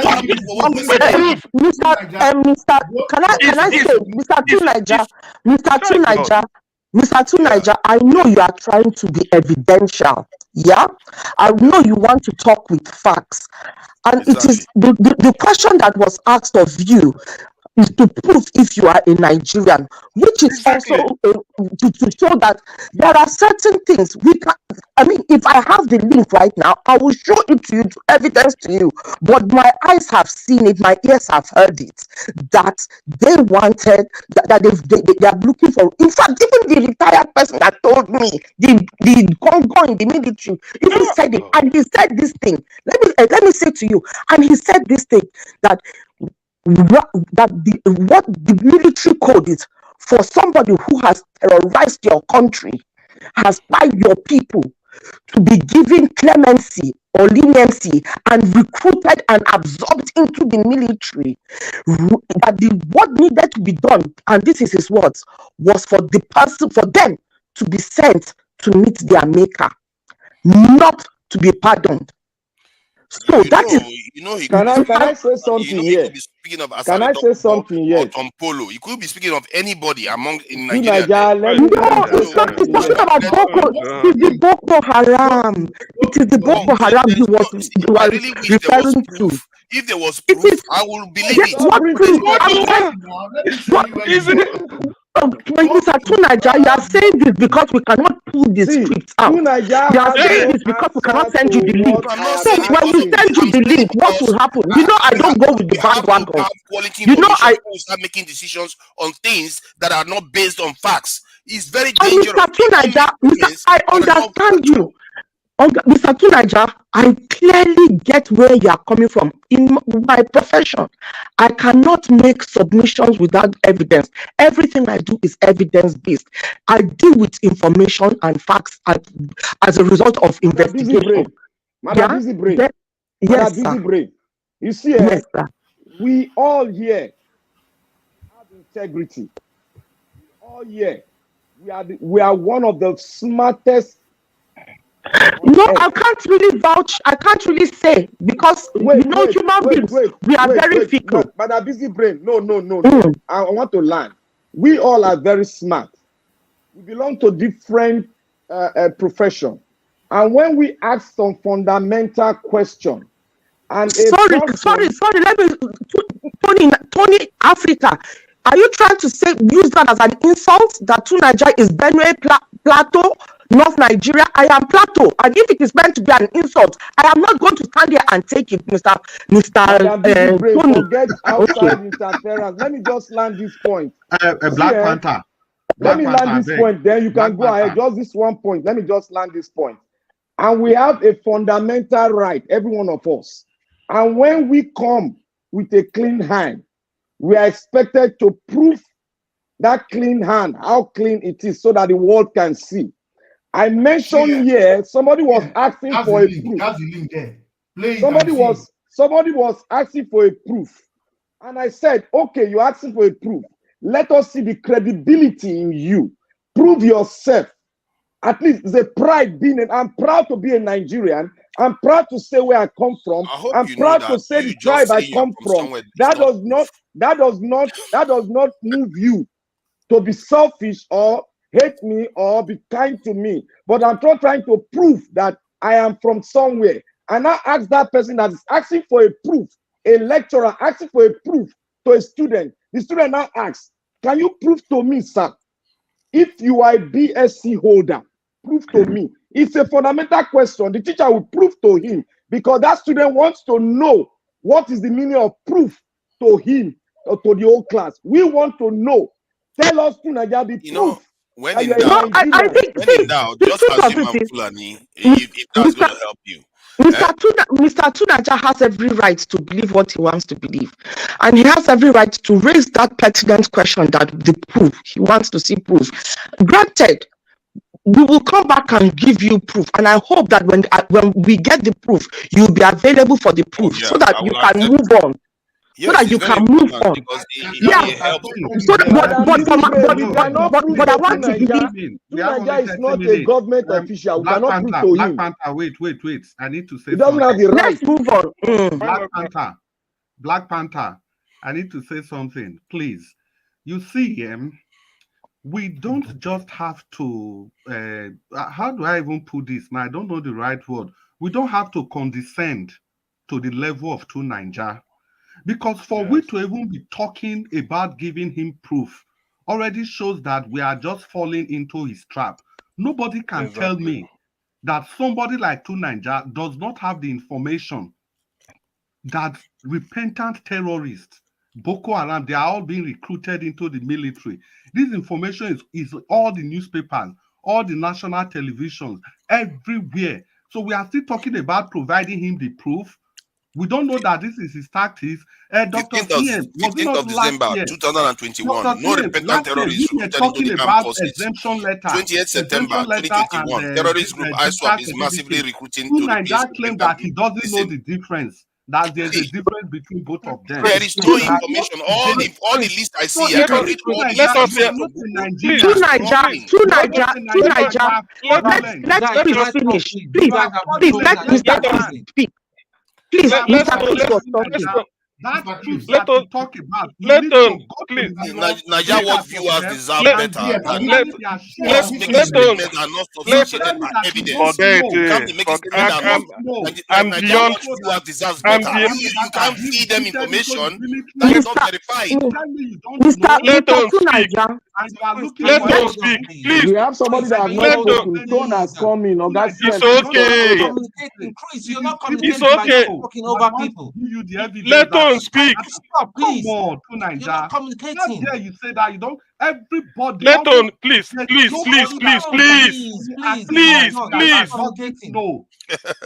Nobody does not. Please, they are begging you stop, man. Communicating. Let us speak. Let us speak first. Oh my God. I've seen it. See, Mr. Chris has not finished. 222 thugs, popularly known as Endaba, in Kano State, that is police are here to and embrace the amnesty initiative introduced by the Nigeria Police Force in the state. About 3 months ago, the Kano State Police Command invited some identified individuals believed to be behind the escalation of thuggery and other heinous crimes in the state for dialogue. The meeting yielded a positive response as some of the thugs embraced the initiative. Among the 222 repentant thugs, 50 of them drawn from Dala, Fege, Ungugu, Kano Municipal, and Gwale local government area of the state, having completed a 2-month intake training as members of the Nigerian Police Special Constabulary, were decorated. They pledge to promote peace in the state and promise not to go back into thuggery. I am among the 50 people who were trained and absorbed into the Nigerian police force, and I am prepared to play my part to ensure that Kano is peaceful. We will go around the state and continue to preach peace to the people so as to keep the state safe. While welcoming the repentant thugs into the society, the Commissioner of Police, CP Mohammed Gumel, debunked reports making round that the police is recruiting thugs as its personnel. He says the amnesty initiative is only aimed at sustaining peace in the state. As of today, the police command has received a total of 222 influential youth and are committed to crime prevention duties with the police to fish out violent criminals among them, notorious thugs, popularly known as Endaba, who over the years engaged in supremacy conflict, Padandaba, as we call it. The governor of the state, Abba Yusuf, who gave a rosy welcome to the repentant thugs, urged them to be good ambassadors of the state. From the day they surrendered, they have been subjected to series of reformatory process.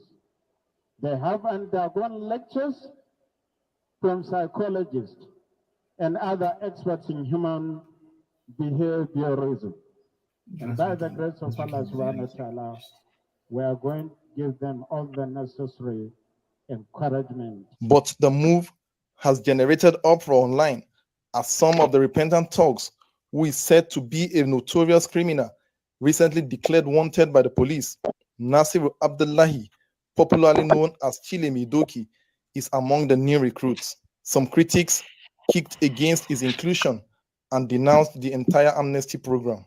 But while defending the move by Kano State, the police force spokesman, Muiwa Adejobi, said, and I quote, "They are not policemen, I was told, and it has been in the news that they are repentant individuals who have been mobilized into the constabulary scheme of Kano State.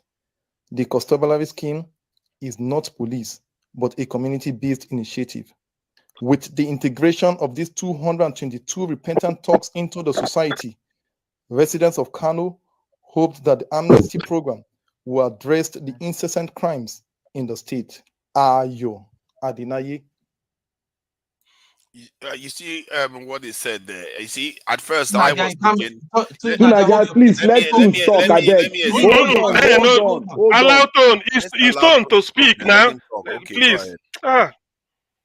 Okay. Now, hi. Good evening. Good evening, Elvis.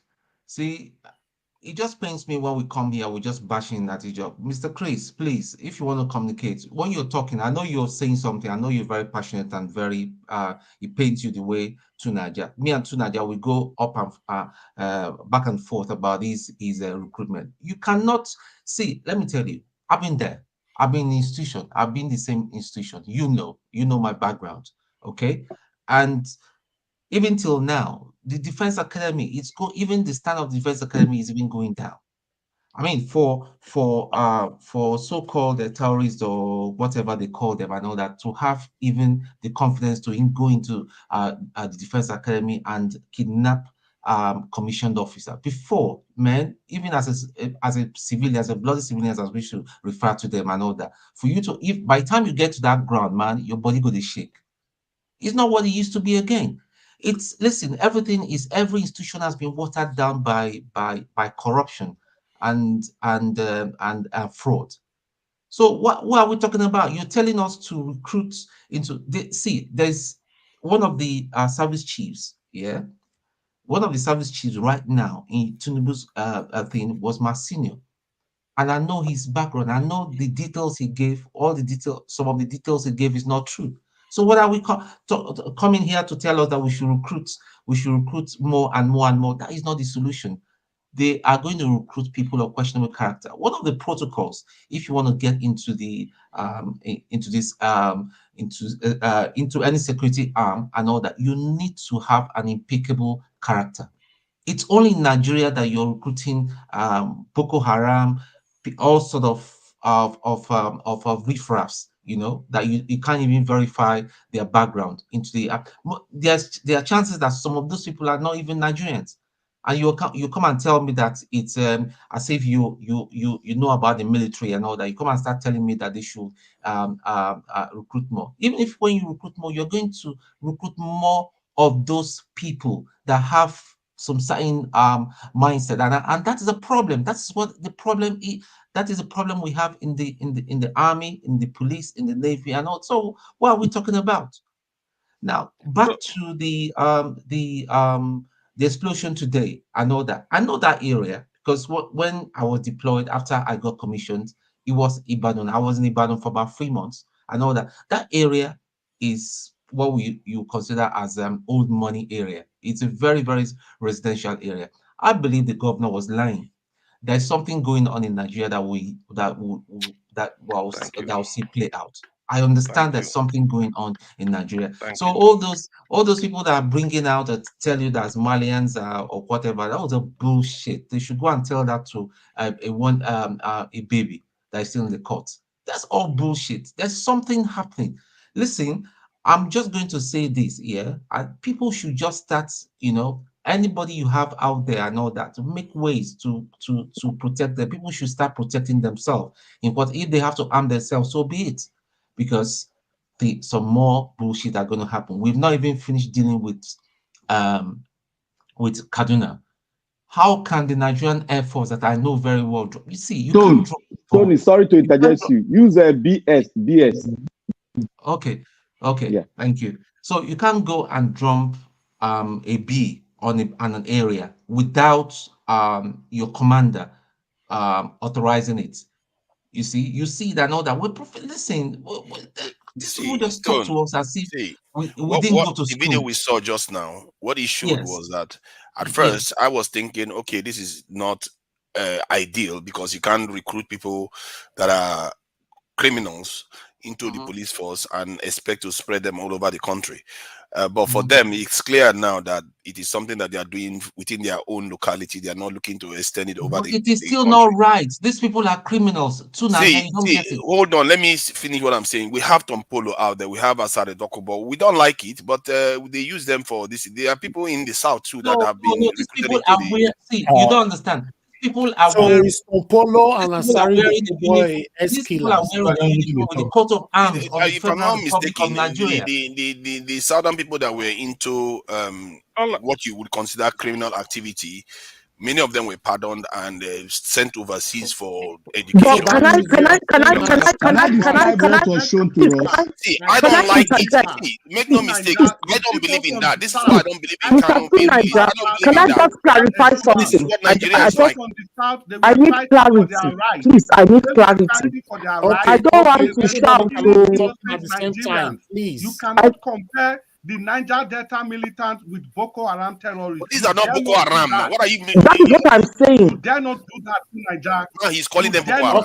Okay, Mr. Chris. We were fighting for our rights. We were fighting against oil pillage. We were fighting against the unjust distribution of the wealth from the Niger Delta region. It is quite different from what is going on in the north. You cannot sit here and compare apples. This is not Boko Haram. Just like Madam Bizimbro rejected that you couldn't have come from Benue State or no, please stop. The same way I'm going to reject that. Chris is okay. You can never compare Thank you that. now, Oga Chris. Thank you, Madam Bizimbro. Go ahead. I just wanted to clarify to say that with the Asari, the Dokubos, there's a purpose. They came as a result of a purpose. And I don't see them randomly going around buying people. They are not targeted in their purpose, whether it be right or wrong. But we've got these people who are buying randomly, no purpose at all. The aim is to buy and to take over land. Do anybody have purpose to take anybody's lives? Okay, please. No. Can I describe the picture What which I'm you trying saw to say, today? I don't know how many southern lands have been taken. The way we please keep let saying her finish now. Please. what I'm trying to say is, with the Asari, for them, they came in under the guise, and that is what they are saying. They are fighting for their land. They are fighting for the oil that people are excuse me, they are being exploited, and their environment is devastated. So they are seeking for compensation and asserting their rights. If it is not given, they are hijacking the petroleum apparatus over there. So you can give them that and say, okay, they are coming with they've got a reason why they are doing what they are doing, even though it is primarily as a result of their need for money. Thank you, Madam Busy Brace. Thank you. Okay. All right. Please, Can I describe what the picture you no, showed us? no. You don't say where you they talk since I We beg. need more time. Go ahead. Now me request for the video now. I have a You hold question. on, please. Please, This I have time a is not question. enough. And this For God's question, sake, and this question is for Tone. Tone, my brother, I want you to confirm this or disprove. I mean, just of confirm it or not. Since you know Ibadan, the area this thing happened, is it likely to be where they are doing illegal mining? Number one. That was Number what I two. was No, no, saying, no, that this- no, no, no, no. Hold on, hold on. Number no, two. at all. There's no mine No? at all in that area. Okay, Like I said, okay. it's an affluent area, it's a place that It's you a- have what we call old money. It's just like Yeah, exactly. Ikoyi and all that. Okay. Thank You you. know? Okay, that's not. Secondly, are you aware? If you don't know, tell me. Are you aware that El Rufai said he left Nigeria to go and pay the terrorists, Boko Haram, where they are, so that they can I heard they something will like stop. that. Go. I heard Okay. something like that. Okay. Number two. Number three. Number three. Are you aware? Have you heard it? That repentant Boko Harams are part of Nigerian army. Of course, we know. Okay, thank you. That's all I wanted. That's all I wanted. Thank you very much. Thank you, Black Now, Panther. that was, let me add one more to No. that. Yes. Hold on. For that too. It's not a Just question. say It's not a stuff. question. Hold on now. To Nigeria, I'll remove you. Please. Everybody cannot just talking. Please. Go ahead, Black Thank you, Naija Watch, for hearing my request for that video. You see, I wanted to describe something to everybody here, that the hierarchy of the Nigerian police has said they are not police officers. You know what? You know that man that was speaking in Hausa that hold one star, one peg in his shoulder. That peg represents a commissioned police officer, high police officer. It's in a cadre of, they call them SPOs. That is the cadre. Those people that can run from that SPO rise to the cadre of an IG, General of Nigerian Police Force. And what they were saying about constabulary is like this. Constabulary are like tradesmen. They don't give them Nigerian police coat of arms. They give them a tag right here, because I live in that community. I am from that community. They you give have them 1 minute left, sir. Okay, they give them a tag bearing their name, and there's one other tag they give them by the right hand side to identify them between the police and a constabulary. And a constabulary does not come from the rank of does not have any rank. It's just plain. That is a constabulary. A constabulary is not commissioned to be an SPO. What they show us there is an SPO. He can rise to the rank of an IG. That is what they show us there. So anybody that wants to prove me wrong should bring a police officer here that will prove to me that I am wrong, that a constabulary can be an SPO. Thank you. Okay. Thank you. Amashola, Now, please go ahead now, quickly. I want us to clear one thing. We are not fools as Nigerians. The word formerly used were repentant Boko Haram. The name repentant Boko Haram has changed into repentant thugs. Before you know, they'll go to Lagos, do the same thing, go to other part of the state and do the same thing and call them repentant thugs. That's the new pattern they want to go now. Thank you. Which is very wrong. Even when I saw that they changed it to repentant talks. What's repentant talks? You know, Nigeria, man, the country is just, everything is just happening. Nobody to ask anybody question. Even though you ask question, nobody to answer you. The country is messed up, man. To Nigeria, go ahead quickly. Yeah, at the core of the discussion is about us making informed allegations or these assertions, because especially such a serious one, you are making assertions about the actual military and security forces of the state, and you when it's not substantiated by evidence. The one we are talking about now is a constabulary force that is limited to Kaduna State. Personally, I don't subscribe to that. This is part of the reason, because I don't have anything directly against Kanu, Namdi Kanu. The reason why I hold the position I hold is because the state is too weak, and they allow people to run roughshod, and they forgive them. That's how they forgive Tompolo, they forgive Asare Dokubo. They just keep forgiving people that wreck the state all the time. If Shikao had a chance, maybe they would have forgiven him too. This is the thing Nigeria does. How many countries forgive terrorists like this without actually having something tangible to contribute? But that said, if this is what they are doing, the only danger there is that they could bleed from there. Maybe when they gain popularity or gain credibility with other officers, then they get put into the Nigerian military. They could bleed from that local police to the national police, which is something that people have to be concerned about. But the idea that they are recruiting terrorists into the Nigerian military, all the links I've seen is saying no, that's not what they are doing. They are not doing anything like that. People just keep making this assertion repeatedly, and when you make these assertions, you are basically saying the instrument that you need for your freedom cannot be used.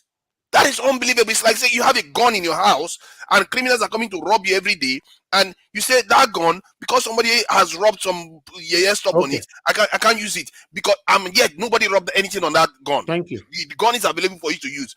Our military is going to be our salvation. Without it, we are done as a people. Okay. And when we keep bad mouthing it, we have to be careful. Okay. Tunaja, you know, when you guys were arguing over the army recruiting, you know, please, sir, I'm talking now. You remember that you are muted. You know, when you guys were arguing over the military recruiting Boko Haram and all that, and you stood firm by saying that nothing like that happened. Yes, you are right. You know, the army, no Nigeria army have recruited any Boko Haram into their camp. There's nothing like that. You know, even they came out to, you know, to debunk that rumors at that particular time. I have all the proof right here. You know, so nobody have the sanctity or the proof that they might recruit, but there's no proof. Yes, but we need to have proof for this, that yes, Nigerian army recruited Boko Haram terrorists into army. If we don't have proof for that, please, you know, we should try to disregard saying such things, you know, because it's not helpful. Because at the end of the day, this, you know, might cause another thing. Because I just did the research. Can I ask? Sorry, can I ask? So did the media houses make a U-turn? Pardon? Did they make a U-turn on that news that they broke? Yeah, you know how it works in Nigeria mainstream medias. Immediately the army comes out now to debunk the rumors. You know, all of them just keep, you know, packed in that one, you know, one-way traffic. That's what they're doing. They don't make a U-turn, they don't come back again, you know, so that's the problem. Okay. Yes, while I do not have, while I cannot give you the proof, but I can categorically confirm to you from a very, very reliable source who has informed of that. Yes. It might not, I'm not saying you should take it to the bank and cash it, but it's an intel. And one thing we should also understand is that. Are you saying it happens, right? Yeah, these things, they might, I mean, for all you know, they scrub it off the internet. Anything that is out there that they feel it would have an incriminating, it's something they don't want us to know. They don't want us to know that they recruit, as they are recruiting 1,500 Nigerians into the system, they are also recruiting 1,005 from the back door. Yeah, that is not common knowledge. Yes, I agree with you. Like I said just now, that they might likely do it, but because we don't have the proof now, you know, so what can we say? You know, so we don't have the proof. They might do that, but still, we don't have the proof. So, Elvis, please. Elvis, can I say something? Coming Yes. from that, Yeah. I mean, when I left, I know the we didn't have social media like this. We have even few people with mobile phone talk lots of social media. Now, I can tell you, believe me, from what the lady that just spoke, there's some atrocities that are going on, but then it remains in the realm of intel and allegation. A lot of things. There are some certain things that when it comes up, but boy, who is brave enough to come out? Because when you come out, you go missing. You go missing, or they would, or some news will be heard that you were killed, or some people just killed you. The press, you don't dare publish, even if you have the proof, you don't dare, because they will pick you up. So that's where we found ourselves right now in Nigeria, and that's what's going on. There are a lot of atrocities that are going on. And I think All it right. is very, very Okay. key Let that me we say listen to Madam this Bisi, intel. please. Sorry. Oh, sorry. Thank I've you. got a Thank you. delay. You know, we need to round up this show in the next 5 minutes. Let me quickly put this through because I can see somebody wrote there right now. Oh, okay, Elvis, wait for proof until the buy all the door light finish. Yes, even though you know what you are saying is real, but when you don't have proof, you can't use this media to pass such information at the same time, you know, as well. That's the truth. You know, Madam Busy Bridge just said something just now, which I agree with her. This thing might likely be happening, but do you have proof? If you have proof, bring it here. I will accept it. But if it's not if you don't have proof, say now you take here you want to pass it through here. No, it's not allowed. Oga Elvis, let me just put this out there. You know, it is a very contentious one. You know, however, there are a lot of things that have been out there and they've been saying is conspiracy theory. Come 6 months down the line, it is fact.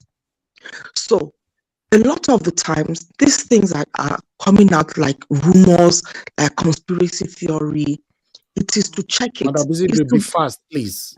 Oh, sorry. It is to check it. I wouldn't want us to just, I'm not saying we should run with it, but we should use that and make decisions. We should be able to use that information to be able to analyze the situation, to be able to read and predict what is going on around us. If we dismiss it, that is how, let us not just dismiss it totally, or else we'll be taken to hell in a handbasket. Okay, no, we cannot dismiss it. The mainstream media were the first people that raised the alarm then. So the army people came out, as you can see right on the screen. Nigerian army had video claiming is recruiting repentant terrorists. So why should we believe them? Why should we believe them? That's what I'm saying. So because they didn't lie about Okolo, they didn't lie about Sally Dokubo, they didn't lie about others. So they don't lie. Is that what you are saying to Nigeria? They don't lie. If they wanted to recruit these Nigerian people that are that Chris, talk to us. they will tell you. Okay. Tunaja, please hold on. Tunaja, hold on. Thank you. Mr. Chris, 1 minute. Thank you. Okay, no, 30 seconds is okay. Mr. Anjao, thank you for the opportunity. I want to also make a statement. The obedient Labour Party, Peter Obi, all of us, we said that our election was rigged. And INEC came out, Mahmoud Jega and Okoye, they came out on national television to say that it wasn't rigged. They said that the BVAS wasn't switched off. Do we have any proof to show that BVAS was switched off? How many of us have it? Did we see any person switching off that BVAS? So why are we holding on to the fact that the BVAS was switched off? Why are we here? None of us were there. Okay. None of us can confirm that it was switched off. We were not there. Okay. All right. We didn't see any person turning off the button. Like I said, everybody is right. Like, you know, what you're saying now, Mr. Chris, I agree with you. I agree with Madam Busy Bray as well. In fact, I agree with everybody. But the same mainstream medias who raise the alarm, they enter house, like Mandarita, they talk. They enter house after army come and say, you know, it's a false claim. Say there's nothing like that. But what do we expect them to do? Yeah, that's what I'm saying. So what do you want? I'm not going to take it. I don't believe them. Watch. It's still the same thing. The mainstream media, they are also telling us that we should move on, that the Supreme Court has decided that the obese lawyer, blah, blah, blah, they couldn't present any evidence. So we should also move on. Yeah, That's what the I'm mainstream saying. media is That's what I'm saying. saying. But for So us it's to the same continue to thing. say, for us to continue to say, you guys should get where I'm coming from as well. That the I army, understand where you are coming from. the army recruited terrorists into their group and all that. You need to put the proof in the private chat. I will showcase it like I showcased others, to back up our claims here. We don't just assume. You understand what Mr. I mean? Naija Wash.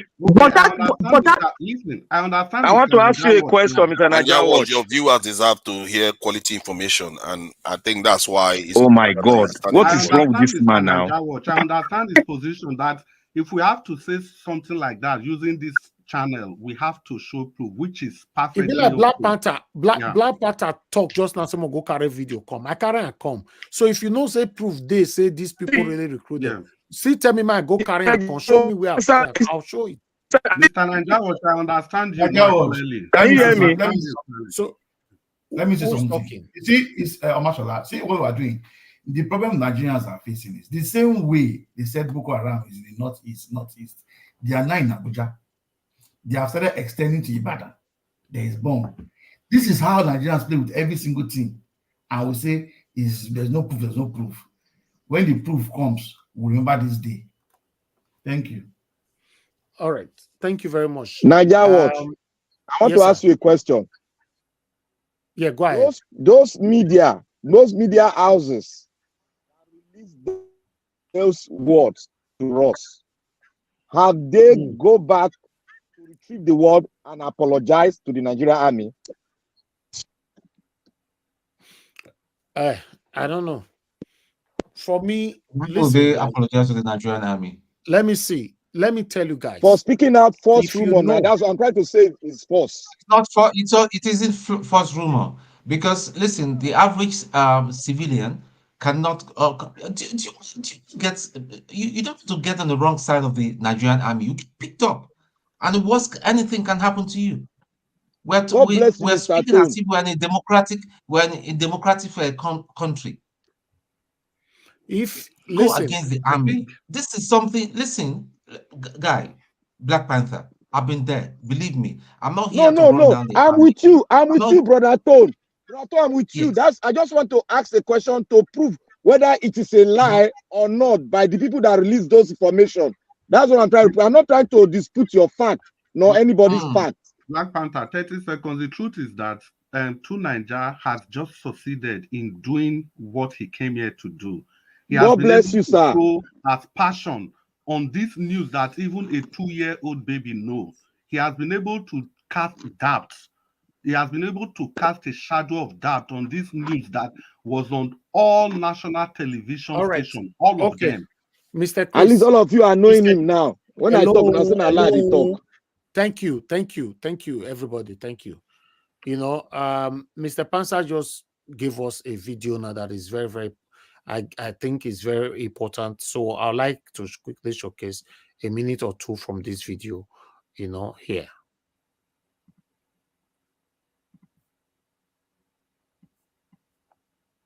Operation Safe Corridor. Okay, Malan City. Kwami local government area of Gombe State. Karamar hukumar Kwami. Ta jihar Gombe. I understand the arrest is high. Me. You solemnly swear by the Holy Bible. Na rantse da littafi mai sarki. That I will be faithful. Zan zamo mai gaskiya. Obedient and committed to the Federal Republic of Nigeria. Da biyayya. Jajirtacce. Ga ƙasa ta Najeriya. In September 2015, the President, Commander-in-Chief of the Federal Republic of Nigeria, President Muhammadu Buhari, GCFR, established Operation Safe Corridor to encourage willing and repentant Boko Haram members to surrender and go through a well-structured de-radicalization, rehabilitation, and reintegration program.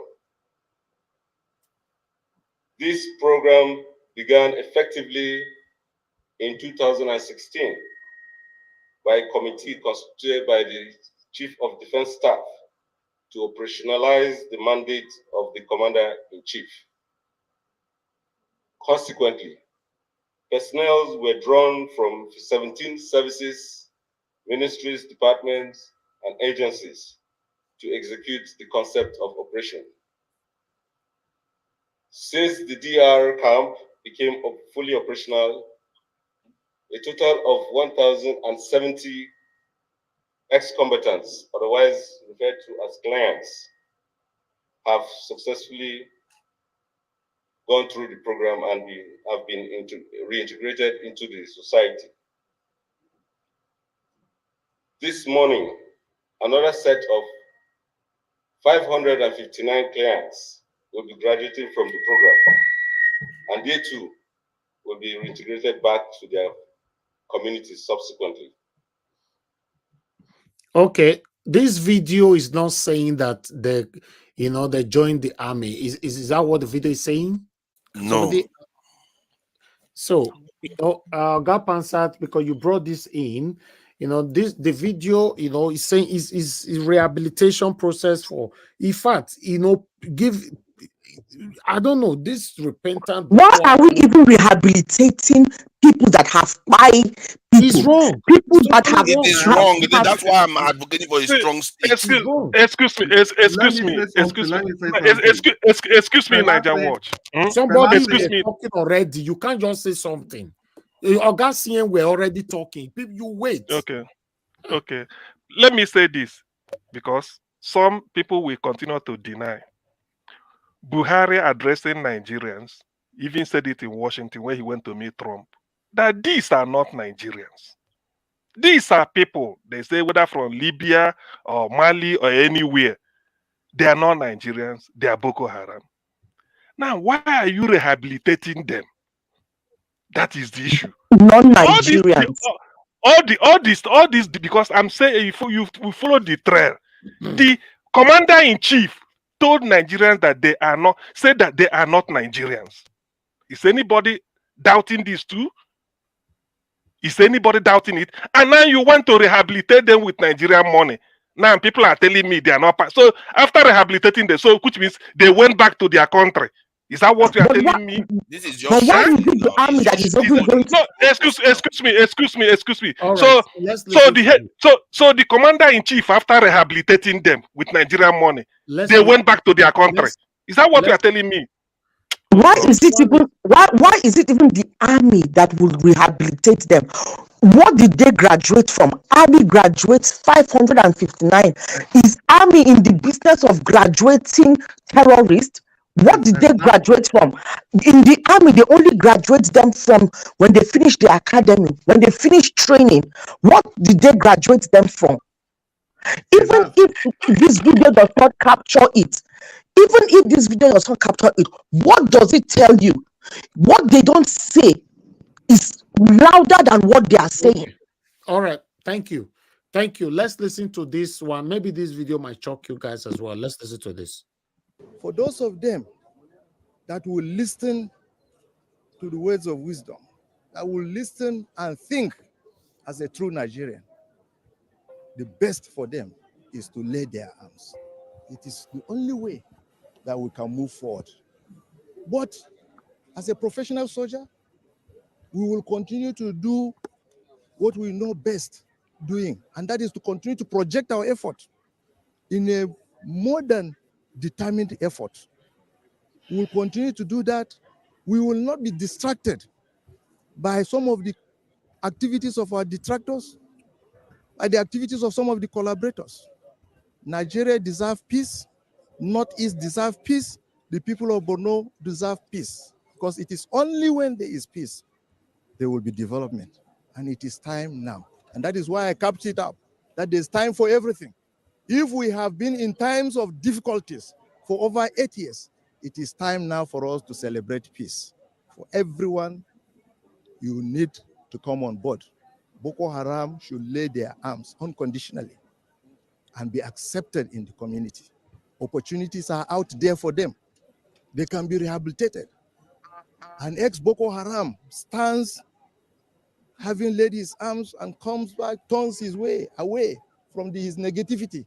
He stands to be a president of this country. He stands to aspire to any position in this country. Why is he wasting his time? Jesus. So why can they not rehabilitate their So, good Nigeria, boys? you don't hear them now. He forgets that convicts are not allowed to be president. I don't know where he Why can they rehabilitate? Why can they not rehabilitate their good boys? Why can they not rehabilitate people who have stolen to feed their families? Why can they not rehabilitate them? Why are you so surprised? Are you hearing it now? We say this all the time. That's not recruitment into the military. Stop shuffling the whole. Excuse me, Tunaja. What does that mean? That's not recruitment. What it means is that What if you does that mean? aspire, Are you a saying is military that man? What does that mean? ask the question. He said if you aspire, you can be anybody. You and I live in the UK. When you So want to you are telling me people, that so it is the army that ex-black can be rehabilitate people. president? Does that guy look like he knows what he's saying? Nigeria doesn't allow convicts to be president. What are you talking about? Nigeria, Technically, it's you wrong. go show yourself by Nigeria doesn't force. allow convicts to be president. Elvis, He's not can you correct. end this show? Please end this show. Nigeria is gone. End this show. Nigeria is gone. Are you saying God Tinubu is a president? Don't try out. You saying God Tinubu is a president? Look at you, Nigeria. Trump is about to be president of America. And he said now you he go will make take am now. convicts. You can see Now the you go anger make some am. of us have since. Fulani man, now you go That make same am. anger has gotten to Mr. You know what? That is I what raise we my have hand, been man. Can I say something, please? You see, first, I want to thank Oga Pansat for. You see, this is what I like. Prove to me. What I don't know, please show me. That's why I'm here every day. I don't know that. I cannot come here to hit my chest that I knows everything. That last video where I play, I'm feeling goosebumps all over my body right now. Domo, sir. Domo. I've seen it. That last video. I saw it some few months ago. What does it mean? I didn't Ah, bring it to my God. archive. I have it. I No, hope no, you no, no. understand my When we're anger telling now. people that this thing Nigeria doesn't watch. exist, they'll But that is not recruitment into the military. I don't know where we got that one from. So What he said. please. The man is being politically correct. Can't you get Oh it? my God. Guess my what God. he's telling Let's end you? the show. Politically correct. That's Let's the end the right show. to the You position of the literally president want of to the twist what he country. said to recruit Because into the military. Nigeria, All he right. sets down Hello. his level of twisting anything. intelligence. He sets down his level of intelligence Oh to my bring God. about this kind of arguments. That is what he does. He pretends to be less intelligent than who he is. For If he me, wants to go to this For me, it trajectory. sounded very simple. It's like saying, turn away from criminal activity, you can become anybody. That's basically what he's saying. How is You that can become a president. Where did they settle them? They said they settled them. Okay. Where did they settle them? Even in the Bible, people will have second chances. Hello. I need to end the show now. Please, can I just say? End the show. Hold on. Oga, Let's come back tomorrow. Go ahead. You have 30 seconds, please. You see, Niger Watch, they behave myself. That's why I raised my hand up. I don't want to talk. Now, let me say this. Follow me on this trajectory according to Pansat. Buhari said they are not Nigerians. We agree. Now, they came in to fight us. We that are Nigerians. We captured them and promising them they can become president of Nigeria if they behave. How will they get citizenship?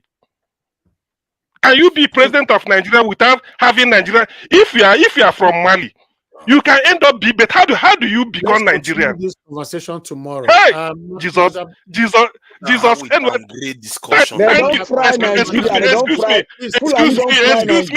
Excuse me. Thank you, Tone, for coming. Tone, please try and be coming every day. Sorry, T-O-N-E. Please try and be coming every day. You have a lot of. Wait, allow me say something now. Don't interrupt me. At least this is about something you said today. Thank God you know the area. That is a major league. So please, I know. Please, try and be coming every day. Try. No, the bus that is going to Ibadan is full already. Thank you. Ogato, thank you very much. Hold on now. Thank you. Madam Busy Brace, please, 30 seconds, please. You see, whatever it is, you do not train somebody who has 5 people. You do not put them and graduate them. At What all. are they? It is a no-no. So what are they not telling us? They are showing us something, but there is, so it is you to use your own mind. They don't have to spoon feed you. Just like Oga Chris mentioned. Not did we go and see whether they switch beavers or not?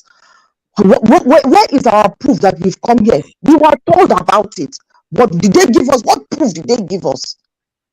But our intelligence have picked up. We've put 1 and 2 together with soft intels available to be able to know that yes, they've stolen this mandate from the people. And this is very glaring. Please, let us not be confusing people. This is very glaring. I really understand why you are stressing for proof, for evidence, for facts. It is very, very important.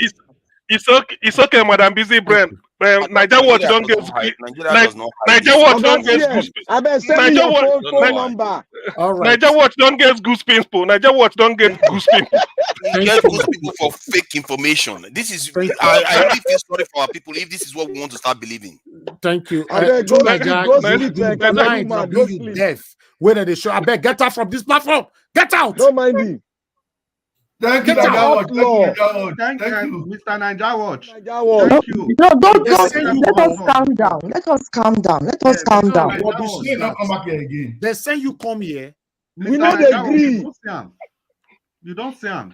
Even with all these ones.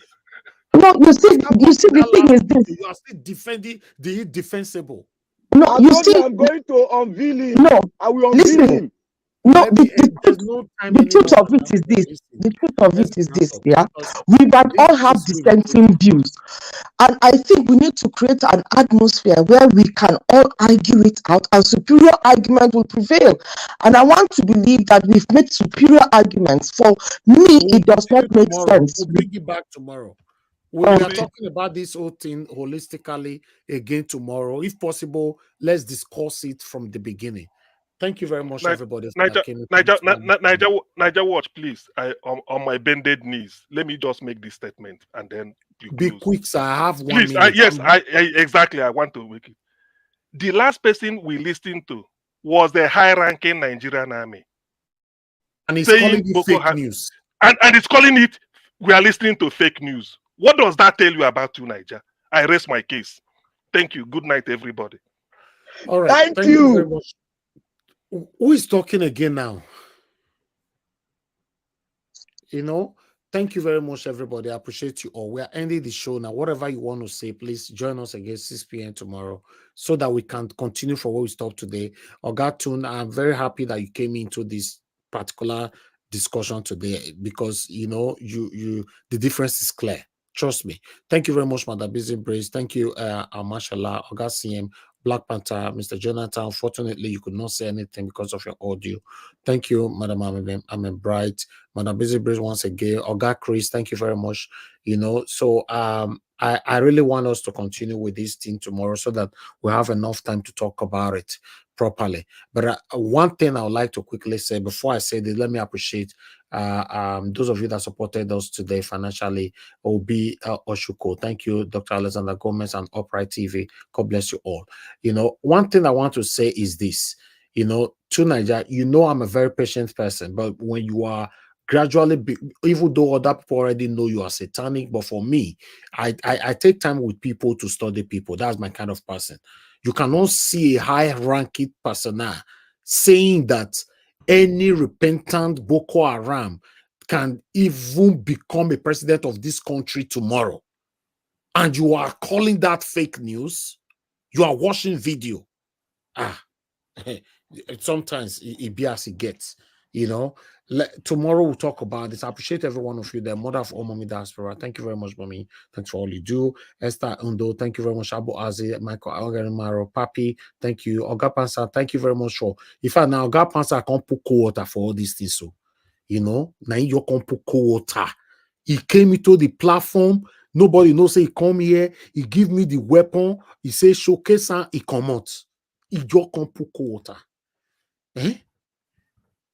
Kai, I have never seen that video in my life. Never. As Misty says, still the Wakarish. That means that nobody knows it all. Nobody. You see what Oga Tun talk just now? He say, in fact, Elvis, end the show. Nigeria is finished. He say, make you kukuma your end the show. Nigeria don't die. Patakata.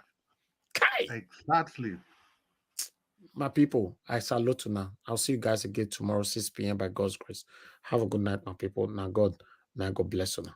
Bye for now.